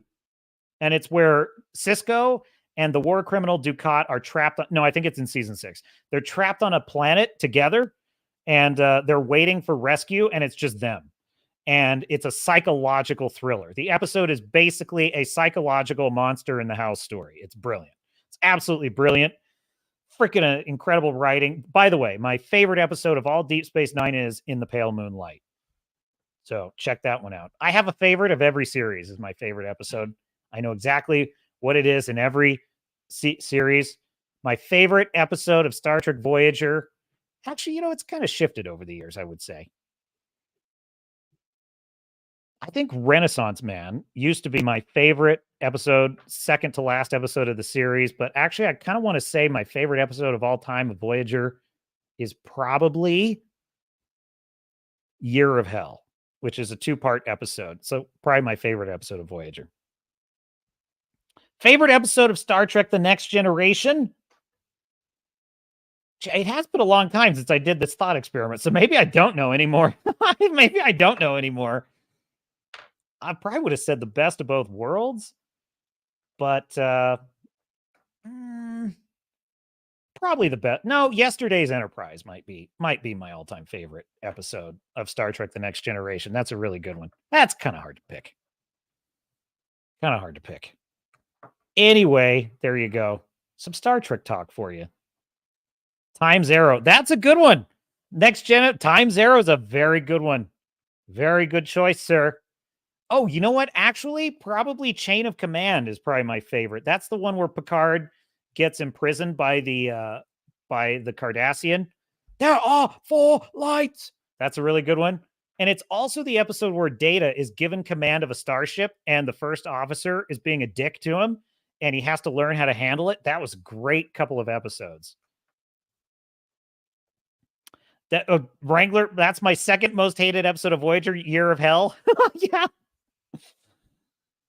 Okay, if I had to guess why you would say that was because it just all gets undone at the end because of time travel. Am I right? And that's a fair critique. I would not, if that's your critique, I wouldn't disagree with you. I still like it because, yeah, that's a fair critique if that's your critique. I would say I still like it because I just, look, the one of the things I kind of felt sometimes hindered Star Trek was the episodic nature of it, how every episode had to reset the status quo at the end of every episode. What I liked about Deep Space Nine is they finally kind of got away from that. They were able to tell long-form story arcs. Now, Kurtzman Trek has taken it way off the rails, so that's granted. But it was done well in Deep Space Nine. And what I liked about Year of Hell is it got to show us kind of like what would happen if the Voyager was truly losing. Like if Voyager was losing at every turn for a straight year, what would their lives be like? And that's why I liked it. I liked it because it showed how bad things could get in the Delta Quadrant, which I think raised the stakes for the whole series, frankly. So that's Wrangler says, yes, that was my critique. Fair critique. Look, time travel. Look, I've said I'm working on my own sci-fi universe, Galaxy-born. And one of my rules, no time travel. No time travel. And believe me, that rule is as much for me as anyone else because it's tempting. It's a very tempting plot device. I won't deny it. It's because you can tell very fun stories with time travel. However, it's like the Holdo maneuver. It's a world breaker, dude. Sooner or later, time travel will wreck your canon. It just will. There's no way around it. Unless the center of the story is time travel. Unless it's like Doctor Who, where that's the whole premise of the story, well, that's one thing. But I actually noticed this about Mass Effect, which is like one of my favorite sci-fi universes ever. Mass Effect, there's no time travel. Brilliant. Very wise choice. And don't ever dare introduce time travel into Mass Effect, BioWare. Don't do it. Now, there are ways around time, such as being in hyper sleep for 1,000 years. That's fine. You just don't want to have Yeah. Fu Man Blue says, I love the what if episodes in a long running show where the ship and cast have perma plot armor, which is kind of what Year of Hell was, right? Which is, it was basically, yes, it was a what if episode of Voyager. And every series kind of had that with Star Trek. Every series had a kind of what if episode. Like the Inner Light in Next Generation was kind of a what if episode. And I felt this is part of the problem with the episodic storytelling, right? Picard lives basically in a 60-year lifespan, right? Because of this alien probe. And then he wakes up and he's lived this whole life and now he gets back to his... Well, dude, that should have been a whole season arc because that would have wrecked your life for a year. I mean, you couldn't just come back to your old life like it, it's like, dude, do I even remember how to captain a starship? It's been 60 years. That'd be the weirdest thing ever. But because it's an episode by episode thing, it's like the very next episode, it's kind of forgotten. It's like, oh yeah, well, good old Picard, he's back. So that would be kind of a limitation of episodic storytelling in my view. And that's one of the reasons why I sort of prefer long form storytelling. However, I do think long form storytelling run amok, as Quentin Tarantino observes, becomes a soap opera. And that's not good either. And I think that the other end of that spectrum is what we have with Disney Star Wars right now, is the other end of the spectrum. So Wrangler says, I use time travel in my writing as well, but you cannot erase the past. If something happens, you cannot make it unhappen. I'm not saying time travel as a plot device has no place. I'm just saying it's got to be in the right kind of world. And, for a world where I think if you're trying to build a really consistent lore about a future space travel universe, and my goal is to make it very grounded, right? To make it more like Star Trek, not quite as utopian, but like more like Star Trek, where it's a grounded future. That I think if you introduce time travel, you just open the door to world-breaking stuff. And you see this. You see this in the Marvel Cinematic Universe. I mean, I liked Endgame. I'm pretty happy with Endgame. If that's the end of the MCU, I'm happy. And we can throw in No Way Home, and I'm good. And I'm totally happy with that. I'm satisfied with that ending. There were problems with it, but I'm satisfied with it. That being said, introducing time travel, that was not optimal in my view for Endgame. I think that was pretty world breaking because now we are left to sit here thinking about time travel in every new Marvel Universe story now. That being said, I mean, it's not actually, it's a movie that did time travel really damn well was X-Men Days of Future Past. I'm telling you right now, that's one of the best superhero films ever made. It's absolutely incredible. It is a really good script. Every minute of it is entertaining. And it's the concept. There's constant tension. The ticking clock nature of the time travel device is brilliant. It is freaking brilliant. Dude. Now, if you could write a Star Wars show like that, that would be good. Days of Future Past is so brilliant because they immediately establish in the beginning of the film that the mutant power that allows only Wolverine, because of his healing powers, to go super far back into the past. They establish that every minute he experiences in the past corresponds to a minute in the present, which means that while things are happening in the past, the present is continuing to move forward. So that means that every minute that it takes him to fix things in the past, he's risking the Sentinels catching up and killing him in the future. That's pretty freaking great because it means, because a lot of the problem with time travel plots is, well, if we get it wrong, we can just go back and try it again, right? Or we can just pick a different time in history, right? It's like, well, you can't do that in Days of Future Past. So really great piece of writing, that movie. And definitely the best of the X-Men films by a mile. And really a very good kind of Avengers of the X-Men universe because they got the young and the old cast together in a really brilliant way. That was, very, very well done. I watched it recently on a lark and I couldn't believe how much I enjoyed it. I was like, damn, I remember this being a good movie, but damn, I really was surprised. So it can be done, but it's risky. Fu Man Blue says, it seems like Endgame was the first in the chain that they completely ignored what consequences they left for the future of the universe.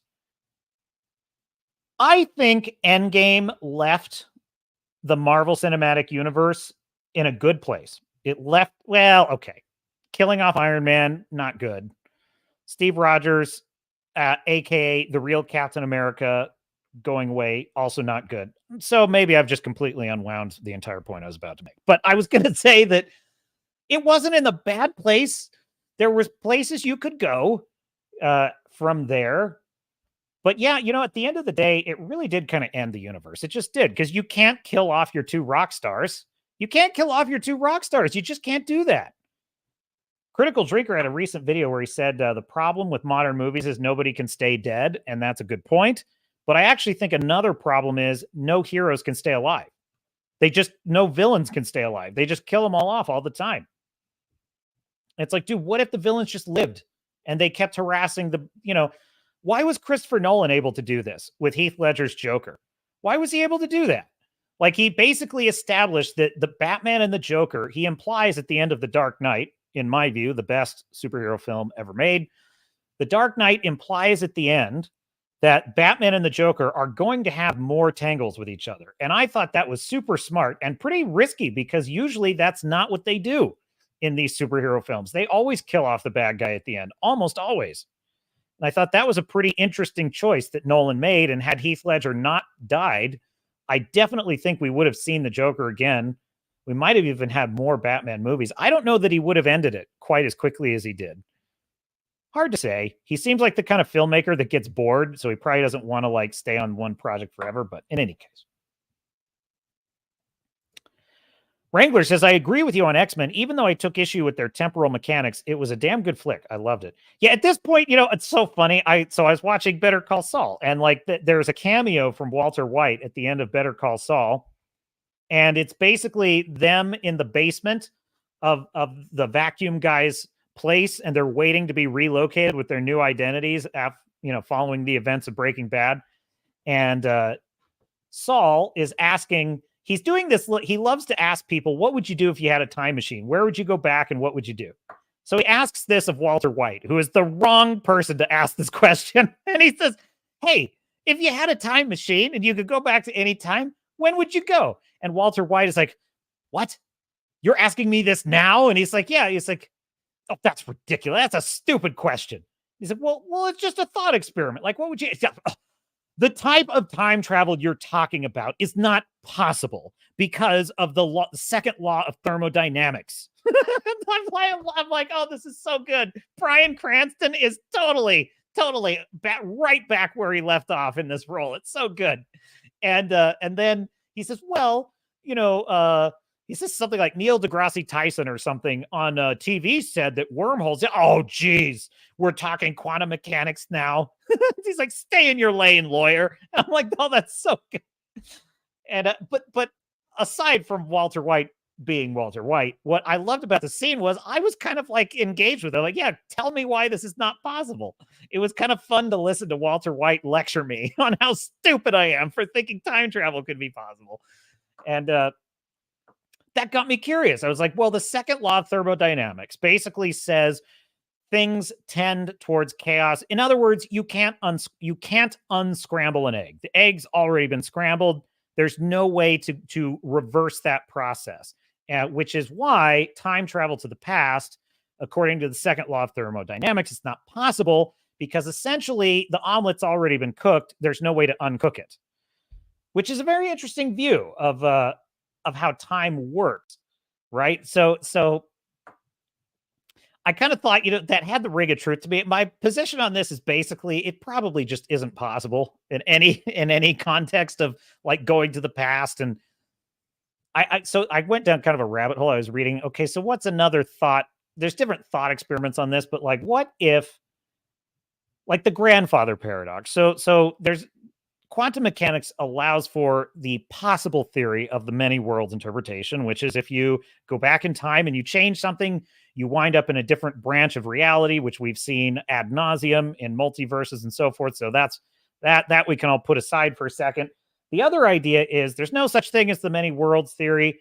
if you were able to time travel into the past, and there are some theories allowed by relativity that allow you to fold space-time in such a way that an object winds up in an earlier state of its history, right? So essentially, you're sending a thing into its own past if you fold the geometry of space-time in the right way. There are solutions in relativity that would allow this, although it's very, very doubtful there would ever be any way to achieve it, is basically how the theory goes. However, that leaves the question, if there's no many worlds and you are this object and you're able to go into your own past, then that introduces the paradox of, could you, if you interfered with your own birth, the grandfather paradox, would you then cease to exist? Would this create a time paradox? Like, what would happen? And most physicists believe, aside from the many worlds, that it would simply not be allowed by the laws of physics, that the laws of physics would prevent you from altering time. And I've seen a couple of really good time travel tales that I think represent this well. 11/22/63, based on the Stephen King novel about a guy trying to prevent the Kennedy assassination. I think that one kind of represents it well, but of course it's based on a Stephen King novel, so he kind of represents time as a kind of almost malevolent force that will not let you change it, or it will resist it, kind of like a monster. It's very interesting how he does it. And then there's Outlander, actually. Outlander is kind of another time travel story that subscribes to that, which is she sometimes tries to change the past, and she can do little things that don't really alter the course of history. But whenever she tries to do something really big that would actually change, like who's the king, for example, or whether a war even happens, she can't do it. Something will always interfere. Something will work its way out so that her plans fail, and she never manages. The whole season 2 is focused around that. I think that's pretty clever. But this got me thinking. If that's the case, this introduces a question of free will, because if that were true, then that would mean that we don't have free will, is what some people argue, philosophical. We're in overtime, folks, on the Captain's Cast here on Swords and Starships Channel. So we're going down the rabbit hole. So strap in. And well, this got me thinking. I believe in free will. I do. And so, but I also believe this could be possible. So what would that mean? What would that mean for these two conflicting beliefs? There is free will, but if I were to go back in time, the laws of physics would prevent me. And that just doesn't seem possible to me. That just doesn't seem right. That seems like saying that time has a will of its own, which is personifying time, which doesn't make any sense. But then I heard a physicist argument basically goes something like this. Well, in our minds, we can imagine ourselves flying like Superman. So in our mind, we can imagine ourselves flying. We can try to will ourselves to fly, but we can't because the laws of physics won't allow it. And he said, why would time be any different? And I thought, well, that's a pretty damn good way of putting it, actually. I enjoy thinking about these things, folks. If you want to know. And if you're anything like me, if you are a nerd here on the Swords and Starships channel, or a honorary nerd, or just a guest of nerds, either way, you are in good company, because chances are you are someone who thinks about things like this very deeply. And loves to argue with people about it too. Regler says, I buy into electric universe theory, which doesn't allow for folding space, black holes, or wormholes. It also rejects Big Bang theory. Whoa, man. That's a bold one then. That's a bold one.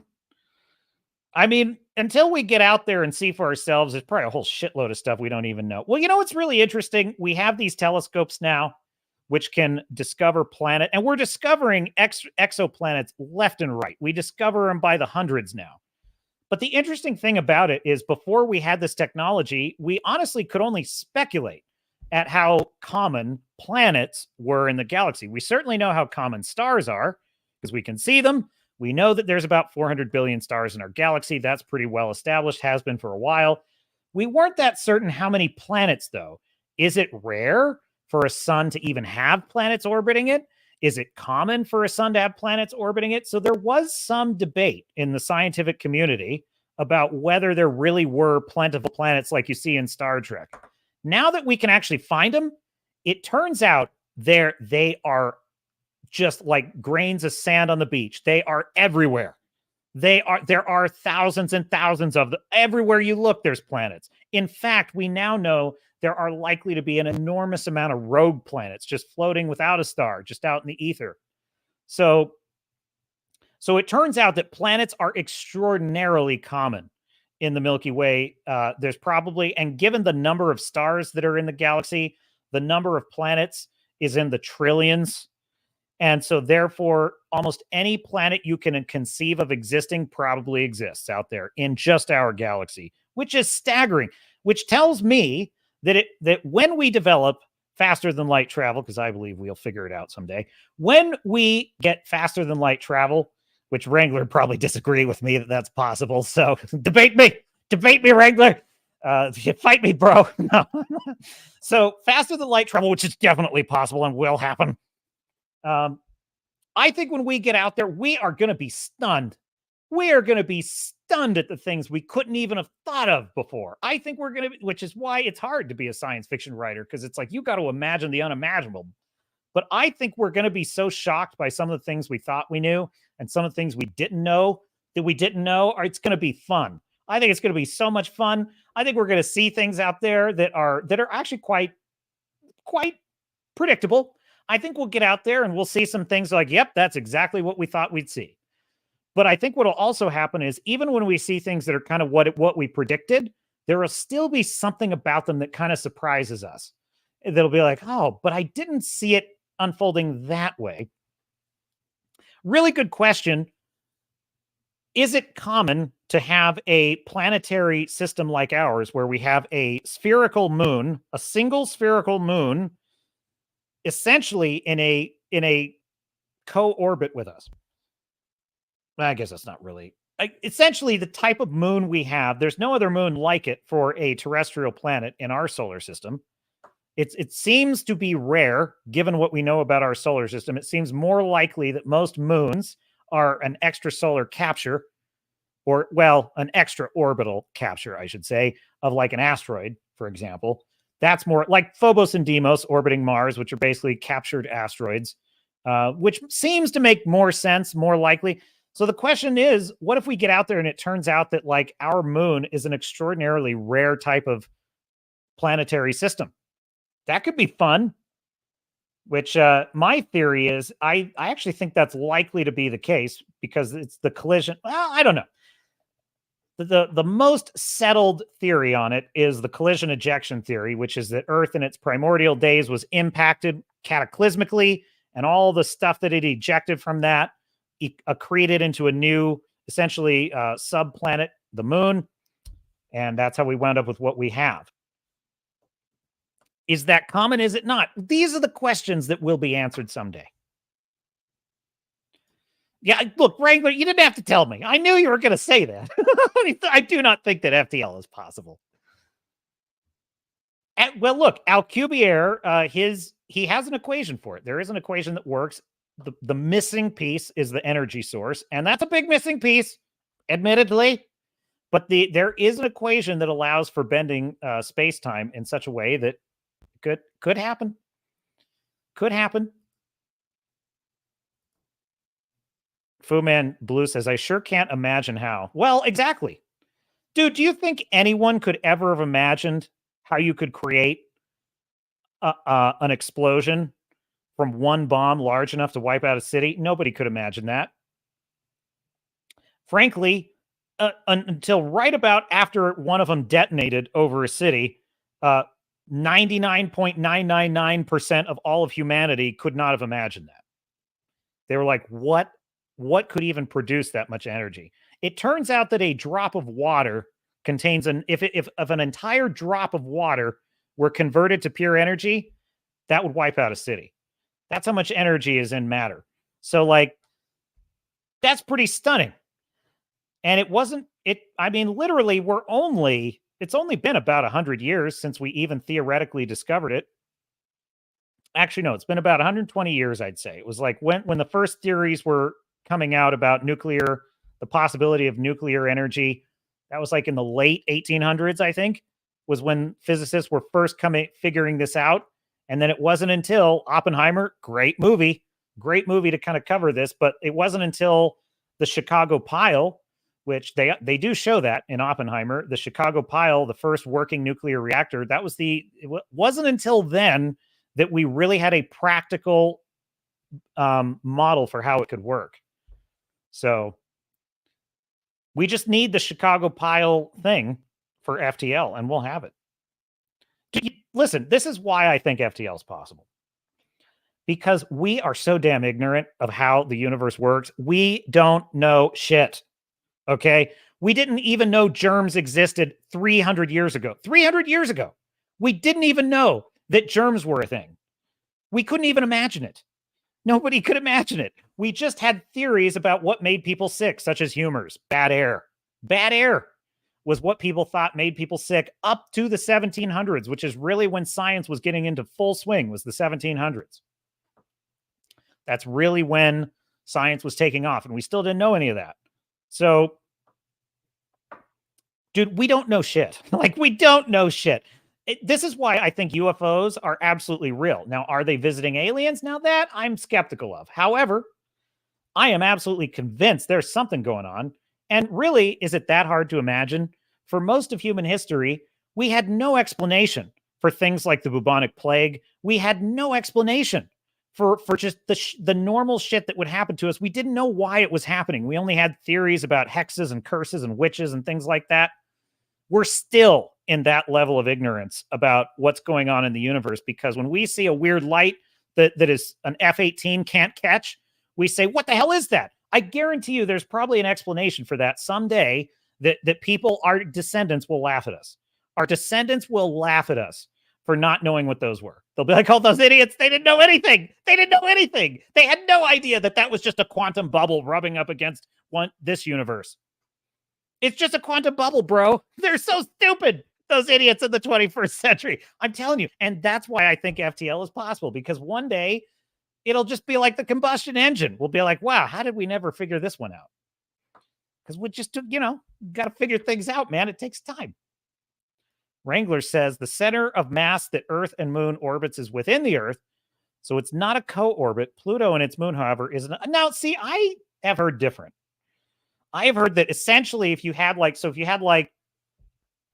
big kid, small kid, and they're playing that game where they're swinging each other around, that's kind of more like what the orbit of the Earth and the moon is like. So it's basically, so the center of orbit is slightly outside of Earth, is what I thought. So kind of the moon and the Earth are kind of orbiting each other a little bit. I could be wrong, though. Oh, I misread it? I'm sorry, Wrangler. You do believe it's possible. I think we will one day do it. Okay, well, then I stand corrected. I stand absolutely. The captain stands corrected, sir. Thank you very kindly. Fu Man Blue says, we need a warp bubble type thing more than we need propulsion, I think. So here's my deal. I actually think the theoretical science on how to get FTL is not that. I actually don't think that's the hard part, because essentially the mathematician Alcubierre already figured out a model where it works and it doesn't violate any known physical laws. The problem is it doesn't have a power source. Now, this is kind of what's interesting, though. NASA has reworked the equations in recent years, and they've actually found a new model for the Alcubierre drive that actually requires vastly less energy than the original equation. Now, that right there is progress. So really the issue is we need to figure out the energy source that would actually work with something like that would not require all the energy of a solar system. Also, there is the small issue of the possible buildup of Hawking radiation energy, which might be sufficient to wipe out a solar system upon arrival, but one thing at a time. Now, I'm actually dealing with that in my Galaxy Born story. My concept for how I call it hyperlight travel in Galaxy Born, and it's based on the Alcubierre drive. I just like keep it simple. Keep it simple. It's based on a real world theory, the Alcubierre drive. But there's a dynamic in it where ships traveling at hyperlight. Now, hyperlight speed is not like warp speed in Star Trek. It's dangerous. When you're going at hyperlight speed, you have to have a very clear map of where you're going, and you have to have a sensor net that will tell you when there's a rogue planet right in front of you. Because if you don't see it, you're going to the ship's wiped out. So basically, most travel is along star lanes. that have dedicated strings of sensors, which are basically saying this is a safe path, and they're constantly monitored as a safe path. So you can go fast in the star lane, but if you're off the star lane, you can't go very fast because you need to slow down so you can map where you're going in real time. Now, so that's the limitation on the speed, essentially. So one problem you have is when you're going at hyperlight speed, you're building up Hawking radiation because you're bending space-time. And so the idea is the Hawking radiation buildup has to go into a radiation sink. And when that sucker is maxed out, you got to hit the brakes. You can't go any farther. So I feel like that's a good system.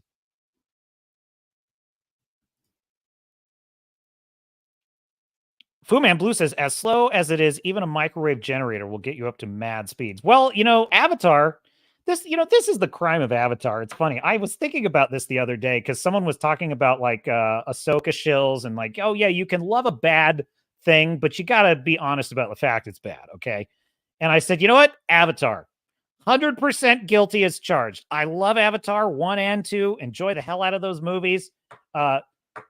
But yes, I understand that they are badly written movies and they are severely lacking in substance in many significant ways. I still enjoy them for various reasons. But the number one problem, but like one thing that Avatar has going for it, you wouldn't know this just watching the movies, but the actual backstory that James Cameron wrote for the Avatar movies is actually really brilliant. And it's very hard grounded sci-fi. Because he basically, the explanation, essentially, Pandora is an Alpha Centauri, which is our neighboring solar system, which is reasonable because it's our nearest solar system, is the idea. The ships that go to Pandora take 5 years to get there, and they travel, well, they take 5 years. So they're basically traveling at roughly the speed of light. But I think the idea is they accelerate up to... I'd have to read it again, but he has all these notes that are very detailed about how the ships work, how the engines work. They have to turn around mid-flight. So basically the second half of the flight to Pandora, they're just decelerating, which they did kind of reference in the second Avatar movie because they're like, they see the light of the engines decelerating as they reach Pandora, which is a pretty real world theory for sublight travel and how you would do it. So it's a pretty brilliant world. The problem with Avatar is he never dives into any of it. He never dives into any of that. We never get any sense of the ships, Earth society, what's at stake. That's what sucks about Avatar is the Pandora world building is great, but he doesn't world build beyond that. He won't world build the human world, which really, I mean, on screen, he does it in backstory, but he doesn't do it on screen, which is really annoying and it's actually the second biggest reason why Avatar has no cultural footprint, I would argue. But the first and most important reason that Avatar has no cultural footprint is that it's a story about a dying planet, and that's depressing. It's a dying Earth story, even though the Earth in this case is Pandora. It's essentially the science fiction equivalent of Cormac McCarthy's The Road, which is the most depressing work of fiction in all human history. There is no hope for the Na'vi. There is no future. Really, there's no hope for humanity. Humanity is a doomed species. We're on the way out. We are in our death throes. And even the idea of stealing from Pandora or settling there is effectively it's a Hail Mary, and it's kind of a forlorn delusional hope. That's basically why Avatar has no cultural footprint, because it's fun to watch the Na'vi. It's fun to be in this cool paradise world. But the minute you leave the theater, you're just a little bit thankful to kind of remind yourself maybe humans have a future. And look, Star Wars was a cultural footprint because Star Wars was about a future. It was about heroes overcoming great odds and succeeding. Avatar is not about that. Avatar is I believe I said, so Star Wars is a Golden Fleece story, right? Which is, Lord of the Rings, also a Golden Fleece story. That is your most classic hero's journey kind of situation. Those are good stories for franchises. Star Trek movies are most often a Golden Fleece story. We're on a quest for something. That's the way you do space adventure. Avatar is an institutionalized story.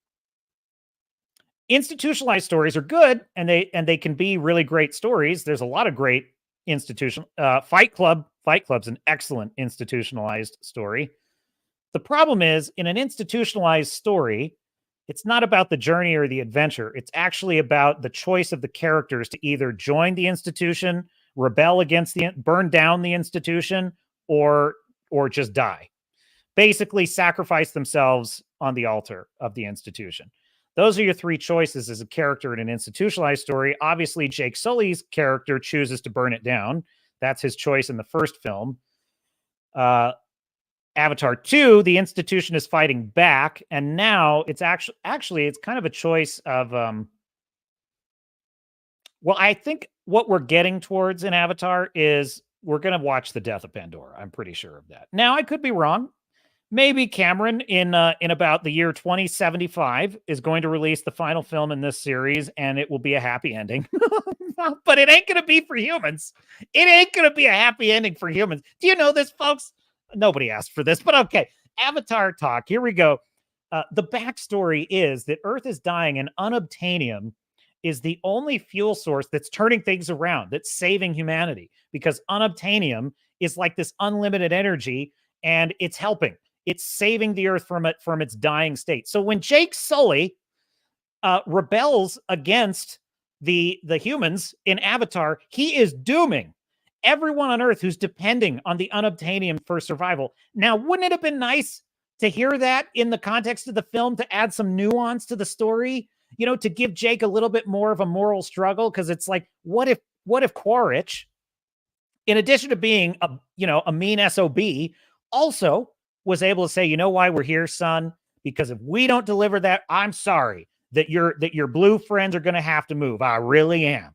But do you understand that there are, 12 billion people back on Earth that are going to starve to death if we don't get that unobtainium?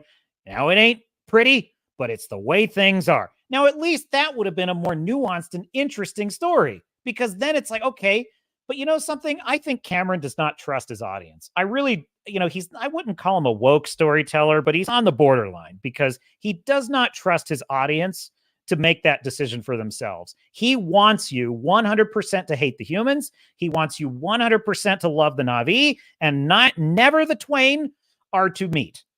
Never are we to ever question those two perspectives. And I think a much better film that would have had a cultural imprint, if he had given us all the facts in the story, which that is his backstory, I just told you. That's his real backstory. He just doesn't tell the audience that story. And that's what disappoints me about it. Wrangler says the moon absolutely has effect. Everything affects each other to some degree. I read that the center where the Earth and the moon orbit each other is below ground. Perhaps. Now, you could be right. I honestly, don't quote me on it, because I honestly don't remember. It was probably like an episode of Cosmos where I heard this. It's slightly, but I know that, like, in other words, the orbital center of the Earth-Moon system is not the center of the Earth. And we agree on that, definitely. So, yeah, it's very cool. The relationship between the Earth and the moon is quite fascinating. Quite fascinating. I was overhearing. We're in overtime, folks. The show's pretty much over. We're just chewing the fat now. I was watching, but not watching. I just overheard it because someone else was watching it in the next room, and it was The Big Bang Theory, which was a show I used to kind of like. I used to laugh at it and enjoy it. And a friend of mine who's also a nerd and a good friend used to tell me I was a fool for liking that show, because it's nerd blackface, basically. It's nerd face. Well, I haven't watched it or thought about that in a while, and I just so happened to overhear an episode where Sheldon is like going into a room with, I can't remember the names, the two female characters. I can't remember them now because it's been years since I saw it, but they're like, it's like Leonard's girlfriend and then Sheldon's girlfriend, and they're having like a girls' night or something. And I only caught snippets of it, but it was something to the effect of Sheldon was going to work on his people skills by exposing himself to women's talk or something like that. It was, and I remember thinking, my friend is right about this. Is total nerd face, because I'm like, this isn't how nerds behave, even smart nerds. Like, it just isn't. Like, yes, socially awkward, maybe, not good with girls, often possibly true. But this is basically a science fiction character. This is basically Data, saying, I wish to explore human interactions. It's like, no human acts this way. I could be wrong.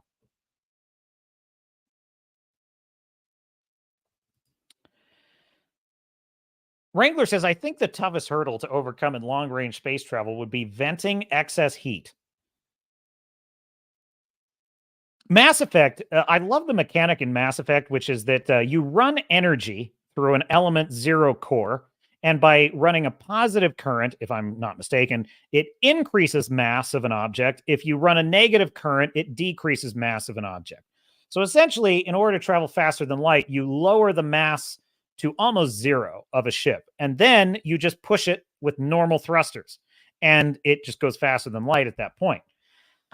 Well, the problem this creates is the electric current builds up a static charge, and that static charge must go into a sink to absorb it. If the sink gets overwhelmed, then everyone in the ship will be electrocuted and fried. So every ship traveling at faster than light speed in Mass Effect has to, at some point, discharge their core. You cannot simply discharge the core into empty space because there's nowhere for the current to go. There's nowhere for it to be grounded. So in other words, you have to find a place to ground the current. So in Mass Effect, ships have to go into a planet's atmosphere and discharge into the magnetosphere of a planet. Hopefully they find a planet that has a magnetosphere, because not every planet has one. And so that's kind of like a limitation and I've always found that fascinating. By the way, the only way you know this is if you read the codex. It's never really mentioned. I think maybe once in dialogue, it's briefly mentioned. Nobody ever talks about it in the actual game. And I always thought it would be fun if they incorporated that into the story at some point, but they never do. It certainly would be good if you adapt. Please don't anyone ever do this. But if you adapted Mass Effect to be a TV show or a movie, that would be a very cool plot element, that like the ship can only go so far before it has to discharge. I always thought that was a cool idea. They have to discharge. I don't remember if they had to discharge heat, though. I don't think they had to do that. If you don't have a magnetosphere, the only way in Mass Effect to discharge your core is to land on a planet and literally discharge it into the ground. That's the only other way to do it. Or you go to a facility. If you go to any like space facility, they already have, equipment to discharge your core. So anytime Shepard lands the Normandy at a port, it is assumed that the core is being discharged. Which is, listen.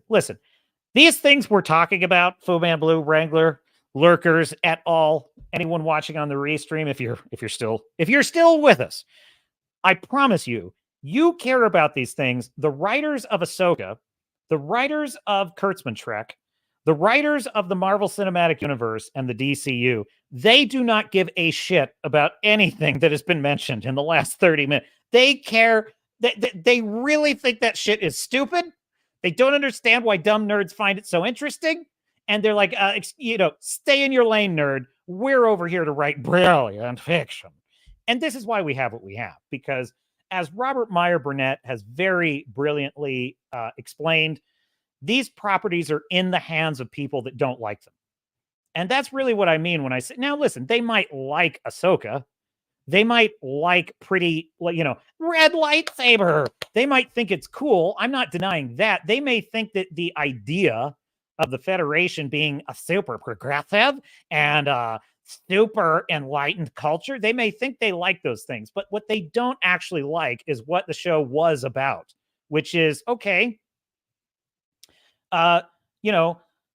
Picard encounters an admiral who is attempting to relocate an indigenous population of aliens in order to steal their fountain of youth from their planet. And Picard has to make a choice whether to side with this admiral or revolt against the Federation, which was Star Trek Insurrection, right? These are the kinds of things that Star Trek was about, which was debating the philosophical. These writers don't give a shit about any of that. They don't care about any of that. So that's really, at the end of the day, wokeness in the message, but also people who just don't spend a lot of time thinking about, is faster than light really possible? What about time travel? It's like, no, hold on maneuver. That was a 1 in a million shot. See, that's why that whole debate happened with the Holdo maneuver. Everyone who's kind of like a faithful space opera fan sees that, and whether they liked it initially or not, I thought it was like, oh, it looked cool, but like the minute you start thinking about it, you're like, okay, wait, why can't they just do that every time? J.J. Abrams, Ryan Johnson, they don't care about that. They do not care about that. They just think that like, well, look, we'll just write a line of dialogue. It was look, this is space. Space is dumb. Space isn't real. Space is fantasy. There's no such thing as space. There's no such thing as people in space. Shut up, nerd. Obviously, it was a 1 in a million shot. You're just here to watch lightsabers. And it's like, so what they don't understand and why, the Shills, with all due respect to the Shills being very upset at us thinking that they look ridiculous, they do. With all due respect to those folks, what I would say is, unless you are willing to spend an extra hour of your time on a Sunday debating whether hyperlight travel is possible, I would argue you're not quite the fan you think you are. Okay, I'm just like what you like. It's not my business to tell anyone not to like any. I'm just saying I think you may think you like something that really, I would say, the people that love Ahsoka right now, they are the soap opera crowd. They are the CW soap opera crowd. They just like they like the character references. It's not, I can't even say character stuff because there's no character going on here. It's just, they like that. Ooh, the Anakin. It's Anakin. Anakin. I love that. Like, Gary keeps pointing this out. Everyone keeps talking about Anakin is returned. He's returned to the Star Wars universe, like, except for last year when he came back in Obi-Wan. Oh yeah, that one too. Nobody remembers. Nobody remembers. Fu Man Blue says, read back to my genius idea. You may want it. Okay. Let me see if I can find it here. Yeah. Shut up, nerd. Wrangler says, tactile heat transfer for the win. No, I agree with you. The thermal heat sinks, that's a classic idea. By the way, Star Trek warp core technology requires heat sinks. They reference it in every single Star Trek series. They reference the coolant. The engine coolant is always referenced, and the coolant system of the warp core is often, when it gets damaged, that's often the reason that there's a warp core breach. So Star Trek is in agreement with you, Wrangler. Wrangler says Fu Man Blue is a genius. Okay, here we go. Where is it? I got to find it here. Fu Man Blue says, I just solved the heat issue. Okay, here we go. Okay, so you have matter collectors that use their collections to print rods, okay? The rods are used to absorb the heat to be discharged, okay? And the discharge could add to the speed. So we recycle the thermal heat. So we basically have control rods that absorb the heat. Heat sinks, absorb the heat to be discharged, and the discharge is added to the speed. Well, I like it. Hell, I'm going to add that to my systems. I would say I kind of have that with the Hawking radiation. Like my idea is that the radiation goes into the rad sinks, and then they recycle that energy. And if the system is damaged or they get maxed out, like what can happen is the rad sinks can become totally inert, which is totally burned out. They get converted to another element, and they basically become like a useless block of lead, basically. Something like that. But I see no look, the more complexity you add to these starships, the better for storytelling, I think. So then you also have a thermal control system. Oh, that sounds pretty good. A thermal control system based on these rods. I'm not sure I get. So you have matter collectors that use their collections to print. Oh, so they basically just continuously generate these things. That's pretty cool. I'll think about that. I love it, Fu Man Blue. You're thinking you are in the right place for this kind of talk. In fact,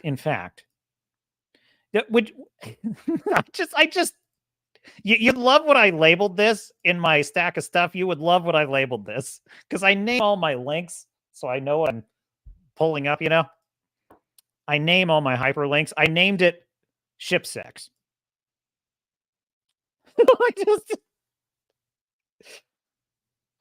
This is unbelievable to me. This is science fiction in the hands of Disney. I can't believe it. I can't believe it. As the critical drinker would say, this is a thing which happened. Oh my God. Dude, what's so great about it too is that, like, you know, you don't see this shot until after the fact. So like after it's landed and everything. So I didn't really think about it until they did this shot. And I was like, oh my God. And I started laughing.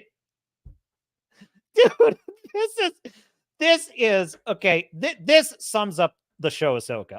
This, honest to me, if I could only pick one image to explain what is wrong with this show, this is it. These idiots have no idea what is even, they can't even hear themselves. They can't even hear themselves. You know what I mean? Would you like to hear a story?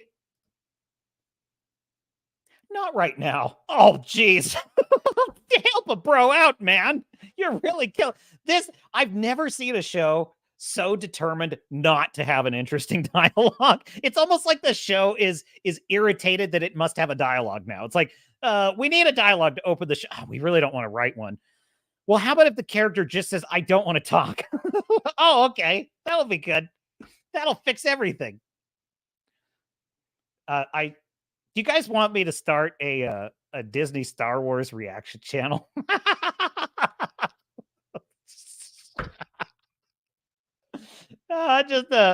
Just crying, just tears, you know, pile of tissues. Just he Vadered.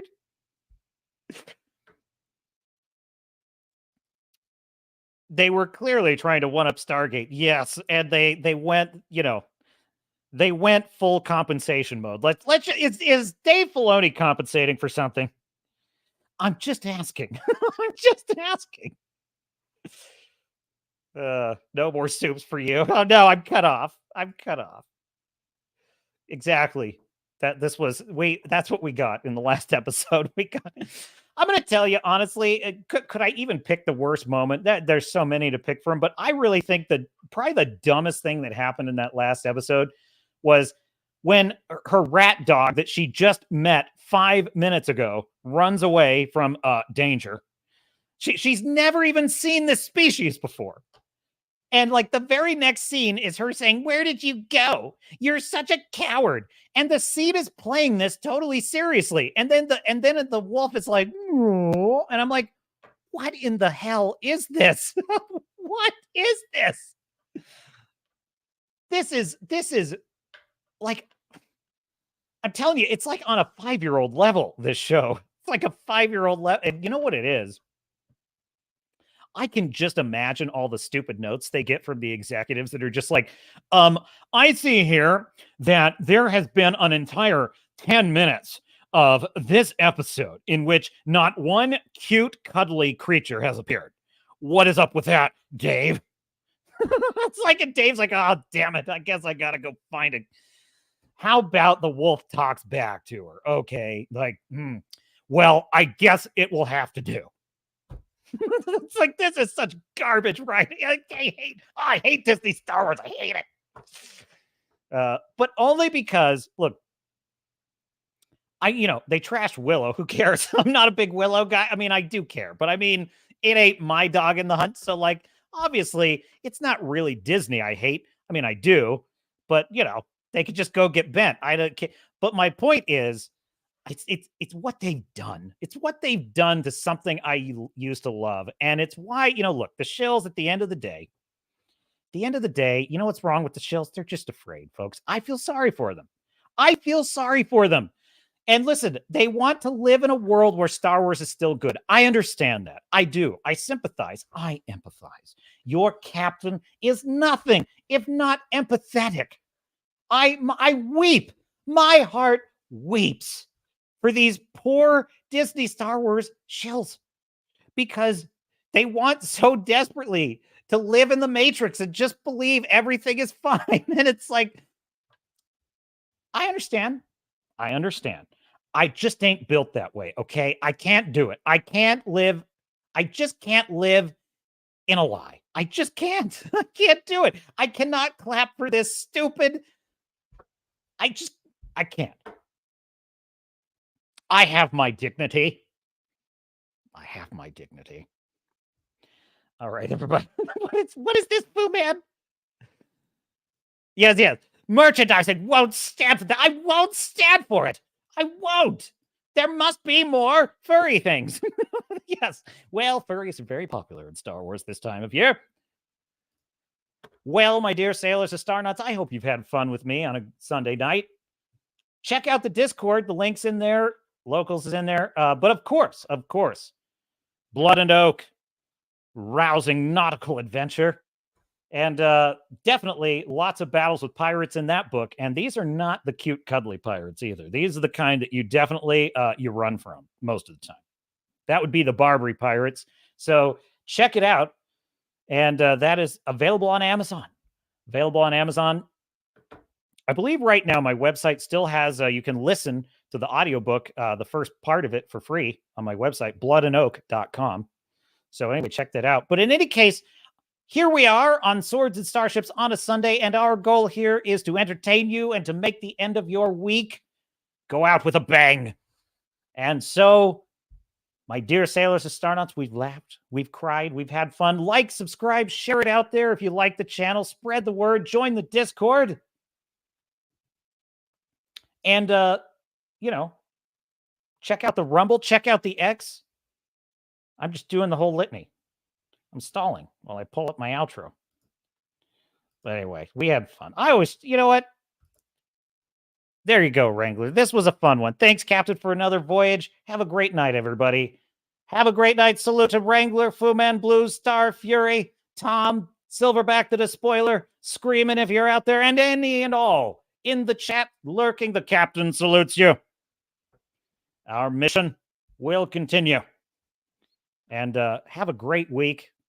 I hope you're, people at work want to slap me for this, but I swear to God, this is not a lie. I swear to God. Monday is my favorite day of the work week. It really is, because all things are possible. I know. Please don't. Oh, geez, don't. Put down your pitchforks, okay? I'm done.